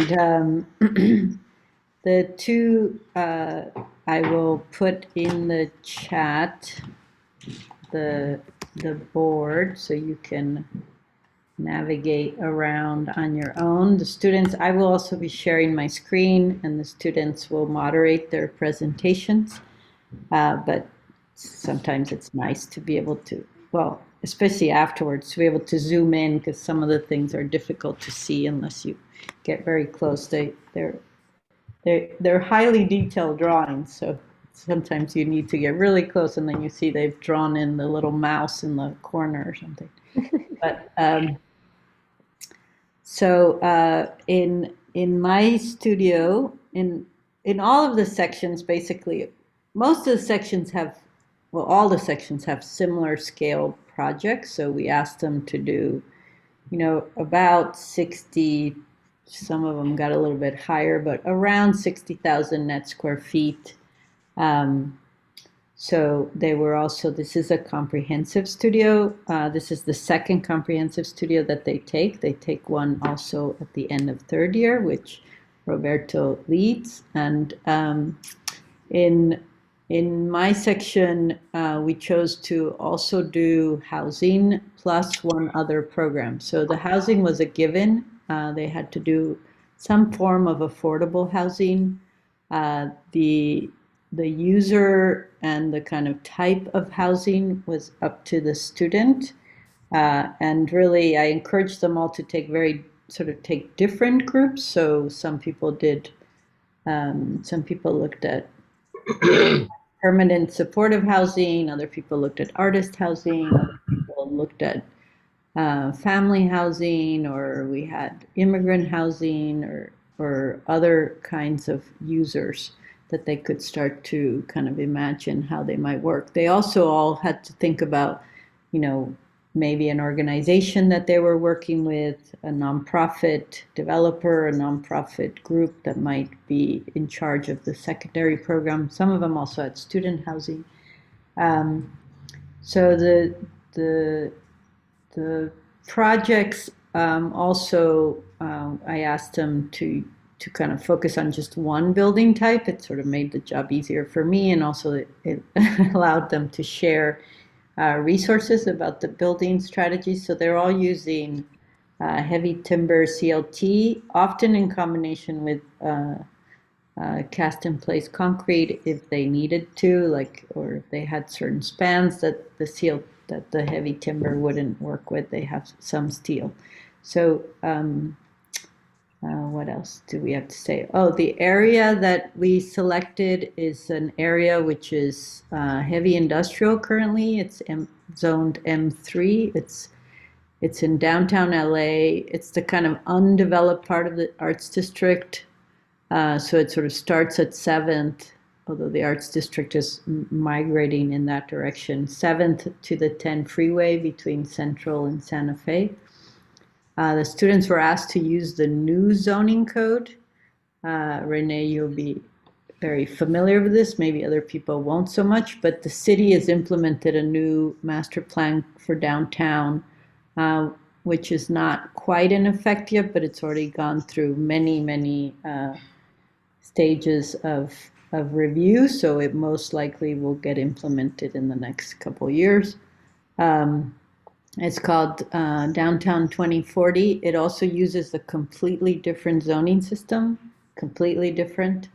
So they were also tasked with kind of understanding how the new zoning works.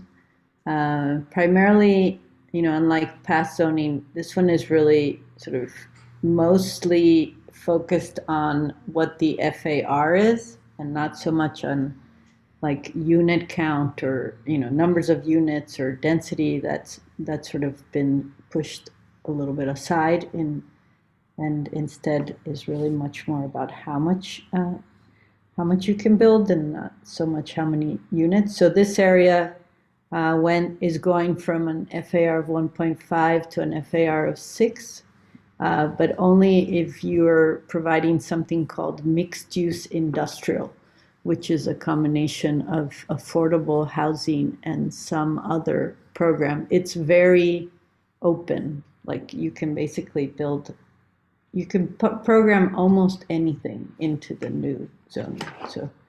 So anyway, I think it was an interesting thing for the students to learn about.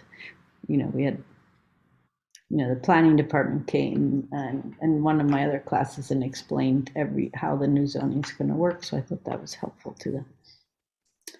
All right, so we're going to start with Jose Nunez, I think.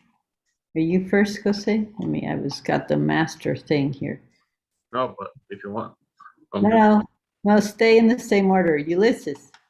Sorry, I didn't mean to scramble that. So Ulysses is going to start us off, and I'm going to share my screen, and then he's going to moderate. I'll make sure I got the right window open.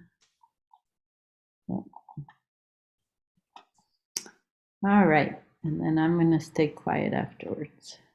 Anybody have any questions before we start? Oh, just so the students, the jury's already been introduced to the other groups, but just so you all know, Roberto Scheinberg, who's an architect, has his own studio and teaches with us at Cal Poly Pomona. Renee Dake Wilson, who is has her own firm also, but is also kind of a citizen architect, of which there are too few. She is on the planning commission and is very involved in all of the things that I brought up earlier, which is why I was talking about him. Negin Irani, who is an alum of our program and now works for Apple and used to be, basically when I was chair, she was actually in charge, which was great. And I couldn't have done it without her. And Not true. It's true. Andrea Dietz, who is an architect and lives in DC and is head director of the Corcoran Schools program for curatorial studies. So thank you all for being here. So Ulysses, you got somebody who actually is like one of the experts on artists, so you better be on top of your game. Thank you. You're welcome. Okay, so good afternoon. My name is Ulysses. I just wanted to thank you all for joining us today. We appreciate your attendance and your feedback. So the proposal in question today, titled Studio 63 Fairgrounds, is a composition of 4 programmatic elements: the housing, the exhibition, the creation, and the marketing of artistic expressions. Dying within the Arts District, one of the largest cultural and creative hubs of the Los Angeles County, is the affordability of housing and artist recognition. The area, which originated as home to large vineyards, wineries, and fruit growers, later becoming a declining industrial zone, left abandoned spaces perfect for live-work studios and rock-bottom prices as a great incentive for artist relocation. However, following the relocation of artists, many galleries emerged as places for these artists to gather.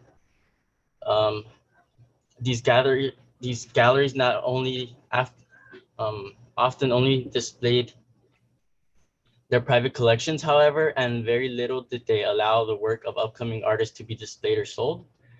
Therefore, today, due to the ongoing demand of the area has become incredibly expensive and an upscale neighborhood for artists and its creative careers.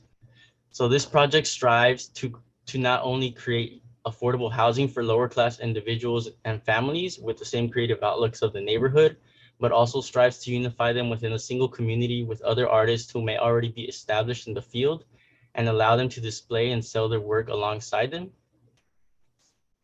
So the project site is located near the heart of the Arts District on the southeast intersection of Mateo Street and 7th Place, just southwest of the 7th Street Bridge and west of the Warner Brothers Music Group.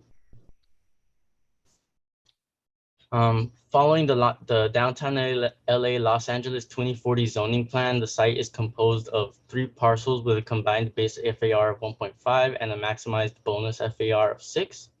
The neighboring parcel has been converted from an old warehouse into a green open space in efforts to open up the site to 3 sides of interaction.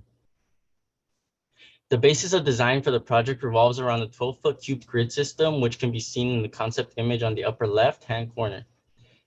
This collection of cubes is not only used as the base for construction and the division of programmatic elements, but also as a representation of the importance of equality for the programs within.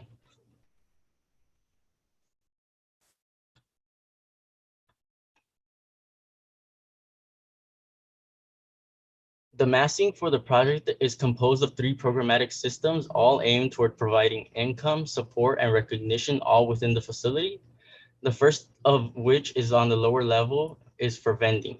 Here, the residents and locals of the community are allowed to rent spaces at an affordable cost in order to display and sell their artwork for recognition.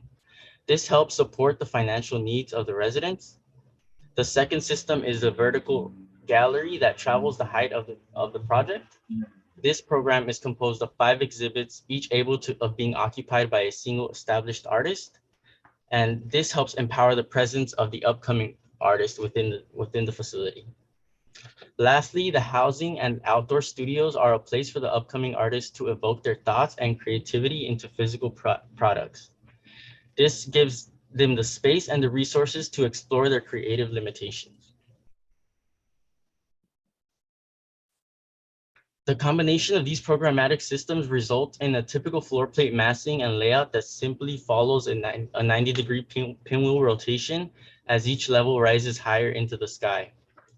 Here we can see how the central vertical gallery is in the middle, with the housing revolving around it.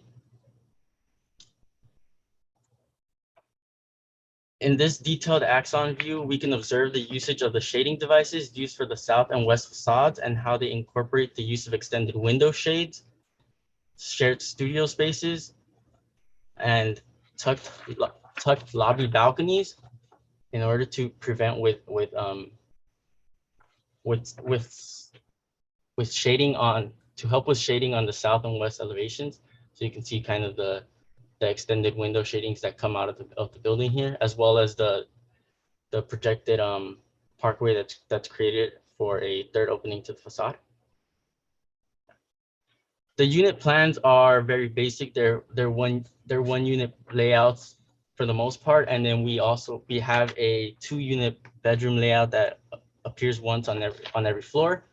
This 2-bedroom unit has a designated studio space for the resident itself, and this designated studio space opens up directly onto the gallery exhibits on the floors of. Moving on to the ground floor plan, the ground floor illustrates the main usage of the 3 facades as storefront spaces for artist vending. It also illustrates the separate entrances for the housing lobbies and their interaction of these spaces with the central vertical gallery. So as you can see, if you're entering the project, as you're coming within, you're essentially being pushed directly into the vertical gallery as you're kind of traveling through the vendor space. And so moving on to the second floor, here is the introduction of the units begin to appear. However, this floor does not provide any studio space. This floor will ultimately become the most affordable space for artists, since it does not include that studio space amenity that the other floors do include. This vignette here displays the interaction that the housing circulation up here on the second level has with the exhibits down below, and you can see the heights of the spaces available. And so you can also see back here in the background where this kind of like splatter background is, that would be the visible 2-unit bedroom open to that studio that opens directly out into this gallery for observance of the art. And then moving on to these 2 floors here, they're essentially the same exact floor. It's just the pinwheel rotation that I mentioned earlier. Here we do begin to include the studio spaces, each destined for each unit. So there's 7 studio spaces, 7 units of floor. We can also begin to see how the gallery begins to expand and contract as we move up the building. Moving on to this vignette here. This vignette illustrates the interaction that can occur between the studio space over here on the left and the exhibit spaces on the right. So as you can see, there's these clear passageways of light that can travel from the exterior all the way deep into the interior exhibit spaces, not only for light, but also for visual interaction. So if you were to be in this exhibit space as a visitor, observing the art, you could not only observe the art of the established artist, but you could observe the creation or the making of art for these upcoming artists and vice versa. Moving on to these floor plates. These are the same floor plates, just once again, following that pinwheel rotation. And then moving into this vignette here, this vignette illustrates just a simple unit layout and the amount of space kind of given to allocate for reorganization of the furniture and incorporation of turning the living space into a studio space as well, in case the weather is bad on the outside. And then moving into these elevations. Through the elevations here, it becomes apparent how the simple pinwheel motion of the floor plates and the introduction of the shading devices can create diversity within the facades. So here, the north facade has very minimal shading as it's not needed as much, but here we can tell the west and the south facade utilizing the curtain devices that I mentioned earlier, where these are able to be brought up or down according to the needs of the artist. And so we can also begin to see how the balconies on these 2 elevations are pushed further back so that the lighting is not fully heating up the building. Moving on to these 2 vignettes here. The exterior studio space vignette displays how the spaces are designed and constructed for both inspiration and utilization. The concrete usage on the ground allows for spaces to be washed and cleaned after long hours of creation and disaster. And the vignette on the right illustrates the street approach to the project and how the vendor spaces open up directly to the street and to the sidewalks. This view would be essentially the same on all three facades on 7th Place, Mateo Street, as well as the park facade. You can see here how the vending space is off to the left, but then pushed farther deep inside, you can begin to see some of the work of established artists. And then off to the right is just a simple automated parking layout that was formed for the building due to the standards of the zoning standards. And then moving on to the section begins to show the effects of space arrangement for both the units and the outdoor studios, but it also effectively displays how the space for exhibition, housing, and studio are all relatively the same size in efforts to maintain that neutrality and hierarchy between the upcoming artist and the established artist. And so here you can also visualize the general sizing of the artwork that can be fitted into the central exhibit as it spans the height of 2 stories, comfortably being capable of housing a project of up to 20 feet in stature. And now moving into, observing these 2 at a glance, you can see kind of the shift in the plates and how these plates play a role in the introduction of light and wind into the spaces, and how those can begin to flow through the whole building through the use of my large openings. And then moving down to the structure once again follows that formal 12 by 12 grid layout. So using CLT columns all the way up on the uniform array, and then having those concrete core housing lobbies to support on the edges, equally support each of the floor plates as they rotate around the building. And then lastly, the wall section here not only displays the structural construction of the project, but emphasizes how the residential programs of housing, vending, and studio space create a neutral place for these low-income artists to feel supported, inspired, recognized, and of equal creative abilities to that of other artists. This, in the end, brings together a community of established and non-established artists to be seen as part of the overall art district community, one of the largest cultural and creative hubs of the Los Angeles County. Thank you.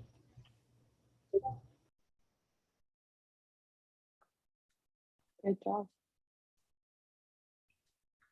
So great to see you, Ulysses. Can you go back to the maybe the ground floor plan?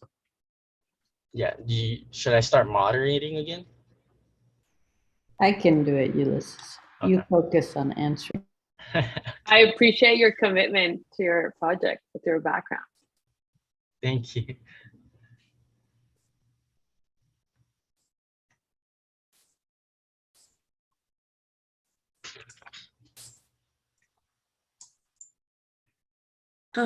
Ulysses, your project is, I think, just what some in the Arts District are hoping for. When we talked about the Downtown Community Plan, which became DTLA 2040, the public outreach was trying to find a way for artists to stay in the Arts District and have community.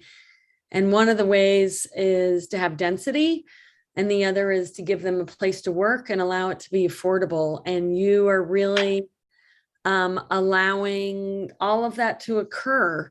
It's also so well situated in its zone, that M3 zone on the south side of the Arts District is backing up to a bunch of, it's getting to the area of some louder and more noxious industrial down there on the south end.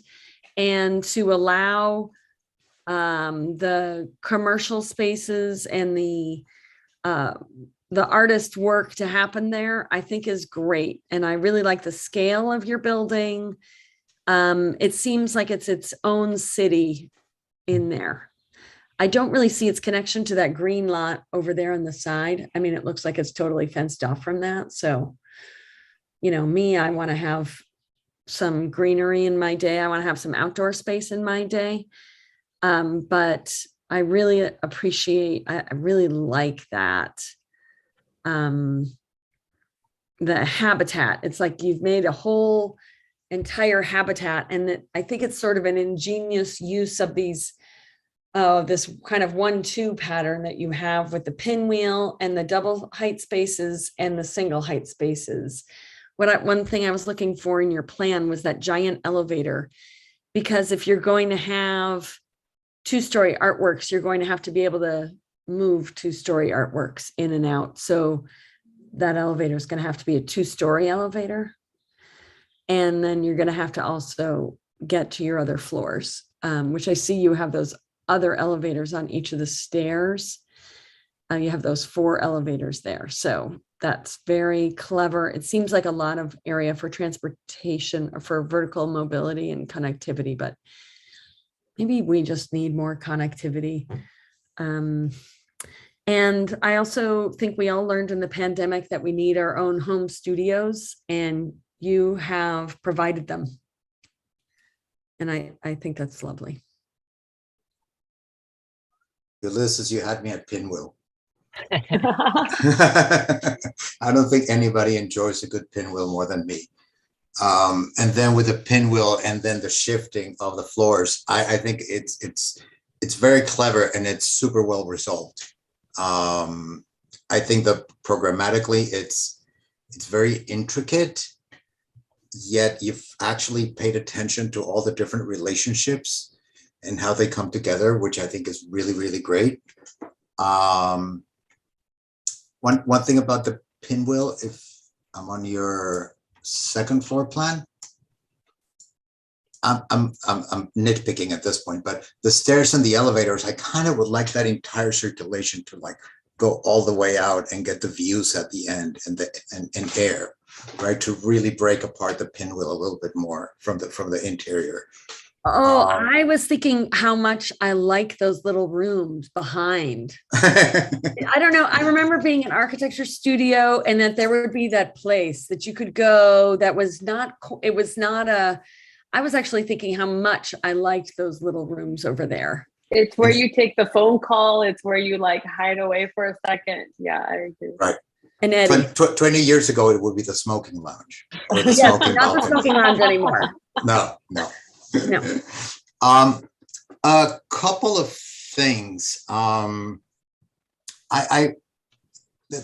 Your ground floor, all the vendor spaces, everything is so free flowing that this feels a little too structured to me, right? It feels a little bit too much like an art fair. I think it'd be nice if it were a little bit more of a free for all, and the artists can come and just grab if they want a little corner or a little bit more, I don't know, haphazard market space. I think it'd be interesting to have them express themselves a little bit more. And how did you come up with a mix of mostly 1 bedrooms and then 1 2-bedroom per floor? So it was simply, it resulted down to kind of the layout. So I was doing I first began with the construction of this one modular unit of, it was just 1 bedroom, and then as I worked with that, the site itself is not square, so I have a little bit of I would have like 1 extra cube in each direction if I were to stick with these 24 by 24 units. And so I decided to add in that extra unit with that studio space, so that not only I could utilize that extra space, but also have it include a studio, like an interior studio space, and kind of diversify the units a little bit as well, just so it can accommodate not only 1 bedroom but also the 2-bedroom that I included. Yeah, I think a little bit of more of a mix would probably create a little bit more of a variety of community, right? Artists that actually have families and might want to move in here, so you get more kids running around, and maybe all 1 bedrooms is a little too rigid as far as program goes, but I understand how you ended up there.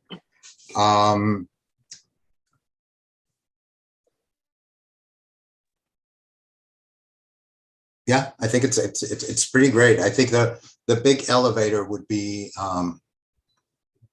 I think playing around with that central space and what that 2-story humongous elevator could actually be, and how it can also become part of the exhibit space would be fun. Okay.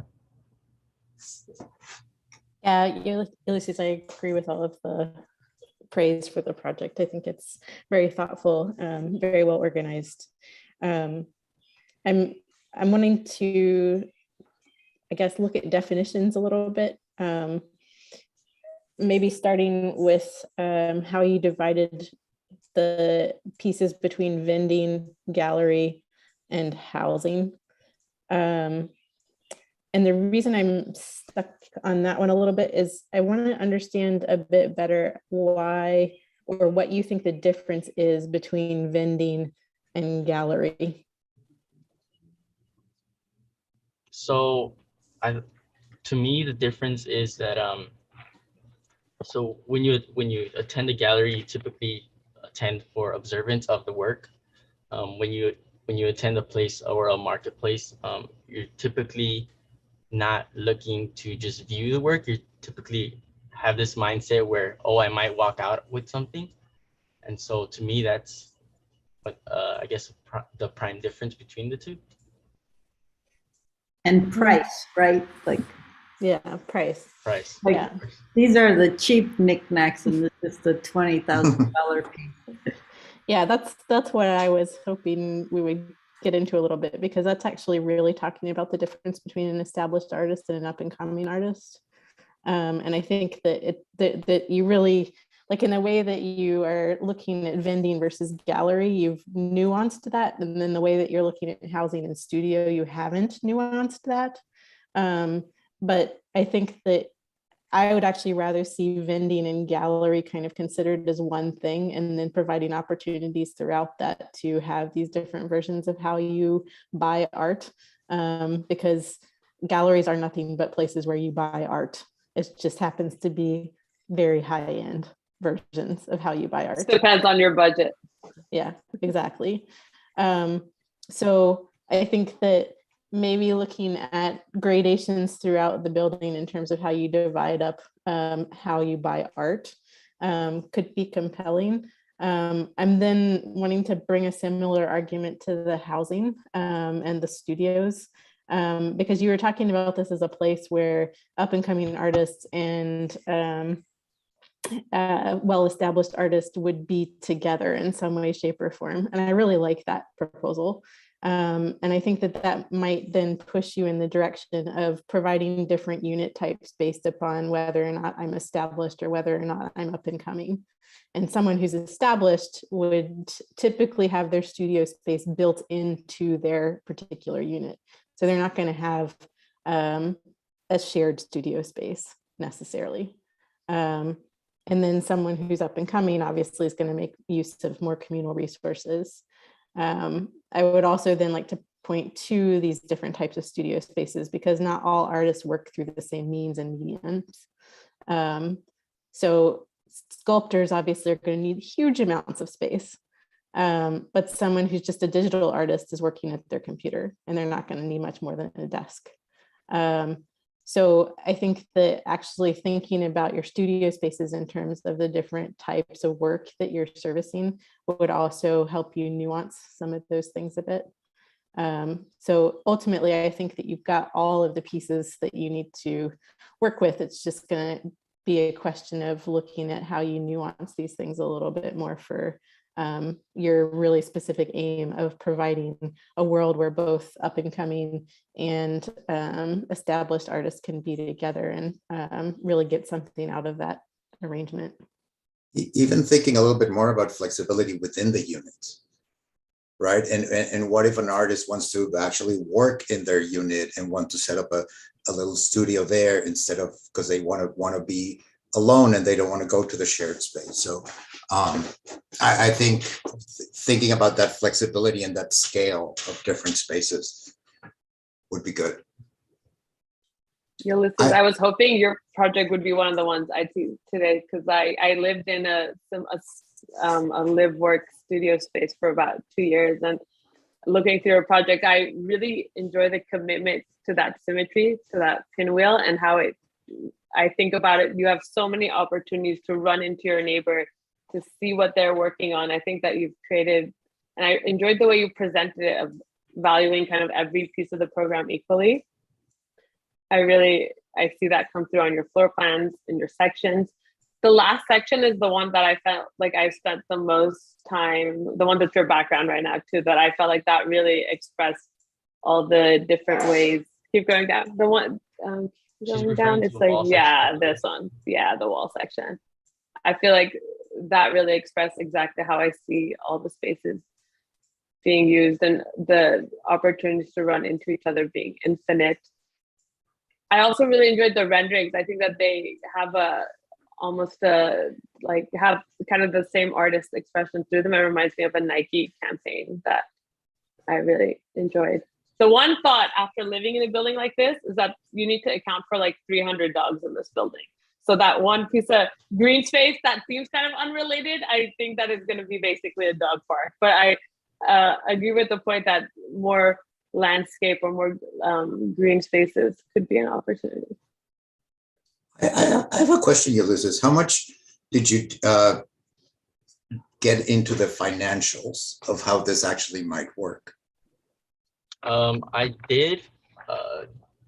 Would you want me to pull that up? I have. Well, I don't know that we have enough time, but it's a very tricky model to make it work, right? With the subsidized rents for affordable housing, and then who pays for the shared studio spaces, and who manages the building? Is it like a huge nonprofit? I think there's all sorts of like tricky things that need to be sorted out to actually be able to pull this off. Right. I think that's where that central gallery. So let's say this is like a, like a Suzanne Wilmetter, like a high-end gallery, right? So that this gallery is going to pay premium rent, which I suppose is right, is how you're subsidizing some of those artist spaces. Yes. Yeah, so the gallery spaces are rented out, as well as the vendor spaces are rented out. And then I think looking at like the 16th Street Art Center, whatever it's called in Santa Monica, right? That they have studio spaces of all different sizes, and they have a little auditorium, and then you can apply and you get a grant to use one of the spaces for a few months, right? And create certain things. So I think there's this whole other public nonprofit partnership between the art world that could be really, really valuable. Yeah, I always thought also the way that he designed it, that you could imagine these at first I was a little skeptical about these sort of exterior workspaces for the artists. Like I was like, those are like, do you really want your artist space outside? But on the other hand, you think, well, yeah, for most of them, it's probably. After being indoors for 2 years, I think everyone is raising their hand. I also the comment of like imagining them be different by floor, like even a digital art studio floor, like would love, I think it might look like a startup from the outside, but I think would enjoy still having fresh air being outdoors. That was I think like an art walk, I was thinking of like the brewery when he was talking about this. So you go and you have this sort of, vertical art walk. Famous artist in the center, or 5 well-known artists in the center, and then the corners are the residence exhibitions, right? These outdoor spaces. And then you got the small scale stuff that people can actually afford to buy, like a spoon or something at the bottom. There is a kind of you could imagine that day where they have the art fair, that it would be pretty fun to see this cross section of kind of working things under production, high-end established artists, and kind of tchotchke. The famous and the up next. Yeah, I thought that was a very clever mix that he did. I was thinking, just a last thought, is I was thinking about when you get into your work, you don't really want to clean up for a while, and how you might like a private space. You don't want to put your work away. Your duration is longer term. And some of those larger working spaces make that difficult. That if you're in a communal gallery, it works fine. It almost made me think that this is more like a school than like a place where working artists would be that way. And then the other thing was that because that can happen in school, where you just leave your work out and nobody touches your desk, and it's okay. And then the other thing was that some art is messy and some art has to be clean. And some people need welding, and some people need computers, and some people need painting or something super stinky. And that those different, that corridor picture where the guy's wheeling the cart down the corridor, I was like, oh, that's a space with only the clean art. That's like, and that I was thinking a lot about the art that's being made here is generally very clean. it's not stinky, it's not getting all over the walls, it's not staining, and having the gallery right across from the big windows of where the things are being made is sort of, it plays with that tension, but I wonder if the quality of the wall on the left there should be really different. I know you want to look into there, but pretty soon that wall is going to be potentially a wreck. There's actually another layer of flexibility in the studios that you could build in with, I don't know, tracks for like hospital curtains, right? Everywhere on the ceiling that you can close off a space, or you can I don't know, movable panels that you can actually isolate where somebody's welding for safety. I was There's this thinking whole- of the moving walls in the IDC and how like there's also this important need of storage, right? Every artist has a lot of things that they're taking and bringing every day, like movable partitions or also storage built in. It's really cheap. Yeah, I was going to say, Ulysses, I've been in quite a few studios in Queens in the past couple of years, and they're basically just empty buildings that people have put up like random partitions in, and they're both living there and working there, and each artist has a kind of like quadrant that they've blocked off. So that's another way of actually like merging your definitions a little bit, where you're looking at housing and studio as one and the same.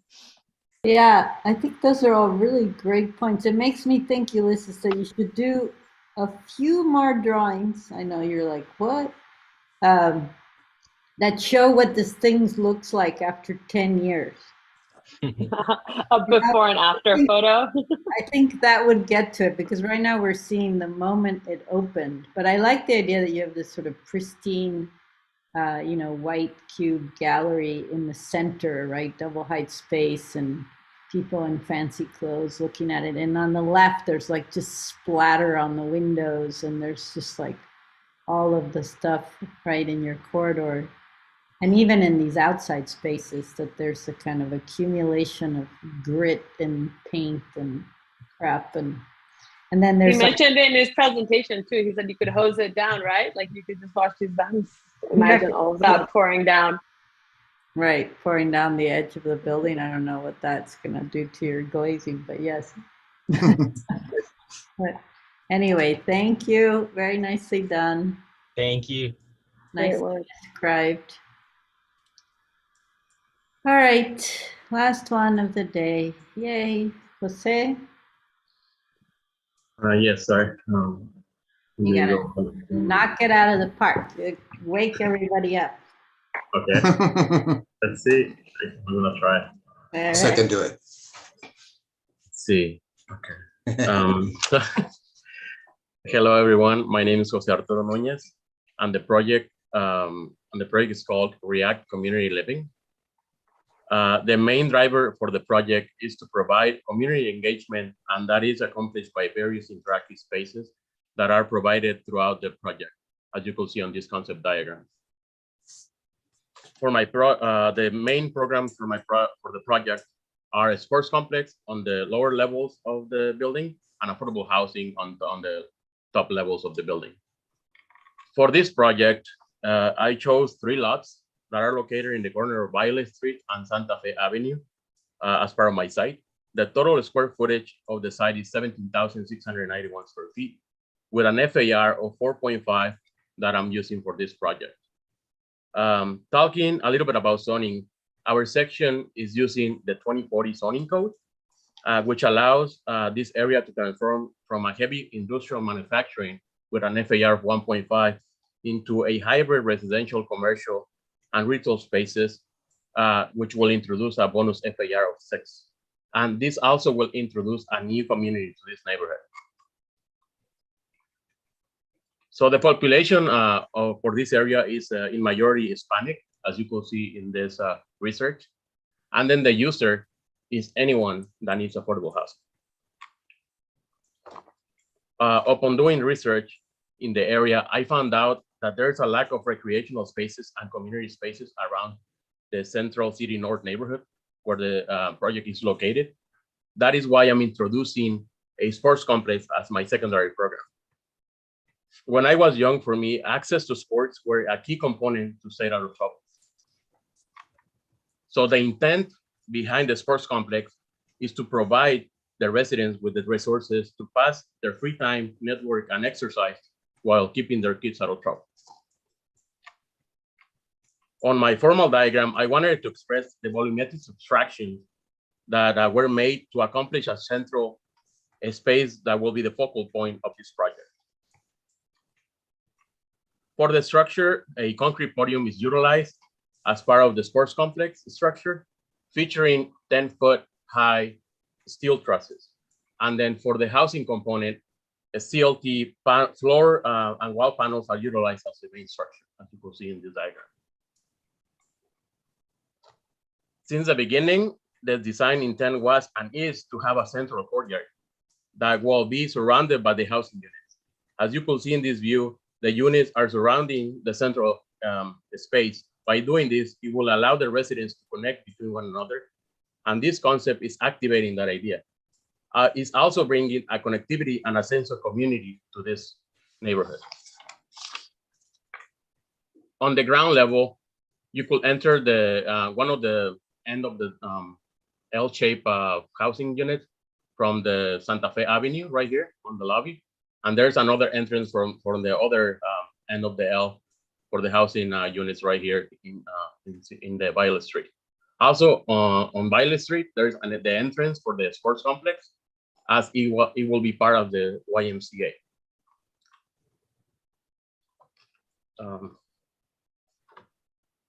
So we go back to the ground level. Here, the ground level features a basketball court that is 30 feet high. And as you can see here, when you enter the housing lobby, you could interact with the people playing basketball right here. But also, you could, if you're walking on the street, you could interact with the people inside the building. The second floor features a pool space and a taekwondo space, which are 20 feet high, as well as aerobic space and a lounge area or recreational space. All this floor is interacting with the basketball court. And as you can see right here in this render, how the kids, by the way, they're my kids, they're interacting with the people playing basketball right here on the bottom, but also they're interacting with people playing soccer on top.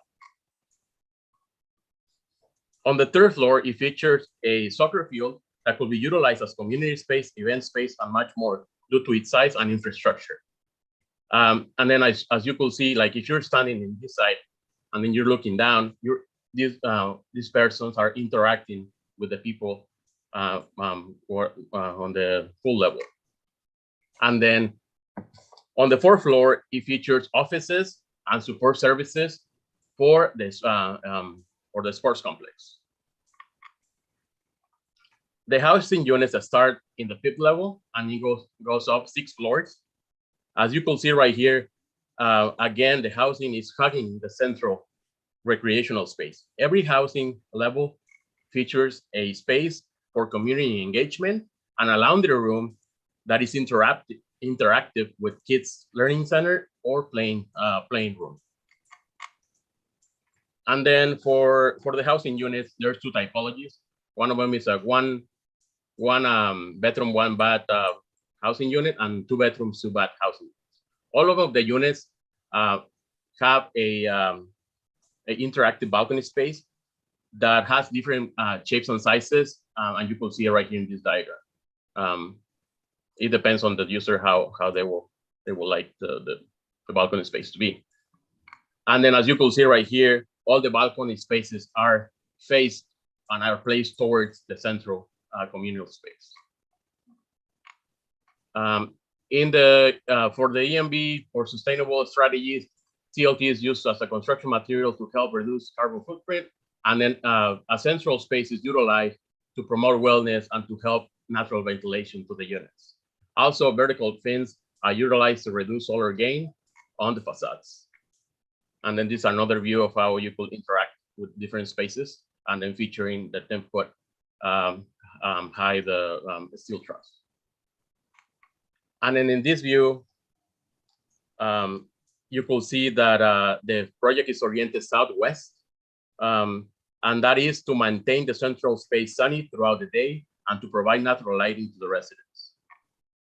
On this isonometric, you could see that GFRC panels are utilized in a shifting manner to help with solar gain and to give dynamic to the facade as the rest of the project.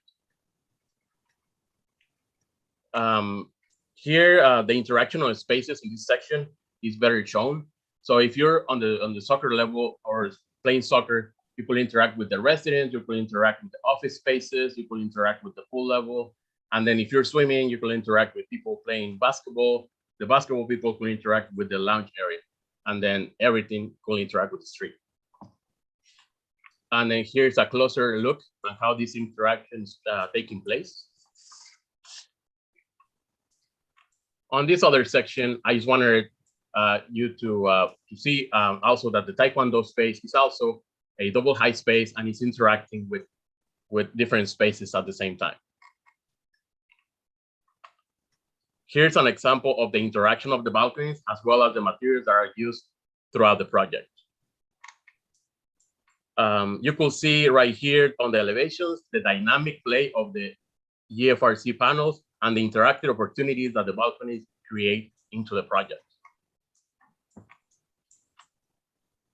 In conclusion, by introducing this typology to the neighborhood, it will allow community engagement and will provide a resource for the Yao to stay healthy and keep out of trouble. And that concludes my presentation and this day's presentations. Thank you very much for listening. Great work. Good job. Thank you. Jose, can you talk a little bit about circulation? I get all the interaction between the spaces, but how do you actually move from one to the other? Yeah, so basically when you're on the ground floor, there is two circulation towers on the end, at the end of every housing of the L, right? So then the housing level has all those two circulation, I guess, cores. And then for the sports complex, the circulation core is in the middle right there by the parking ramp. So that staircase goes all the way, is utilized only on the sports complex floors. And then the elevator is right there as well. And then there's also a sculptural staircase in the front of the building and the outside to access the lounge area, which is next on the next right there. Yeah.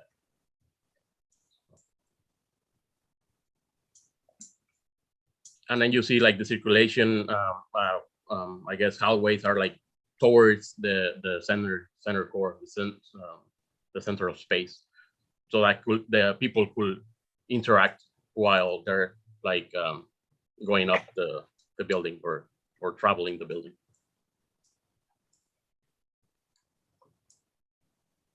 Where do you imagine yourself standing in your project? Like when you close your eyes and you think about it, where are you standing? Where are you looking at it? I'm standing in the pool level because that space is really, it interacts with like two different, like all of the levels. Like you could see like, you could see the basketball court, right? People playing basketball, but as well, you could see the street. You could see the soccer people playing over there on top. You could see the other guy on the soccer field just with his kid just cruising by. So it's a really interesting space. Jose, this is a really nice project. Thank you. Another kind of question about circulation. I'm assuming that there are two main groups that are using this facility and that they all kind of come together in the sports areas. And that would be like the general community who come to use this place and then the people who live here. Yeah. How does the building break out that particular use? For example, does the community only have access to certain levels, whereas residents can move around in different ways? No, the residents, circulation of the residents is kept in the circulation course on the buildings for the housing, and the community do not have access to those circulation course. That is why there is a lobby for the sports complex, so they could enter through the street and also interact with the building. And do residents get particular access to the sports facilities that the general public doesn't? No, Um, it's all, I guess for me, it was more about giving equal opportunity to everyone, right? If I'm putting, if I'm restricting some, or I'm giving right to a group, for me, it's not fair. That's why I'm calling it affordable housing, right? Because anyone that needs affordable housing could go there, and also anyone that needs a sports complex could also utilize it in the community. Yeah, I mean, I basically see this as a kind of YMCA model for today. But there is still some degree of like access control through a YMCA, meaning like that you are a member or that you at least sign in when you get there. And that then residents who are actually living there have a bit of protection from the public in some way, shape, or form. There's So- actually I was on my research I was doing. There is actually the YMCA on San Diego. They have a program of transitional housing. Also, they have a program of violence prevention. So what they do is they offer community free access to these complexes. So that's one of the things that I was gearing towards, right? Giving vouchers or giving community free access. I don't want this to be, even though, right, you need to keep up with the economics of this building. On certain levels, you could offer free vouchers to some people, right? So. Yeah, I think that there are a few things that you could do just in the ways that you're putting your drawings together that help us understand these thresholds of access and the ways that different populations move around. So that might actually involve putting together maybe one or two more diagrams at plan and section level that really demonstrate like how far different groups can go and where there are moments where you actually have to check in, things like that. Yeah. Thank you. I like your comment there, Andrea, and you've said something like that before, that there are architectural tools you can use, which would be just like shading the plans a different color for the residential versus the athletic versus the, maybe there's a third color too. Stuff like that might help that read across. But I think this is, in our Park Poor city, this is such a unique solution, and also a solution solving our crisis of failing our children, feeling like I want to exercise every day or several days a week, and I want my kid to do so too. And to give that programming and that activity all in one is certainly within the mission of the YMCA. So I think that's quite lovely. I really like this view that you got up on the screen right there. And it kind of reminds me a little bit of a school almost. A lot of schools have this type of building where you'll have a field outside, and then the programming around it would be classrooms and educational and auditoriums and stuff like that. And that's a sort of an urban school model, but to do it with housing, I think that's very lovely. I think it's a successful project that way. And how you've transitioned your facade materials going up the building. I think the upstairs facades, I like the way you have the circulation for the residential around the perimeter, and then on the interior is still the communal space. You have those balconies on the interior. Your balconies aren't on the outside. That's where you walk. And I think that's very successful. But I think the facade of the building is somewhat undeveloped and could use some more statement about it. Like it looks very nice, and it looks sort of like the buildings that we're seeing now with those staggered panels that are a little random. And there's the vertical fins on the lower levels are providing solar shading, and that's very nice and incredibly useful. But I want it to be part of the statement of the building as well. Yeah, I agree. I think it's a little perverse to actually put the circulation on the outside and the balcony is facing the inside and the noise from the soccer field, which I really like.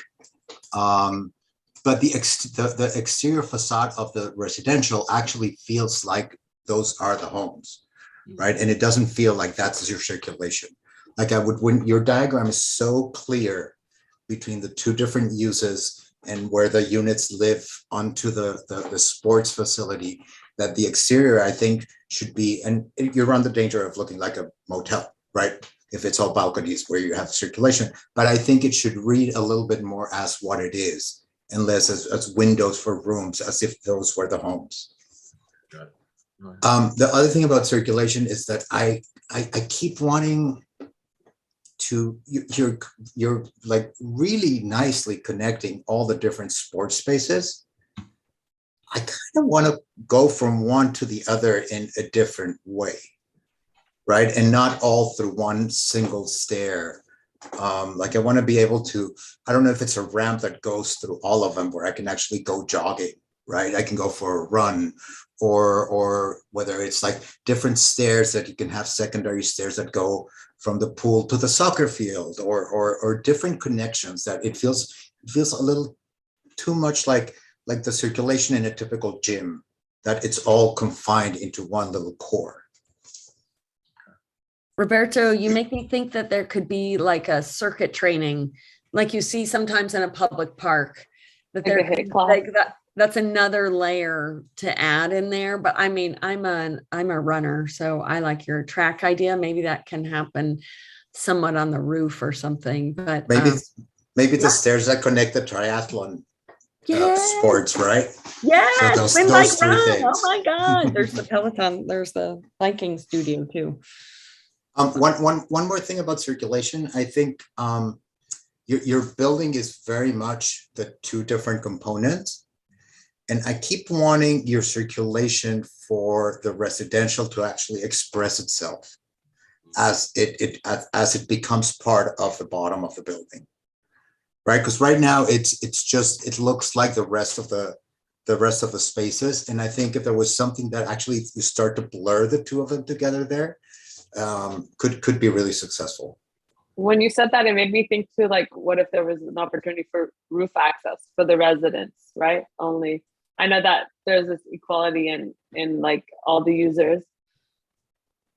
There is a little roof terrace right there for the residents, but yeah. I imagine a rooftop yoga class there. Like that's the perfect sunrise yoga setting. I think I know the conversation of the balconies, but I think like I imagine like the next Neymar growing up here and always playing soccer with like an audience. Like every resident is also in the stands. There's that type of like you play better with people watching. Like the spotlight is always on you if you're playing here. It's like a different way of creating community. Yeah, I think the banner of your project, like the saying like kids in sports stay out of trouble. I think that my dad would love to meet you because that's his life motto is like, if you program like 4 hours of sports after school, the kids don't even have time to get into trouble. So I enjoy that initial premise and slogan of the project. And it's also like, I can think about like you learn maybe a different sport from your neighbor, right? Like our house played soccer, our neighbor across the street taught us how to play baseball. So I think that this kind of housing creates that opportunity. Yeah, looking also a little bit more closely at your housing units as well. It seems like there's an opportunity missed there to create a lot of the similar sort of vertical sectional connections that you're creating in the sports areas. And what that means to me is actually taking a closer look at shared and communal activities that would be taking place in the housing, and actually really investigating who is living here and what their needs are, and actually providing some kind of territories where they can look across and through and get lighting in more nuanced ways. The laundry, like the laundry moment makes me think, I don't know, the like adjacencies, or is it a laundry lounge? Is that like where we all hang out while we do our laundry? I wonder if that is an opportunity, right? Because it's a social activity in some way too. Like, I don't want to do my laundry unless I have someone to hang out with, and then I'll make a date with Sarah and we'll do our laundry together. Yeah, I don't know that the noise of the laundry machines are Yeah, the right that's thing what in the kids' students. learning room, Yeah. but No, it's just like the thing that the reason that I did that move is because I have kids, right? So when my wife is like going to the laundry, she always needs to look at the kids, right? So that's why I kind of created that space where it's like both at the same time. So yeah. That's, also, the kids learning gets the view. I understand that, but yeah, the laundry.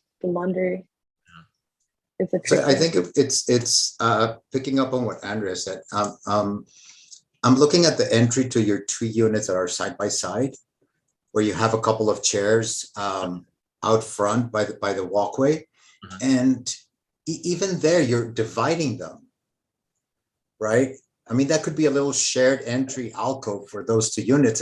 It's an opportunity to start to create a different interactions, different communities, have both families collaborate on planting or whatever happens in that space, yet you're extending the wall and on purpose you're segregating them. Oh, that's true, yeah. That's a missed opportunity for sure.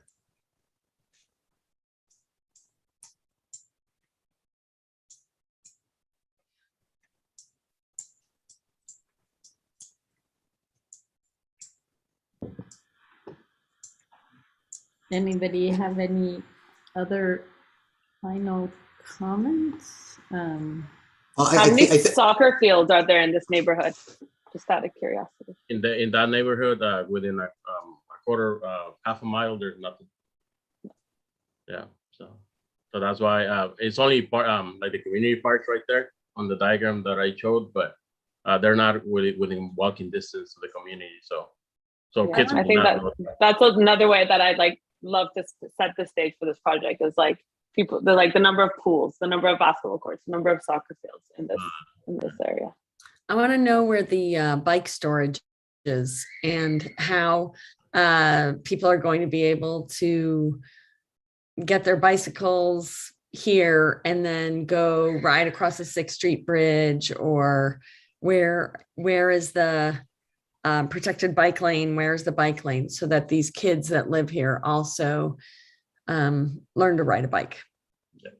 That's a nice point about how the sports center and the supportive housing can actually impact the neighborhood right outside of it, right? And not think of it as a hermetic project. So I think they're really well paired together, both Ulysses and Jose. It's completely different types of housing, and it's a completely different way of integrating the housing onto the second use, which I think it's really interesting to see them back to back.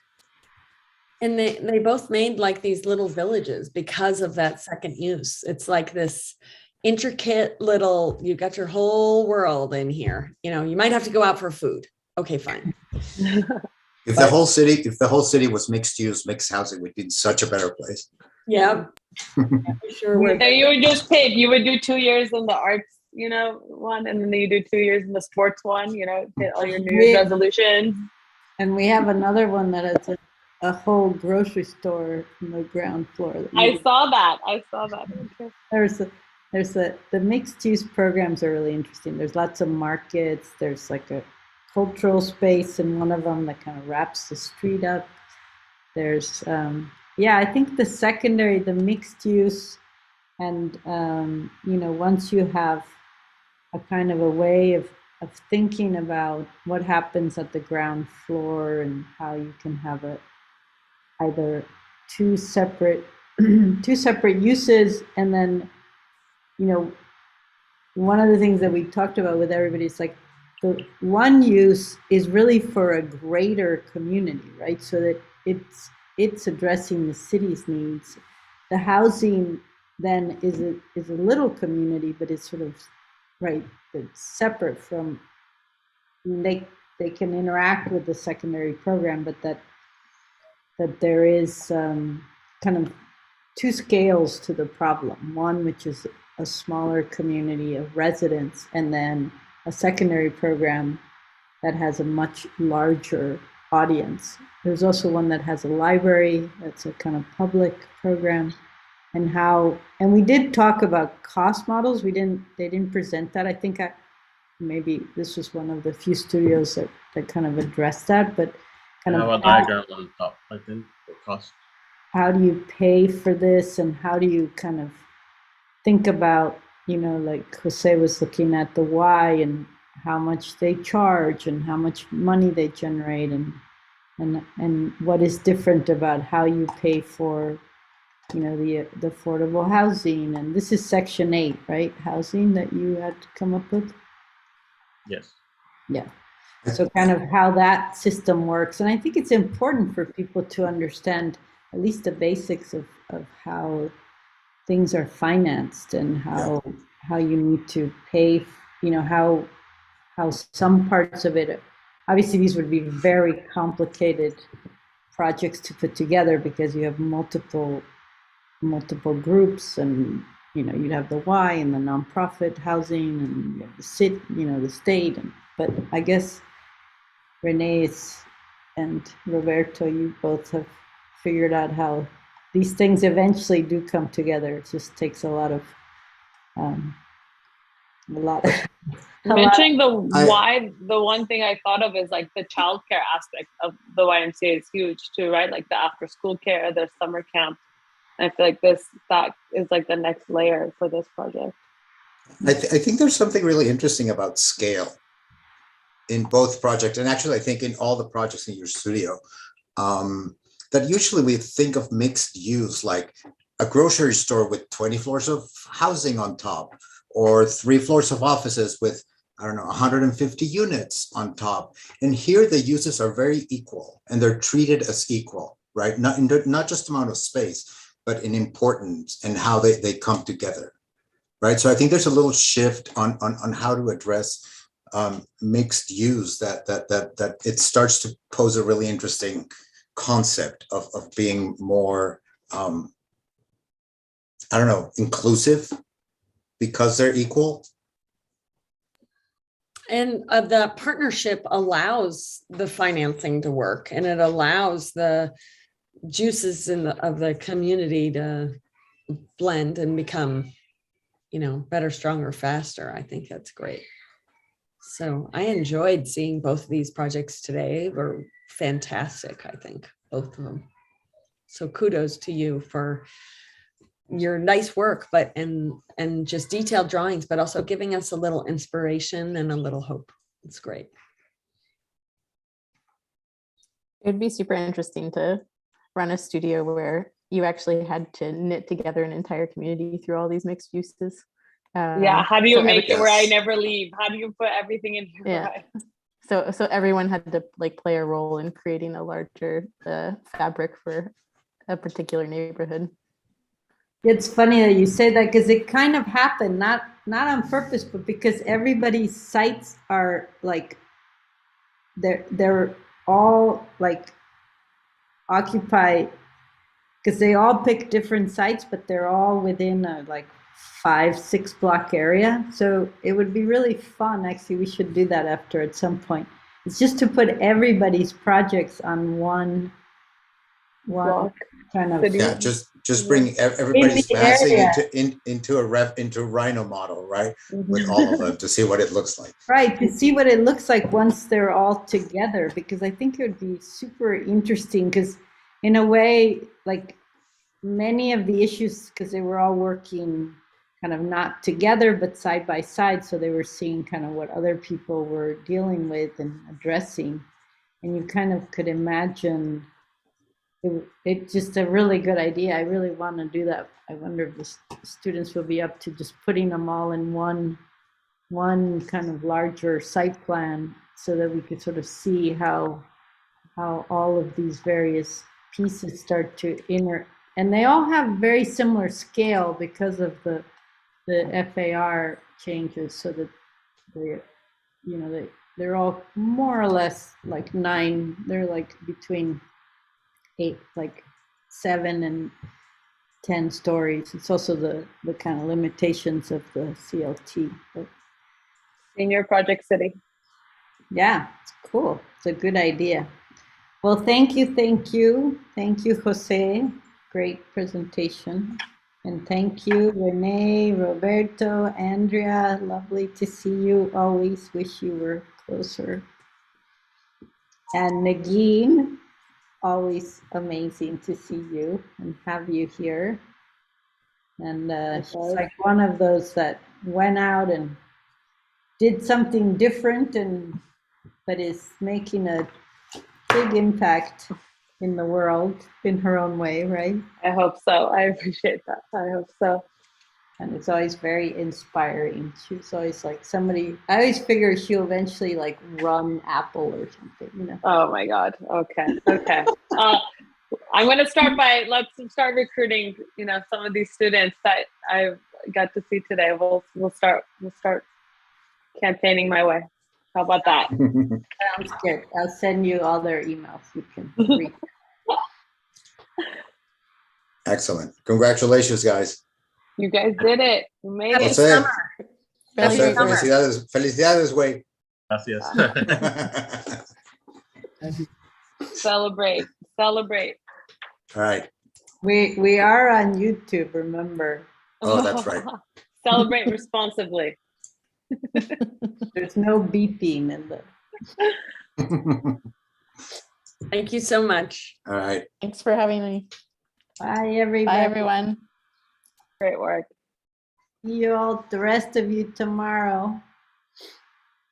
Bye. Thank you, Alondra. Thank you. Thank you for monitoring. Very nice. All right, bye.